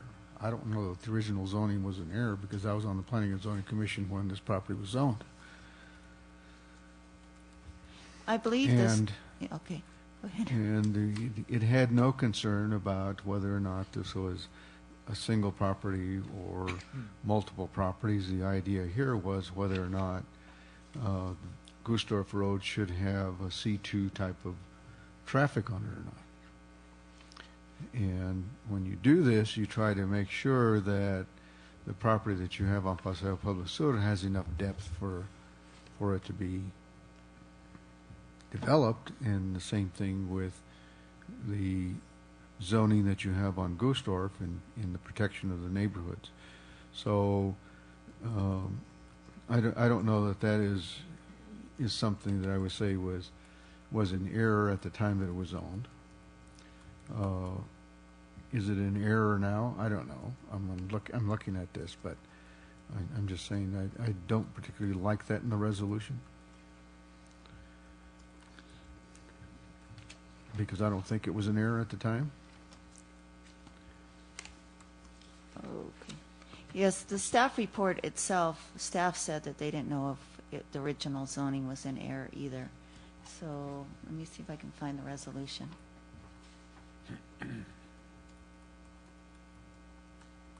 Where are you specifically talking about in the resolution? Item 6. Item 6. Whereas the town council finds the proposed zone change meets the requirements set forth in the land use development Wait a code minute, I'm as sorry, the, let me go is to the that resolution. the paragraph? Review criteria is number 6 Criteria number 6. on the screen. Right. This is That's in your ordinance as well. right, and all it is it's kind of boilerplate language, because this is the review criteria that's used to decide when looking at a zone change. It's just like this is the review criteria that you looked at making a change to the text of the code. And I think that's the intent of putting that in the ordinance, that these were the 6 criteria that the commission looked at and then the council looked at to make the zoning determination or rezoning.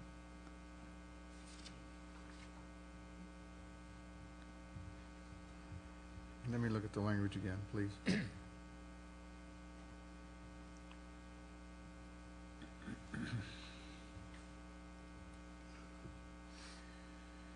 Well, that's not the way I read the language. It says, whereas the town council finds that the proposed zone change meets the requirements set forth in the land use development code as the number 6 amendment justified the fact that the original zoning was in error. Okay, so That's- we could change it. You need to change that language, or if that's in the original ordinance under the zoning, can't use that criteria for your change.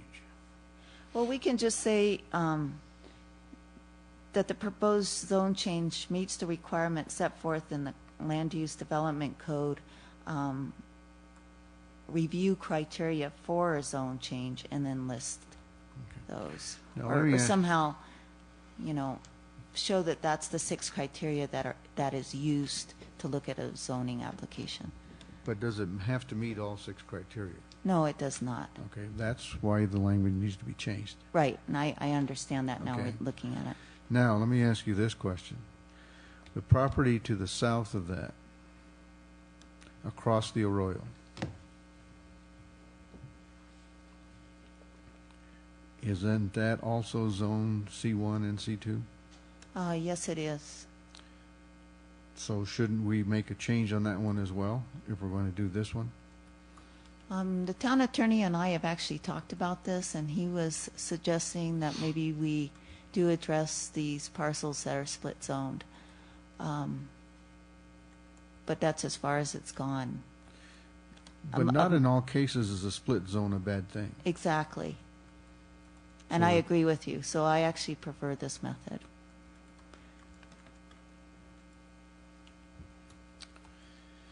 But if we're going to do this, shouldn't we be doing it as a total neighborhood rezoning? As far as an area master plan? Mm-hmm.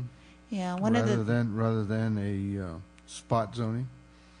Well, it's not considered spot because the adjacent parcels are C2, and you see C2 at the intersection where the visitor center is. But the 3 properties next to it are not a C2.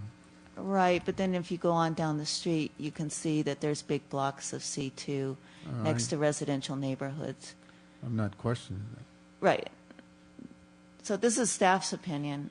Every counselor will have he or she's own opinion, and the council as a whole votes on this. So. No, I understand that, but I'm Right. still saying it, and I want to have your opinion. That's why I'm asking these questions.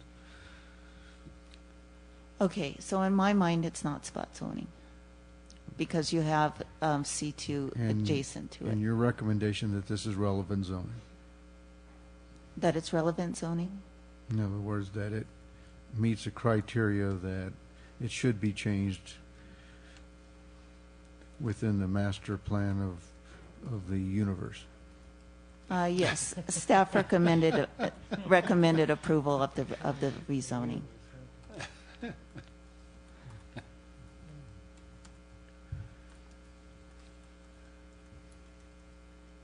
I have some real concerns on Gustorf. I travel that street a lot. It's got some real issues.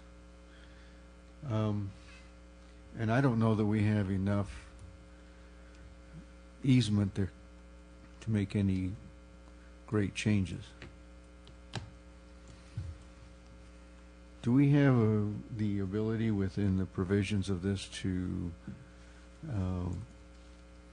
modify the approval of this to gain easement from the landowner to improve the accessibility to that area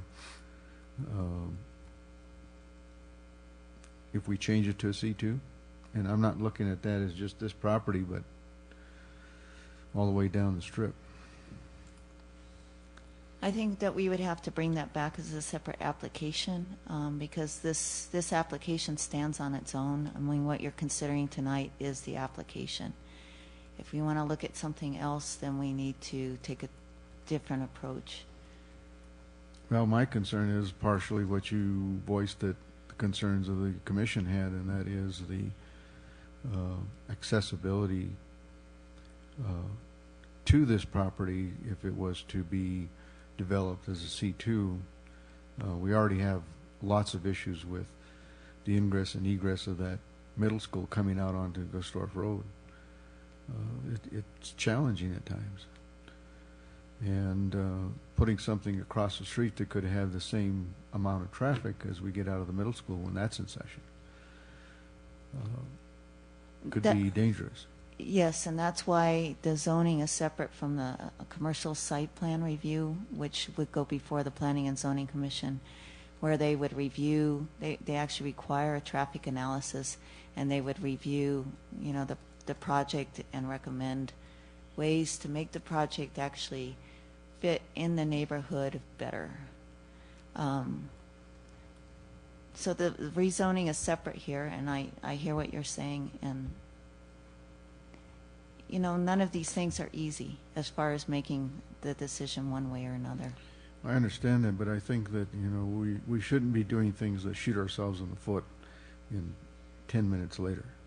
And part of that has to do with the accessibility of land and its use in the future. And that's where I'm coming from in my concern about the change in the zoning. Not that I feel that it's not a proper thing to do, but I have concerns that we make decisions and then we come back and it's very difficult. Yes, and I understand that. And with it being zoned C1, you could still have quite a few curb cuts on Gustorf. So that's an issue too when you're looking at the zoning. Cuts don't necessarily mean traffic. Right. A lot of traffic. A single cut can have more traffic than 10 cuts, depending upon what the development is. True, but that's at the site plan level rather than at the zoning I know, level. but the site plan for a C1 is a lot different than a site plan for a C2. Right, I understand. I hear you. That's all the questions I have right now. Okay, Thank you. Thank you. Councilor, did you have any more from Mr. Yarvitz? Council? I would like to listen to what Mr. Yarvitz has to say. The situation in particular, if you see the triangle piece adjacent to the Paseo del Pueblo Sur property there, what if we do not get the zone change, the client winds up probably splitting the property, such that all of the traffic in the C1 would come off of Gustorf, and all of the traffic on the front, with the DOT permit being redone with Mr. Godoy, would come in from the front. What we're trying to attempt is to bring in most, if not all, of the traffic off of Paseo del Pueblo Sur to minimize the traffic going out onto Gustorf. And Mr. Chairman, if I could ask this. please. That is your intent. 10 years from now, you may not be the person that's developing this property, and that intention could be totally different. So we shouldn't be talking about, unless you have a particular project in mind. We need to talk about the property and its potential any which way but loose. Okay, but I'm having difficulty bringing even in a client to deal with the 8 acres with 2 different sets of rules to follow. So you'll wind up with 2 different sets of commercial designs, which is okay with the owner of the property. We're just going through this process. The curb cut has not been completed because Mr. de Godoy did not finish part of his part of the equation. We have all the documents signed. I could record them tomorrow, and we have sufficient access from Paseo del Pueblo Sur. Without Mr. de Godoy's participation, we have 0 access from the front. But we have all that lined up, and I could record everything tomorrow. He was supposed to put in the curb and the entrance with a paved apron so many feet into the property. He has yet to do so, so we have not traded him a parcel of land to square off his property in exchange for doing this shared easement off Paseo del Pueblo Sur. But it's a difficult property, and we agonized over coming here for a zone change to get one zone to develop under. And whether we took a C1 for all of it or a C2, my client said, well, I won't give up a C2. That's kind of silly because we're off of Paseo del Pueblo Sur anyway, and that's more of a C2. But I don't disagree with your comments. It's just a question of winding up with a different animal on the property, an 8.5 acres in the center of town. And again, number 6 in the criteria said an error in the zone change, or a change in the land use development issues, or there's a third criteria in that number 6, which or by a change in the town of Taos's overall development policy. So the question is, we have a parcel in the center of town that's undeveloped, and the opportunity, as we continue to talk about economic opportunities here, is greater for this parcel if it's one zone than if it's 2. And that's why we came in here for a blanket or for a zone change, so we had one set of rules to follow on an 8-acre parcel rather than 2 sets of rules, and then doing an administrative lot split and splitting it into 2 different parcels, which is nothing that the client thought was in his best interest or the town's. So that's why we're here for this. Okay, and I can take a look at 9 and 6, and all 3 of the criteria you're talking about there, it doesn't meet. Would you go back to number 6, please? I don't have it in front of me. The vicinity, or by a change in the the vicinity townhouse. the vicinity hasn't changed. In other words, there isn't more commercial C2 in there. We haven't rezoned any of the properties adjacent to you, so that doesn't apply. What would you commit to the Or by a change in the overall policy, development policy of the town, that hasn't changed because we haven't upgraded 2020 plan. Until we do that, we don't change policy. I see what you're saying. So I'm just saying number 6 just doesn't work unless you use it as just a guideline and not as something you have to actually prove. So that's all I'm saying. Would you consider the command center a C1 or a C2 usage? It would be a C1 usage, applicable usage. Okay, just thought I'd ask that question. I'm not sure if that would be allowed in neighborhood commercial. It's an office building. It is now. Sorry. No, but even before, it's still an office building. You know, no matter how you use it, command center's just an office. Anyway, I don't have any more questions on that. Okay. Council, any other questions? I do have some concerns, you know, with raising it next to the high school there, or maybe the elementary, or, you know, just, or middle school. I do have concerns, especially as our director said something about a bigger store and now big trucks possibly in and out of there, because, you know, they usually go around the back to unload and load, and I'm sure they're going to be going out if that was the use of it. I don't know. But, yeah. So I guess the front of it, the rear of it is against the elementary, but I just want to mention that it is a concern.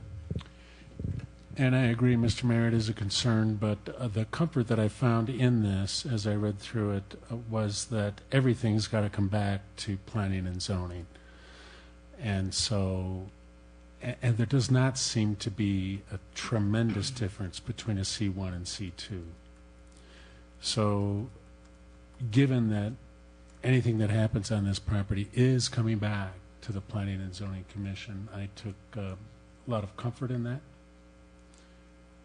So I also would like to thank the Planning and Zoning Commission and you, Martha, for your reports, when I get them and I read them, are very well put together. So thank you for doing that. I do have one other question, Martha. I have a question. Sorry, go ahead. Go ahead. No. This goes to your question, or your comment. Go ahead. Comment. Was that a conditional use on the approval of this? That the development has to come back to the county, to commission? It could, because there are a lot of developments that wouldn't necessarily have to, or have to have your approval, as long as they meet the criteria of a C2 zone. Yes, we discussed this at the commission level as well. The current code is actually combining rezonings with site plan approval, which is contract zoning, which is illegal. So the original staff report actually recommended that a condition be added that a commercial site plan go before the commission for formal approval. The commission itself decided that they didn't want to do that. They have found in the past that putting too many conditions on an approval that they have made have not been followed, and I'm in the process of trying to separate, with the text amendment, trying to separate the zoning from the site plan approval and requiring commercial site plans to go before planning and zoning. That's the way I've known them to be approved. I don't feel comfortable with, you know, the code administrator making that decision, or the planning department making that decision on their own, especially given, I think, what the intent of the Town of Taos code was, that the commission does have the opportunity to review the site plan and give formal approval. So just to ask this, if Mr. Yarwood's client came in tomorrow and said, I want to split this up into 10 lots, and I'm going to sell off the 10 lots, and each lot, whoever buys that, they're going to be developing that.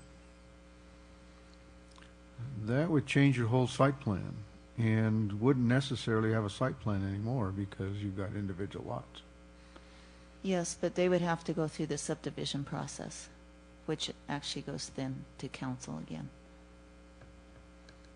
But that can be who knows when down the road, and there's a lot of different things that can change between now and then. So what I'm getting at is that unless this is developed as a one single parcel, it's really not necessarily going to come before you again as a site plan. Correct? I don't understand what you're saying there. Given the acreage, If he it would be a develops commercial if he site develops plan. it all as 8 acres Uh-huh. as a single development, that development would come before you, correct? Yes, as a commercial site plan. If he was to subdivide it, Then the subdivision would come before the commission and then to the council. okay, and after it's subdivided and sold off in smaller parcels, It would depend on how those parcels were being developed. If they were residential parcels, then you're no, I'm right. talking about it, we're changing the whole thing to C2. Okay. And so when it comes back as a subdivision of C2, I mean, we've already subdivided it once because we took out 2 acres for the command center. So to say that we wouldn't subdivide it again is, I understand what you're saying, and that's why I believe the code needs to separate out a commercial site plan for review by the Planning and Zoning Commission. Currently, the way the code is written is it separates out the site plan along with a conditional use permit, with a rezoning, with, for every type of application that comes before the Planning and Zoning Commission, there's the site plan attached to it. And what I would like to do is take out the site plan and just have it stand on its own so that all commercial proposals actually go before the Planning and Zoning Commission as a commercial site plan review and be approved that way, rather than having the planning department and the internal town staff decide whether or not to allow commercial development given the site plan. That's my recommendation. I have not, I'm working on that code right now, but that has not been brought before the Planning and Zoning Commission nor the council. It's in the progress of being written. It's pretty elaborate just because that's a big section of the code. but you can't deny a site plan as long as it meets the code. Right, but the code requires quite a bit with a site plan. And then the code administrator can require that it go to the Planning and Zoning Commission. And that's what I would require for approval. If you're here, want to just... Right. That's why we recommended in our initial staff report that the commission consider putting a condition on their approval to have... But they didn't do that. No, they did not do that. Thank you. Thank you. Thank you. Any other questions? Well, so I just want to clarify that. Thank you for that discussion, Martha and Councilman. So do I have my comfort blanket or not? With me, you do, but he's absolutely right, because it's not outlined in the code as such. Another director could decide to go ahead and approve a commercial site plan. So how soon can I get that comfort blanket? Well, you could I condition... don't mean to be flippant. Well, you could... But I seriously did. When I read that in there, at least I thought I did, We have the there were- minutes, and that was the intent of the commission. And the minutes do talk... We actually reviewed the tapes today, and I kept putting on this caveat. So... Now I forgot what I was going to say, to be honest. You could set the condition, right? The commission Yes. did address that issue. And when I read that, I took comfort in that. But now what I'm hearing is that although you agree with the commission, it appears that if you leave, Martha, and we get another director in who does things differently, that that they can create that change without any checks and balances. Unless we set the condition.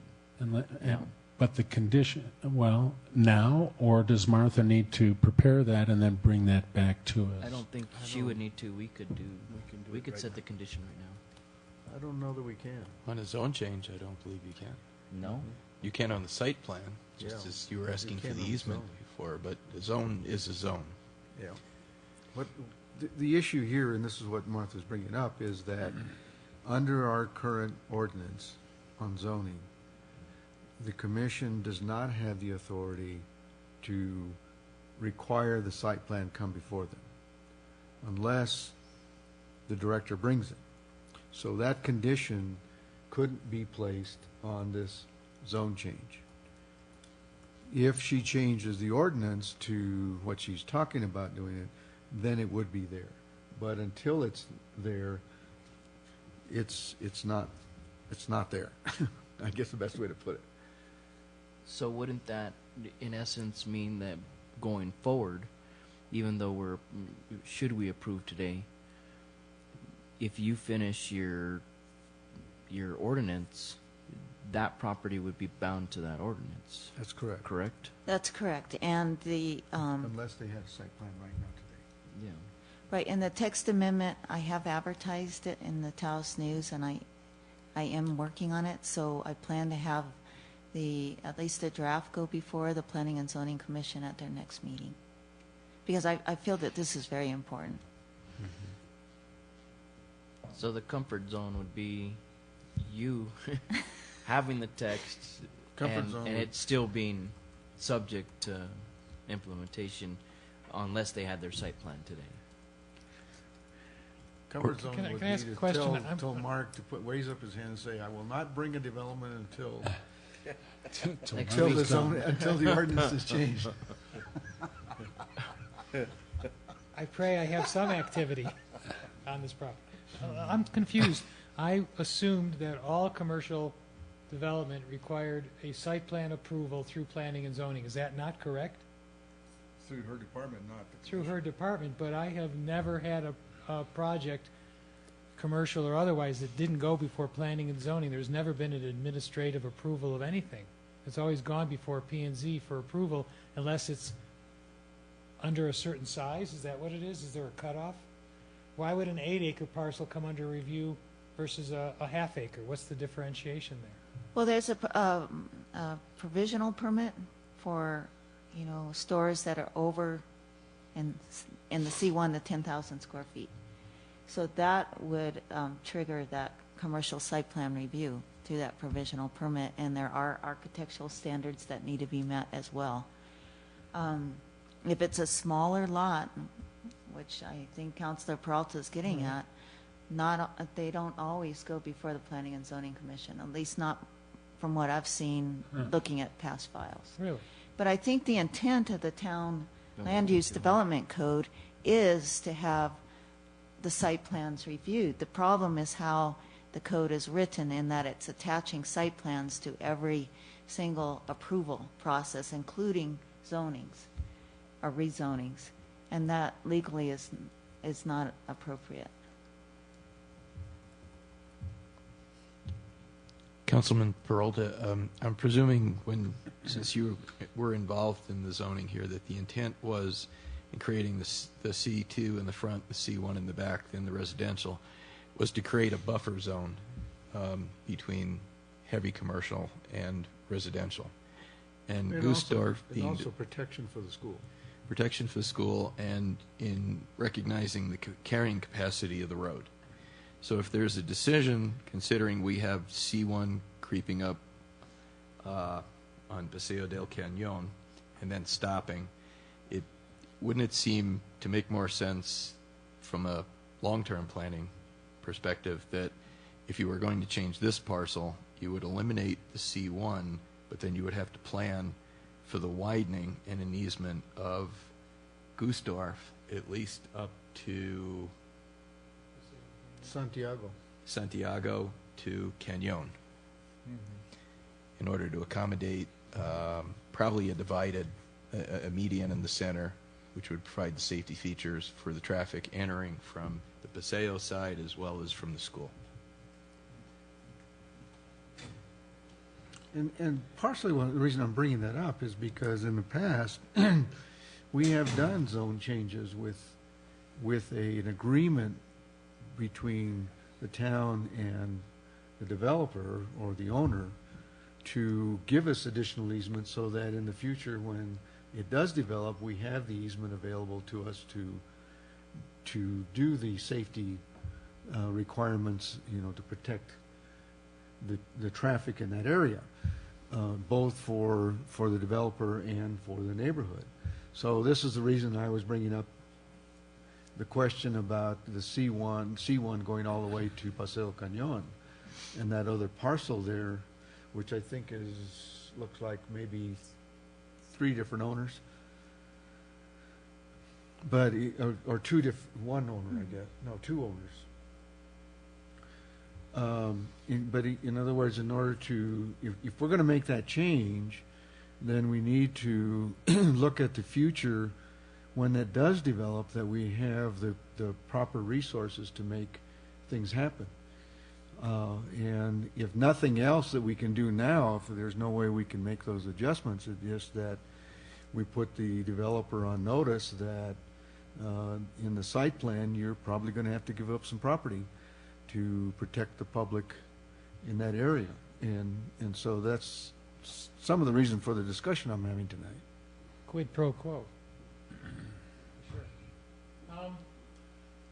I see what, and also looking at it from the bottom to the top, if you eliminated all of the C1 and made it all C2, that would be consistent with the extremes of that area. Well, actually, you wouldn't want to do that with those condos that are in there. Yeah, no, I see the condos, but from Santiago to Paseo Cañon, where we do have now more than sufficient capacity on Paseo Cañon to handle traffic off of Gustorf, that's not the issue, because I understand what Gustorf is. I've driven out it many times myself.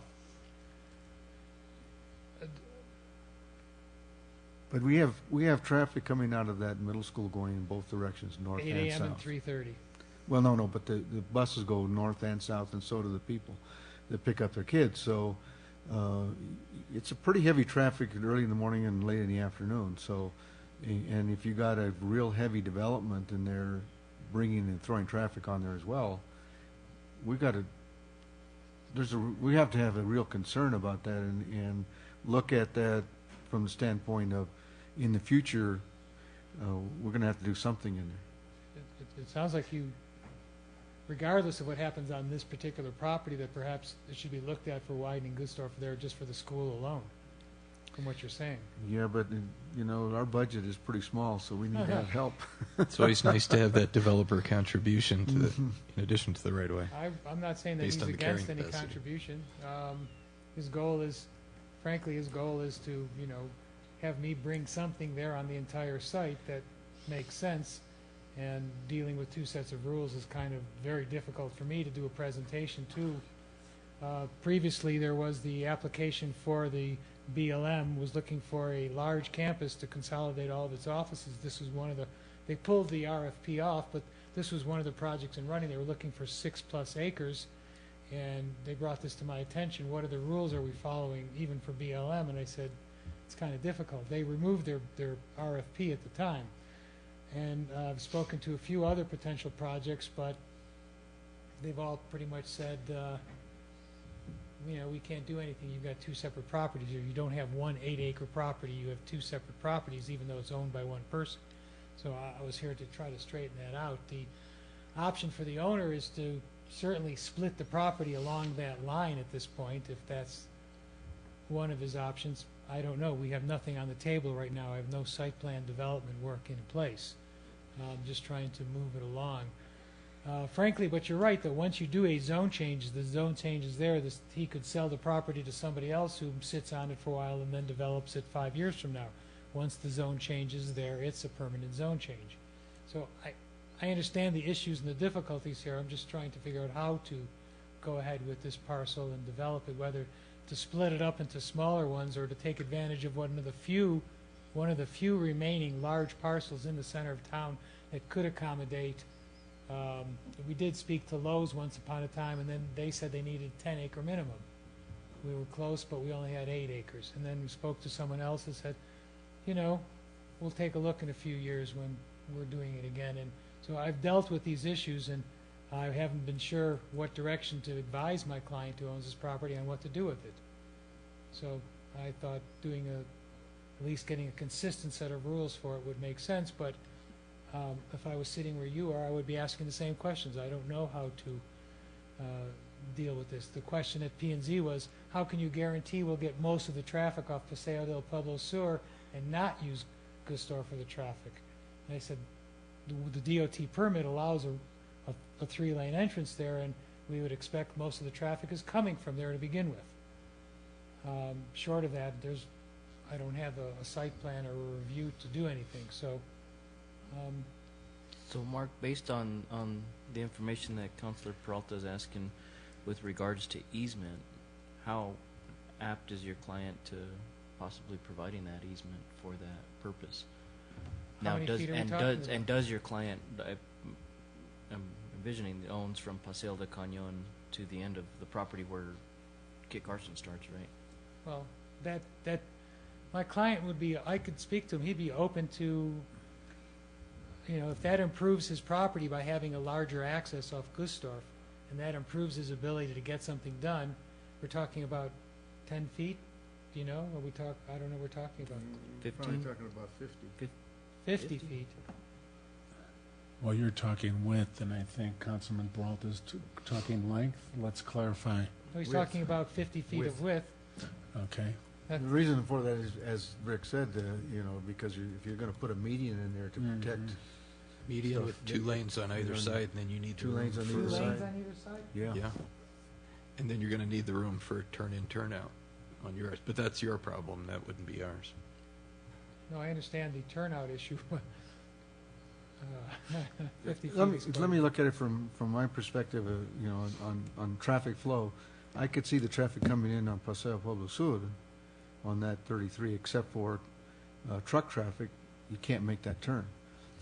But leaving, if I was, as a customer, I'd go out through Gustorf. It's too difficult to get back on Paseo Pueblo Sur to that small entrance, especially if you want to make a left turn. So I would go out. Left turn out, what isn't allowed? It was a right in, a right out, and then a left in from the middle lane, but no left outs. You could easily exit and take a right. There's not a lot of traffic there, but there's no left allowed out. So that's dumping an awful lot of traffic onto Gustorf then, exactly what we're Right. talking about, which is going to come back out to Paseo Pueblo Sur for the most part. But it could also go down the other way into the neighborhood, and this is the reason we're talking as much easement as we would need to properly do that, and particularly if we're going to meet our policy on bike lanes. What about the school participating in the width?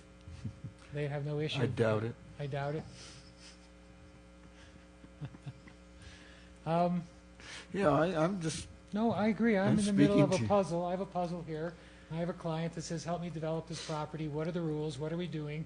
Every time I entertain a potential client for this, it's like they stand there scratching their head. So, Well, let's put it this way, Mark, we make it simple and we can close this conversation. Your client has to understand if this is going to be C2, that he's going to have to provide some easement to alleviate traffic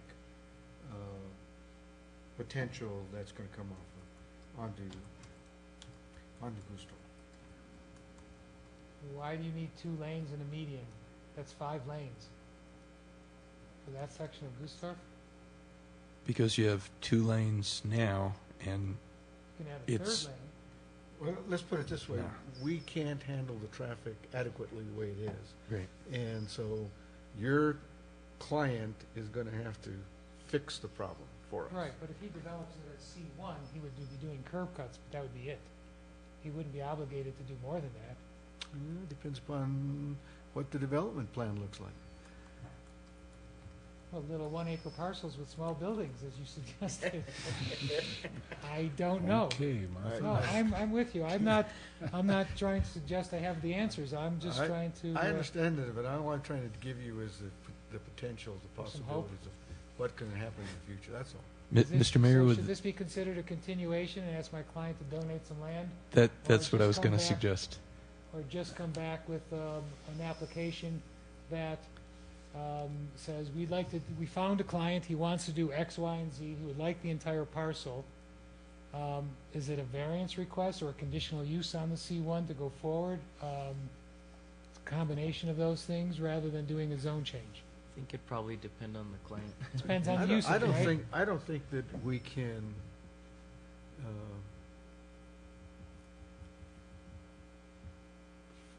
I don't think that for requiring the zone change, we can require an easement grant.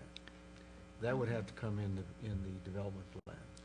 So all I'm trying to say is I'm trying to give you all of the scenarios out there of what could possibly happen going in the future, that we're going to have something to fix that thing. And I'm just saying is I'm pretty sure our planning department and planning commission, if they get involved in this thing, is going to say,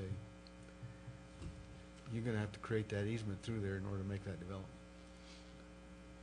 So would council consider a continuance where we could take two tracks? One is that Mr. Yarovitz could consult with his client, and on the other hand, planning could look at the possibility of rezoning that entire stretch to a C2, including necessary expansion for the road. What the projected impact on capacity would be. But not past Santiago, right? Not past Santiago, no. No. And then, of course, isn't there a part 3, which is the work that Martha's in the process of? Gary? The text amendment? Yes. Yes. Which says that all commercial applications get P&Z review? Yes. That's what he thought he was playing by anyway. I thought that's right. I've always brought everything to planning department and P&Z anyway. I didn't know you could sneak one by without that. So, Mr. Bellis, you kind of made a recommendation. I think the applicant is agreeable to that, council? I'd like a continuance on this. That's my neighborhood, that's Fritz's neighborhood. It's a high traffic area. It's a great concern to me, and there's no site plan, there's no real definite answers right at this point about anything. No, there can't be. With a zone change, you're not required to do that. Right. I can't give you a site plan because the rules are split. That's kind of the reason it's round and round. Yeah, no, I agree with your position. I'm not sure how to deal with this situation either for my client. Well, we're getting information, though. So item 1 is easement. Item 2, Martha, you're calling the text. Yeah, it's a proposed change to the land use development code, which us planners call text amendments. How soon will that text be ready? It's going to take 2 or 3 I'm writing it right now. I'm planning on taking it to the PNC Commission this coming meeting. They will probably have some things that they would like to see added. I mean, it's not simple, this text. So we're talking. And then I need to bring it to you for your review and your approval. And in the interim, of course, we got to have the attorney involved. So. I would also like the time to work with Mr. Bellis or Mr. French or whoever's going to tell me what the road looks like now and what it needs to look like. I don't know if 50 feet is agreeable. Maybe if it's, I'd have to see what that really means as a portion of the property too. Maybe he's happy to say, okay, forget the zone change. We'll just go on with what we have if that's too much of a stretch. So that's not my, that's not my decision. Well, what's the likelihood of right now approaching the school, because they're going through their parking lot rehab for, I mean, in the issue of safety with regards to their ingress and egress, asking for them for part of that easement. Well, right now, they're the entire cause of the problem of the traffic at those periods. Yeah. So maybe they might want to mitigate some of that in addition to the neighbor across the street and get some kind of cooperation. That's a possibility. Possibility to ask neighborhood rezone if they're in it. Are they working on that now in that parking lot? They're on it right now. Who's leading the way? Doug? Doug, probably. I will go speak to Doug. Thank you. And see what he's got on the books there, because they may need to widen the. There should be a decel lane or something for them as we are now. It's in phase right now. They're working on the front side of the school where ingress and egress traffic comes through the parking lot. But it all comes out there. And then they're going to jump over to the other side, which is the teacher bus administration side. Right. Of Right. things. I've been at that intersection many times. It'd be a good time. All right. I would be happy to meet with them to see if there's any plans for them to. Maybe there could be a great participation between both landowners to widen that street and dedicate some easements. Rather than one parcel do all of it. Well, you would, can't speak for them, but I would think that it would be in their best interest to provide the ingress and egress out of safety respect No, for their buses. that's a wonderful idea. I didn't know that they were doing that. I'd be happy to explore that. Isn't it nice when we can all get along? It's tight, though. So Right now it is. Even It's in really the tight. current state, if it stays, it's tight. It's, yeah, right. All the traffic right now is created by the school. We have given Well, no traffic. don't forget to Sunday church. Sunday church and Saturday night church. But, okay, I mean, I'm... Two churches.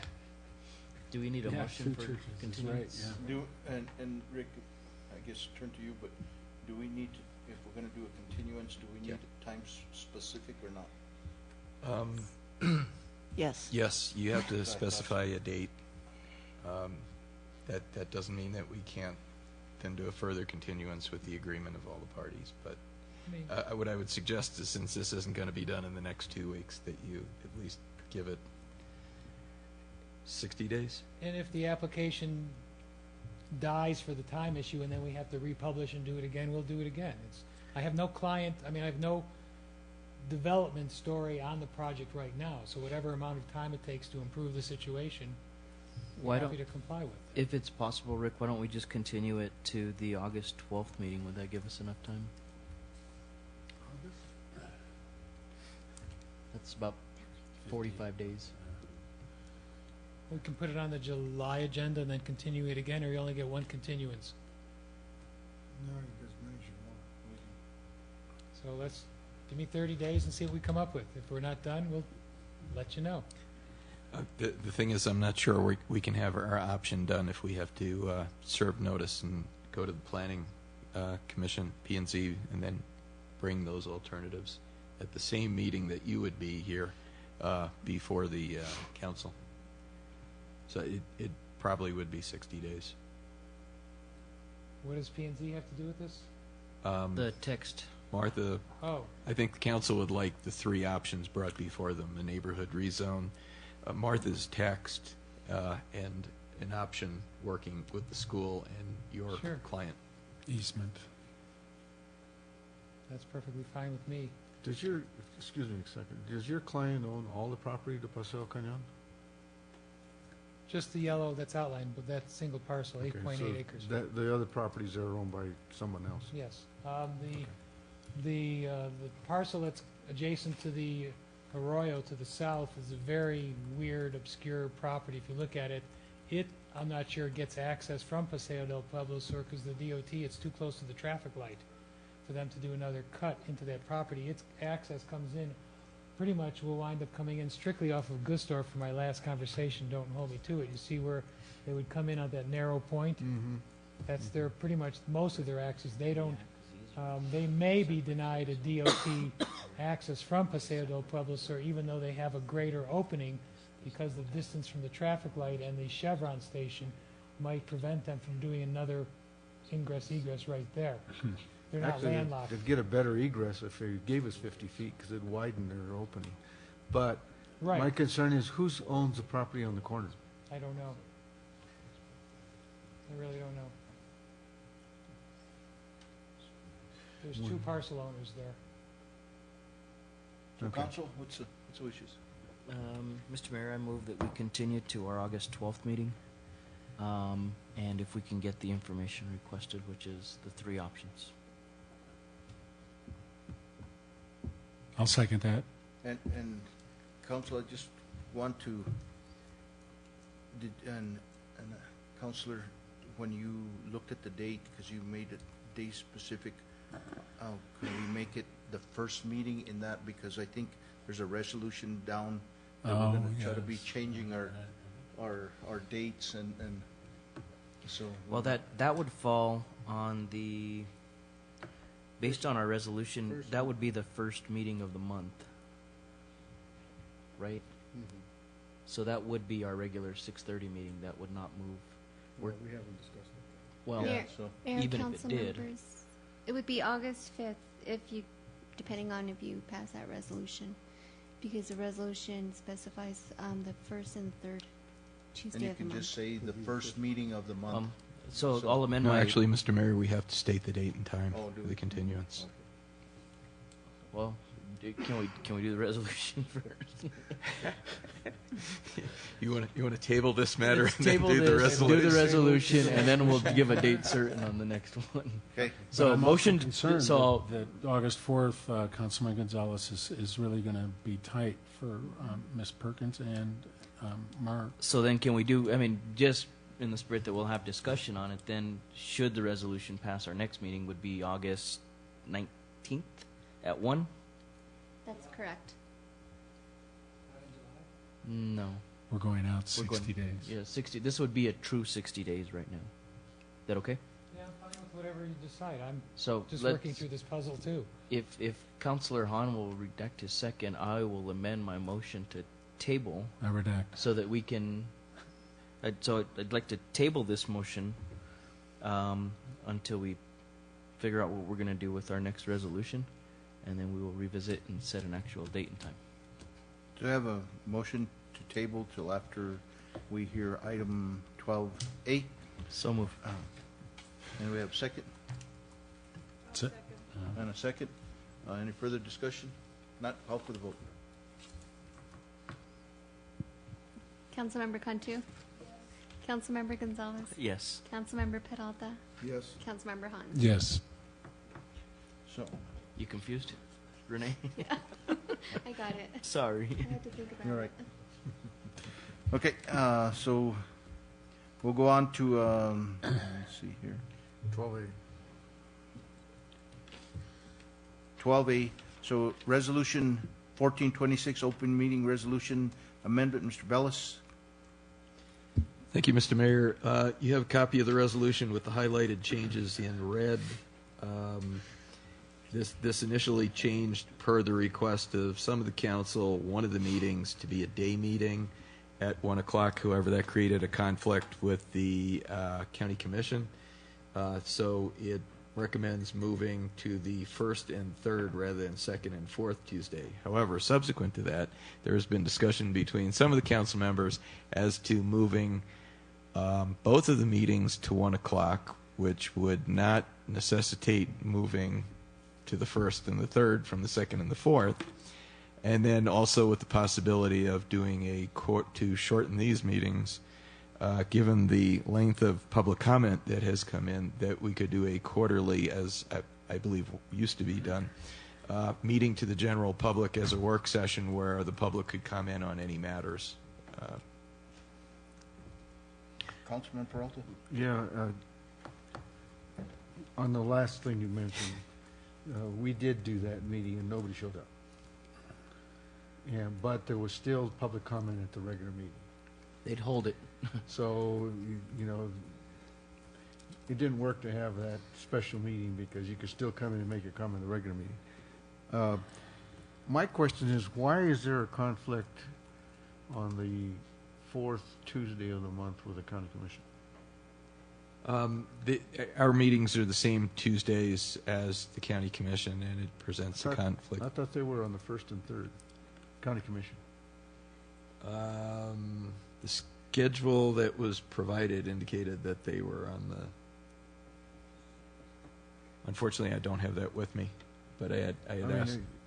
Am I correct? I thought so too, but we've been having a meeting every Tuesday, so it seems like it's changed. So my thought was to have the workshop meeting on the first meeting of the month, and then the regular council meeting on the second meeting of the month. So we would have the discussion and so forth on the first meeting, determine whether or not we wanted to go for approval on the regular council meeting, and then, you know, so you would do it that way. That was my thought, rather than having the regular council meeting first and then of the month, so you would have all your discussion and decision making in the same month. Staff is open to whatever council wishes. Council, do you understand what I'm saying? In other words, the first meeting of the month, which would be the second Tuesday, would be the day meeting, and then the decision-making meeting would be the second meeting of the month.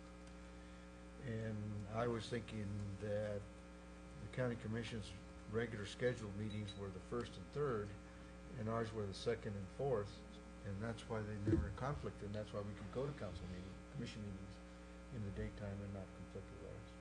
But since you guys are having a meeting every week, I can't help that. Renee, No matter what we do, we're screwed. Mayor and council members, according to their website, they have their regular scheduled commission meetings on June 10th and June 24th of this month. So that's So they have them the second and the fourth. Second and fourth. So is that changing? What does July look like?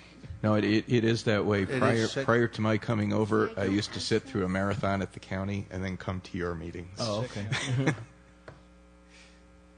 So what I would... We can go to first and third. I don't care, I mean, but I used to remember going to your meetings on the Tuesday that we didn't have one.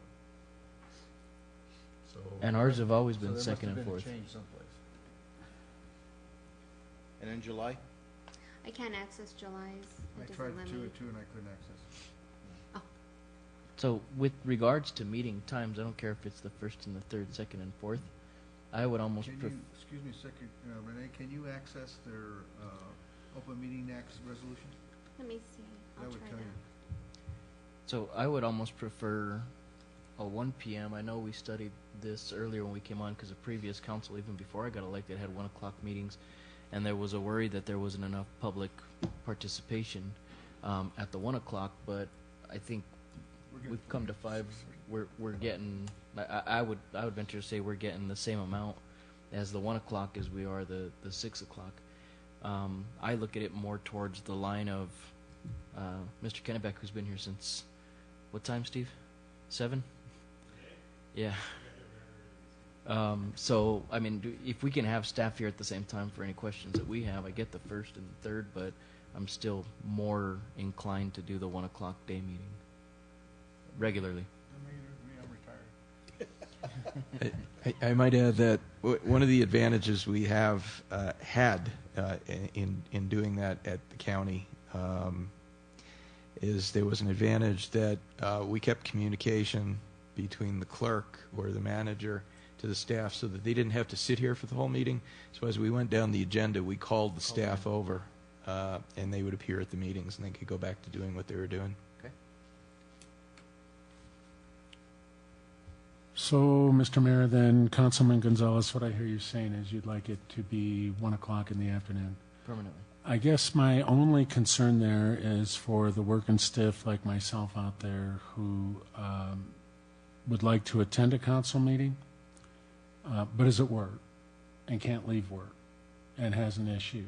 Like, for instance, they're a volunteer at Stray Hearts on the weekends. So that's my only concern about that. And it seems when the council did switch to daytime meetings, there were a number of us who were working who just could never attend those meetings. Got any thoughts that way? I don't. That was my recommendation, to have evening meetings, is that give people an opportunity to get out of work and come to the meeting. That was great until we started staying here till 1 a.m. True. But our hope is if we do, a Councilman Peralta is suggesting that first meeting of the month is our work study, we have staff here, then hopefully we can line it up so that second meeting really is slick. I would venture to say we try it because this burning the midnight oil is getting rough on home life. When we did have the workshop meetings, they started at 9 o'clock in the morning and went as long as it took during the day. And most of the time they would take a good 6 hours.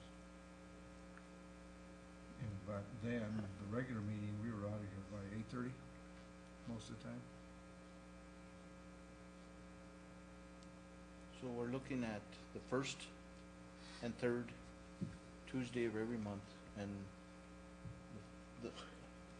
and one meeting starting at 2 meetings starting at 1. 2 meetings starting at 1. Who knows? It's up to you guys. I'm available. I don't think it's a problem starting at 1 o'clock. I've gone to enough county commission meetings, and Well, that's the thing. People who have an issue and people who want to attend and they know ahead of time, they go. There's not a problem at the county commission meetings filling up with people who want Yeah, to. they don't accommodate. So It was packed I today. think it'll be the same here if they have something they really want to address. Okay. So I guess, And Mr. Mayor, if I could, I'd like to make a motion that we move in, I guess, recognition of the county commission meeting, our meetings being the first and third Tuesday of the month, beginning at 1 p.m. Both of them at 1 p.m.? Both of them at 1 p.m. We have a motion. Do we have a second? I'm going to second that. Okay, discussion? Discussion. Unless we want to be here on the workshop meeting till 7 or 8 o'clock at night. I'd rather do And if we that want- And if we want than to have midnight. staff, if we want to have staff here, I would recommend that workshop meeting start at about 9 or 10 o'clock.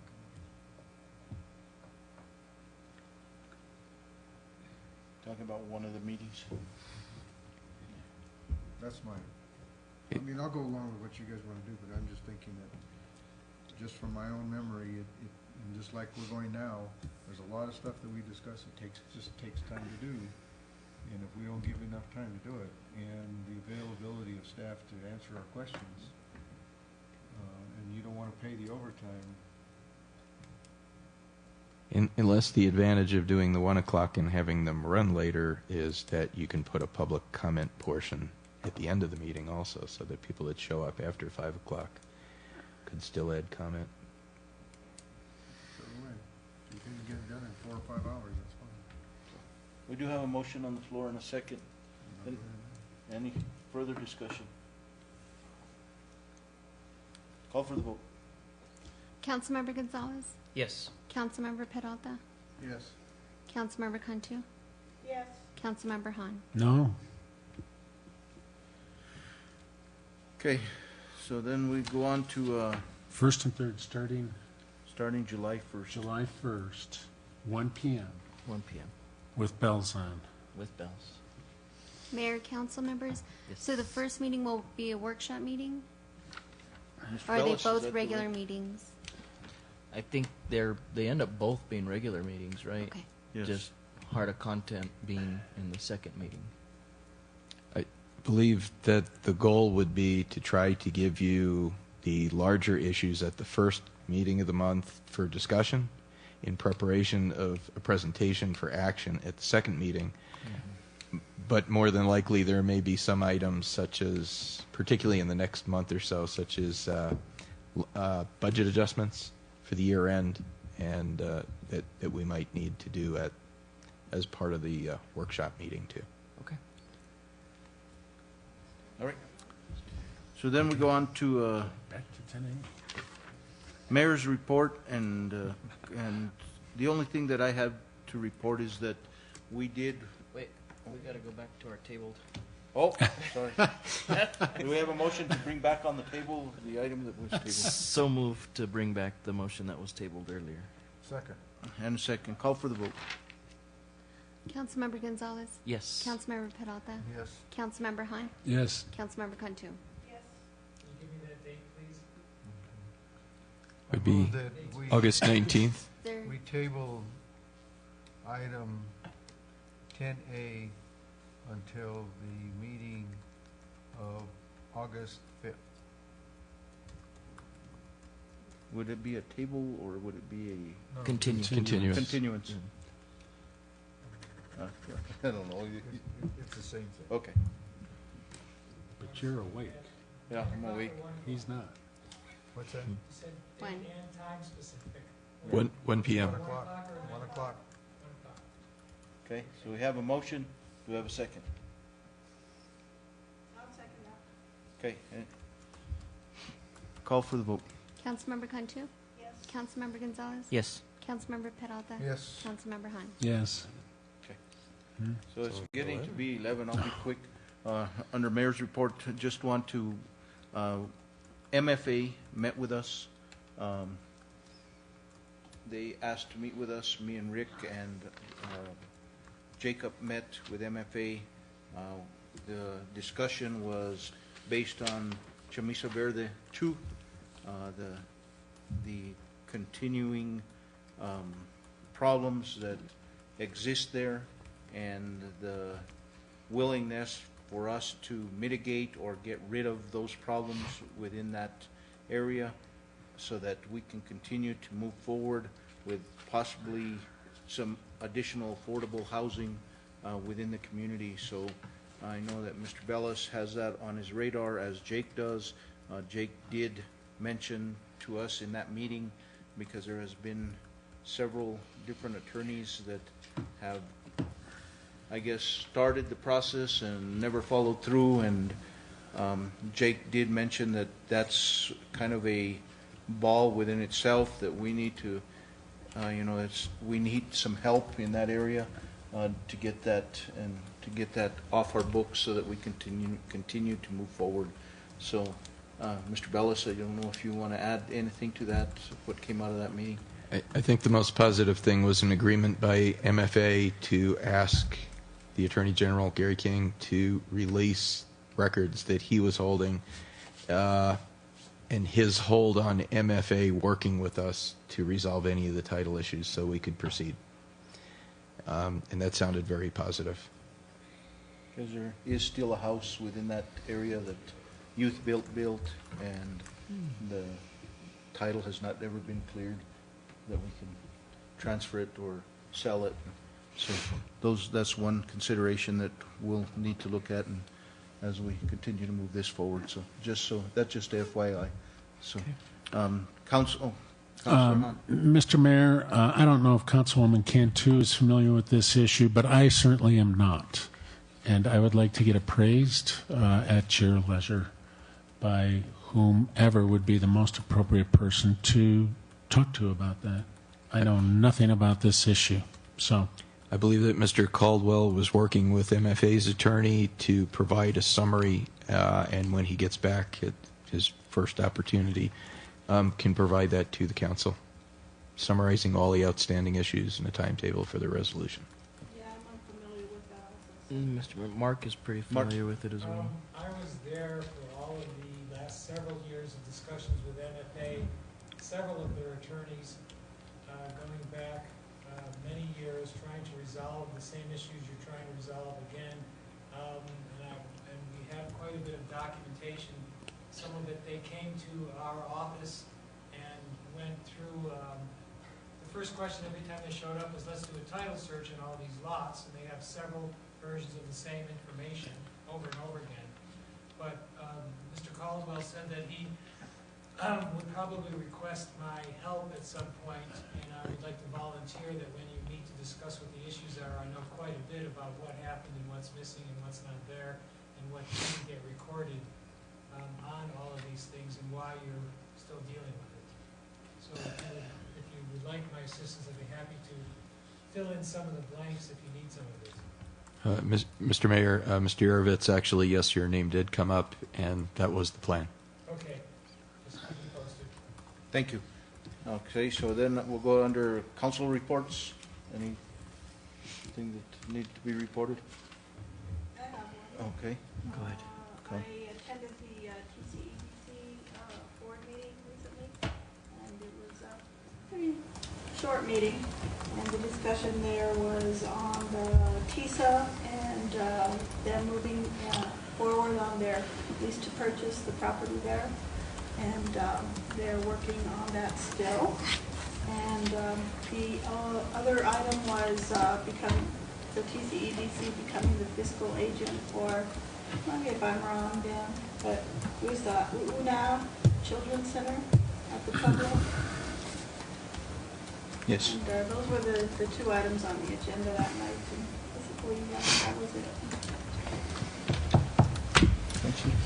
Mr. Mayor, as we approach our, and this may be a question more for Councilor Peralta, but as we approach our fiscal year, and the hospital approaches its fiscal year with the county, and the renewal of lease, I'd like to look into the possibility of quite possibly getting the board to maybe send out RFP as opposed to an operator with regards to quorum.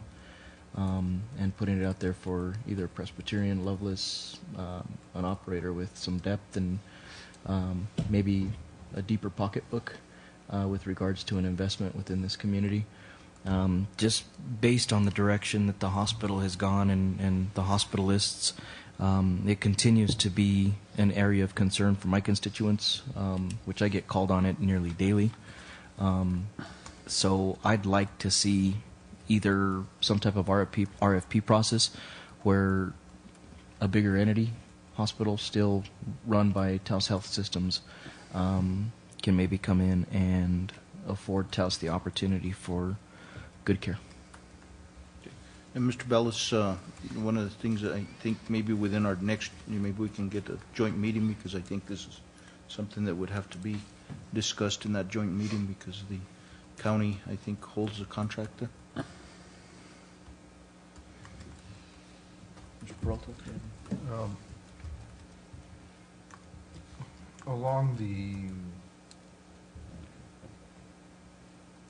lines of what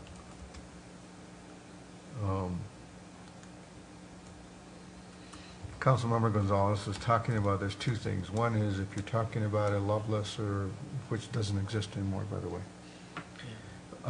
or you're talking about Presbyterian or any of those others, they don't do management. It's on. I'm sorry. They don't do management. They either buy it out from under you or the operation or whatever. So that would have to be considered an RFP to turn over the operation to somebody else, and Taos Health Systems will cease to exist. Or you go out for an RFP for a management company to come in and manage, or you don't do a management company and you hire a CEO, a CFO, and so forth in-house. There's pros and cons to that, but it's something that I'll have to look at. I have a meeting in the morning at 8:30 with the hospital to go over the budget for the coming year, and I've looked at the financials, but I have a lot of questions about some of the numbers and the categories that they put them under, because they're very general. So I need to get the specifics underneath that before I can say anything. And then Wednesday morning I will have an orientation with the hospital administrator, who is leaving July 4th. And so there is a search for an interim director coming up by quorum. That's part of their contract, to provide for an interim director until a permanent director is found. So one of the things I've considered is that quorum has been there now since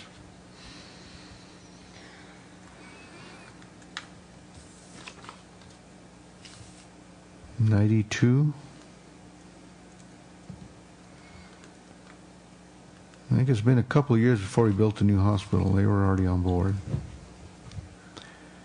So I think it's something that I will discuss with the board. It's something that I've mentioned to a couple of board members, that it's probably time for us to look at an RFP for management. You've been in bed with a company that long, it's time to see whether or not the sheets are clean. And so that's another thing that'll be coming down. So I will know more, to be able to tell you a little bit more by the first board meeting is the 25th that I will attend. And so next month I should be able to, first meeting next month, I should be able to give you some more information. Now there's one other thing that I'd like to bring up to you that I think is more informational than anything else. I sit on a board for the D.H. Lawrence Ranch Alliance, and we met with UNM on Monday. And if everything goes well this week, the ranch will be open to the public from 10 to 4 on Tuesday, Thursdays, and Saturdays through October. That's awesome. And we are still having some discussions with them on different issues, but That is going to be with a paid UNM person on board at the site. It'll be probably administered through UNM-Taos, and we will also be doing a docent training program through UNM-Taos to supplement what we're going to be doing there. And the Alliance will be paying for the cost of that person, UNM employee, to be there at the ranch. There will probably be a $5 fee to visit the ranch to help offset costs and also to help with capital improvements that are necessary at the ranch to maintain it and to improve it. Thank you. And Mr. Mayor and Council, it's come to my attention that we need to give direction, the council needs to give direction as regards the Echo Park locker room and training room construction. It's becoming time sensitive. We have commitments for collegiate teams to be coming in the fall, but pending the completion of locker rooms and some feel training rooms, that we will lose that ability by next year. We do have the $300,000 line item because of the suit. We have the monies there. I'm not a construction adept, but I understand that there are quotes for at least locker rooms through a prefab outfit. I also know that there's not a need to react and act in an emergency way, that we do have some time. And I've heard from others that they'd really like to look at the training room situation and maybe not only have the locker rooms, but training rooms created as well, which could conceivably cost $160,000 altogether, the locker rooms. And I don't have a formal estimate. We're just kind of ballparking it. But in any event, the question is this: can we put on our next agenda a discussion, and let's make a decision to give our town and Mr. Kennebec, and I'm so glad you're here, Steve, direction regarding the locker rooms and getting that field ready for collegiate action. And I'm open for discussion right now. Mr. Mayor? Go ahead. The one question I would have is whether or not the remediation has been done with regards to the drainage issue that money was intended for. That's my biggest concern, because to have locker rooms and have them flooded out is two different. Well, Mr. Kennebec is here, but it's my understanding that drainage and irrigation issues have been settled. And Mr. Kennebec, do you want to add anything to this? And Mr. Yarovitz, of course, is...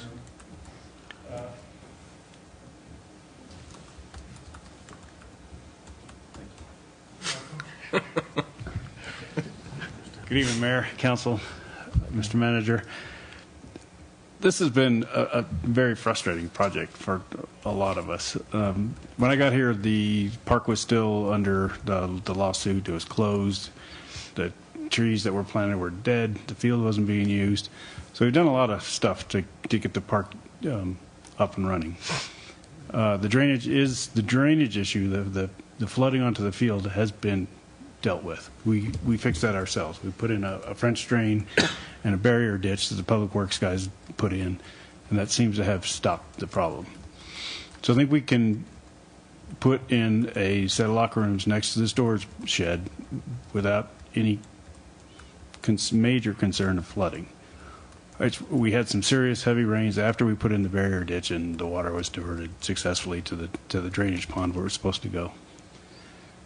So we've had a number of issues. I don't know if you want a history on kind of some of the issues and why we're still not very far along with this. And some of that is initially we had 2 pots of money. We weren't sure how much we could spend on the construction at the field. There was money set aside in case there was further litigation in a separate account. It was $80,000 of the $300 and something thousand. And in the last several months, I guess the former town attorney made the determination that that money, enough time had passed, no litigation had been forthcoming, so we could include that $80,000 in the total pot of money. Then we had the issue of the Living Design Group company still having a contract on design and project management through October of 2013. And at the time, there were some who didn't want to really engage with that company since they were involved in the field not being completed. So that made some time pass. Then we had the former town manager asked the TSA to kind of take the lead on what to build, what should be the priorities. I over a year ago, submitted to the council my recommendations for what we should do to the field and in what order. So then we got to the point where we were going to have the TSA work with the school system, which owns the property and has a joint powers agreement with the town, and use through the school system their cooperative educational system procurement, which precludes the need for getting bids and RFPs. So that would vastly, very much streamline the process of getting anything built. So that kind of fell through. And the idea was with Mr. Patterson of Living Designs Group being the contract facility manager for the school system, we could use his services through the school at no extra cost, and we wouldn't have to pay money out of the settlement for some kind of design and project management. But that, for reasons I'm not completely sure of, didn't really work out. And so if we can get the town also has the capability of signing up and being using the CES procurement system, but we haven't done that yet. And we've asked for a number of reasons. There's been questions on whether we can, as a municipality, participate in it, although I'm told that other municipalities are members. So if we can get onto CES and if we can get agreement on what we want to build in what configuration, then I think we can probably get it done fairly quickly. But we're at the point now is where if we move forward now, we would have to use a regular procurement process and get RFPs, and we still need to agree on what it is we want to build and in what order and how much money on which item. Councilor Gonzales? Steve, the question I had was, I know a while back when we had talked with TSA, there was some mention or question put out there whether or not TSA could formally go out and receive the RFPs on their own, as to not make it a government entity so that we don't get hosed by a contractor,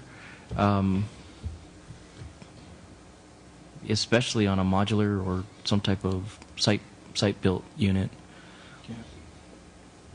Wouldn't be able to happen? No, because it's public money.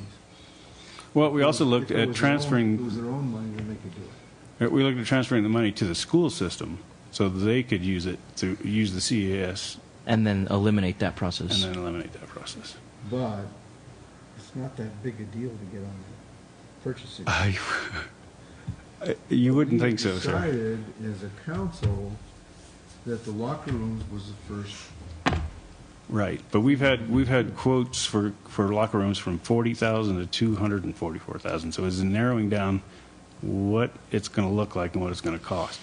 And the prefab building that Mr. Yarvitz suggested looks decent to me. It can be procured through the CES system. It's $100,000, I believe.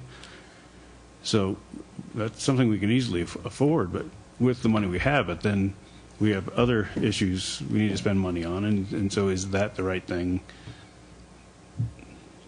But it was my understanding that top priority was to get the locker room done first. And if we had any money left over, then we could talk about what we do What's next in what order. So,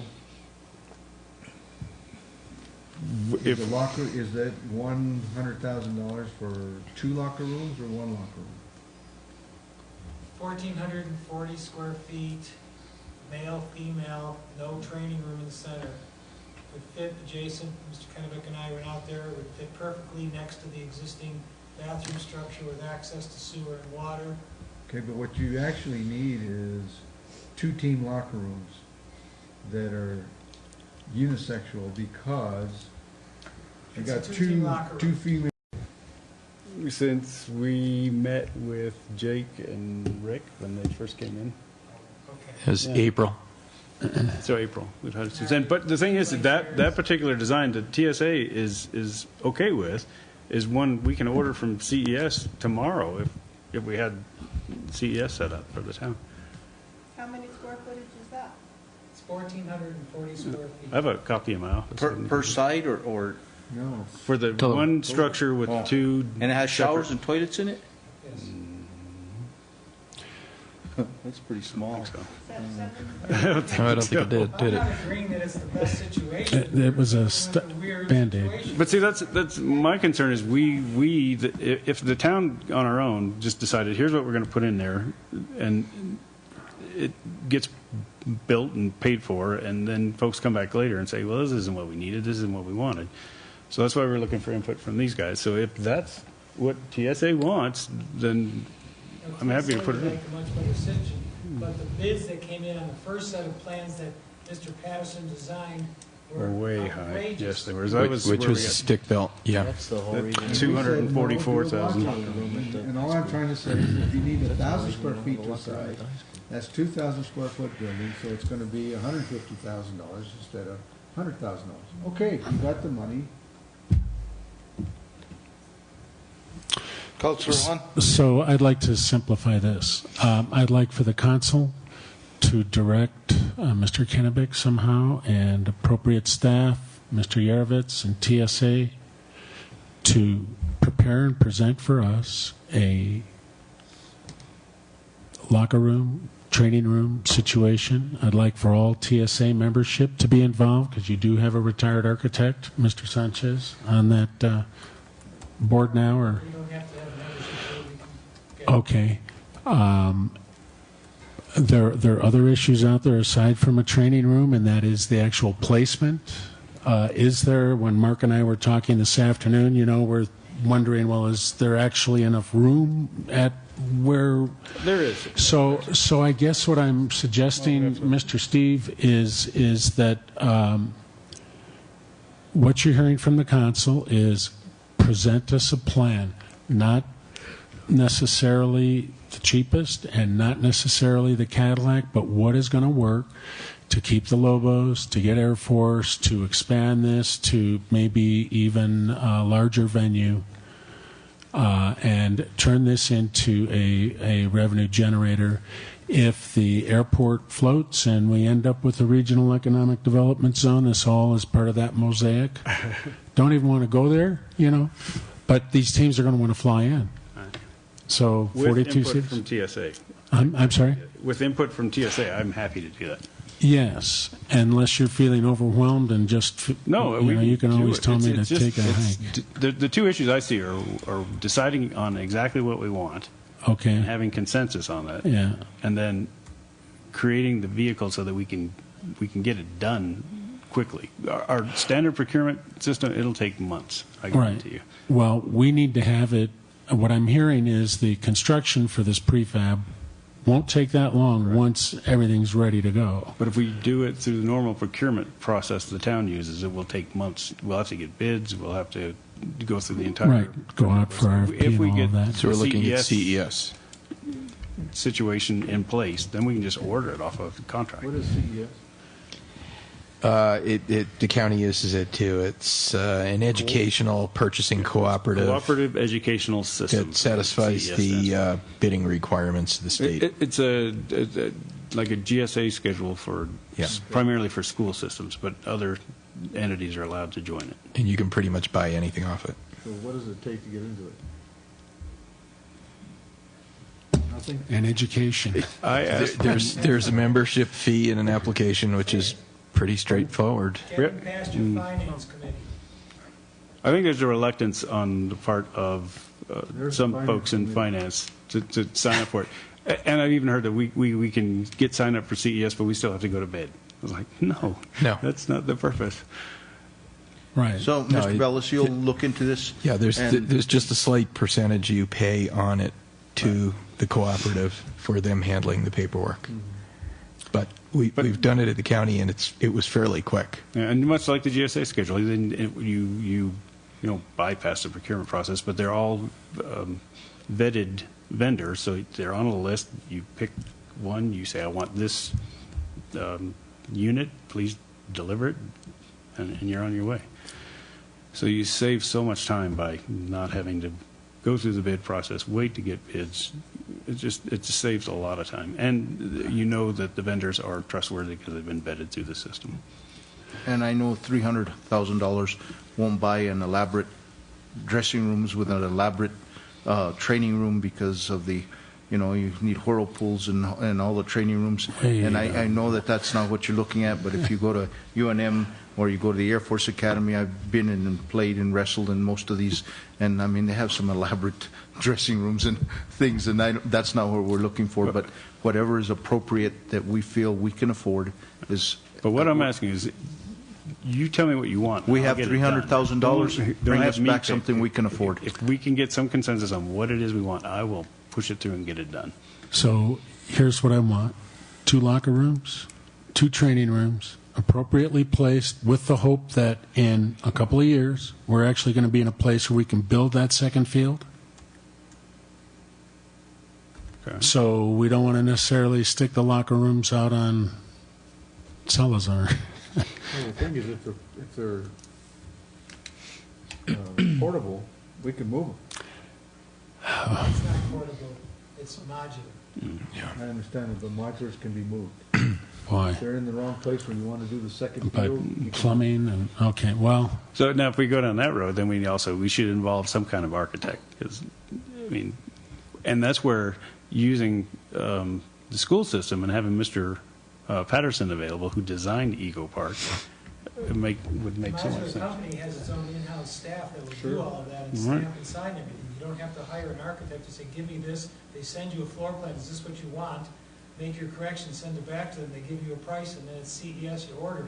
Let's go. That's what we've been trying to go through, but the town has never joined CES, and the protocol of how to do this is driving Steve and I nuts. okay, well, we don't want you to have to go to therapy.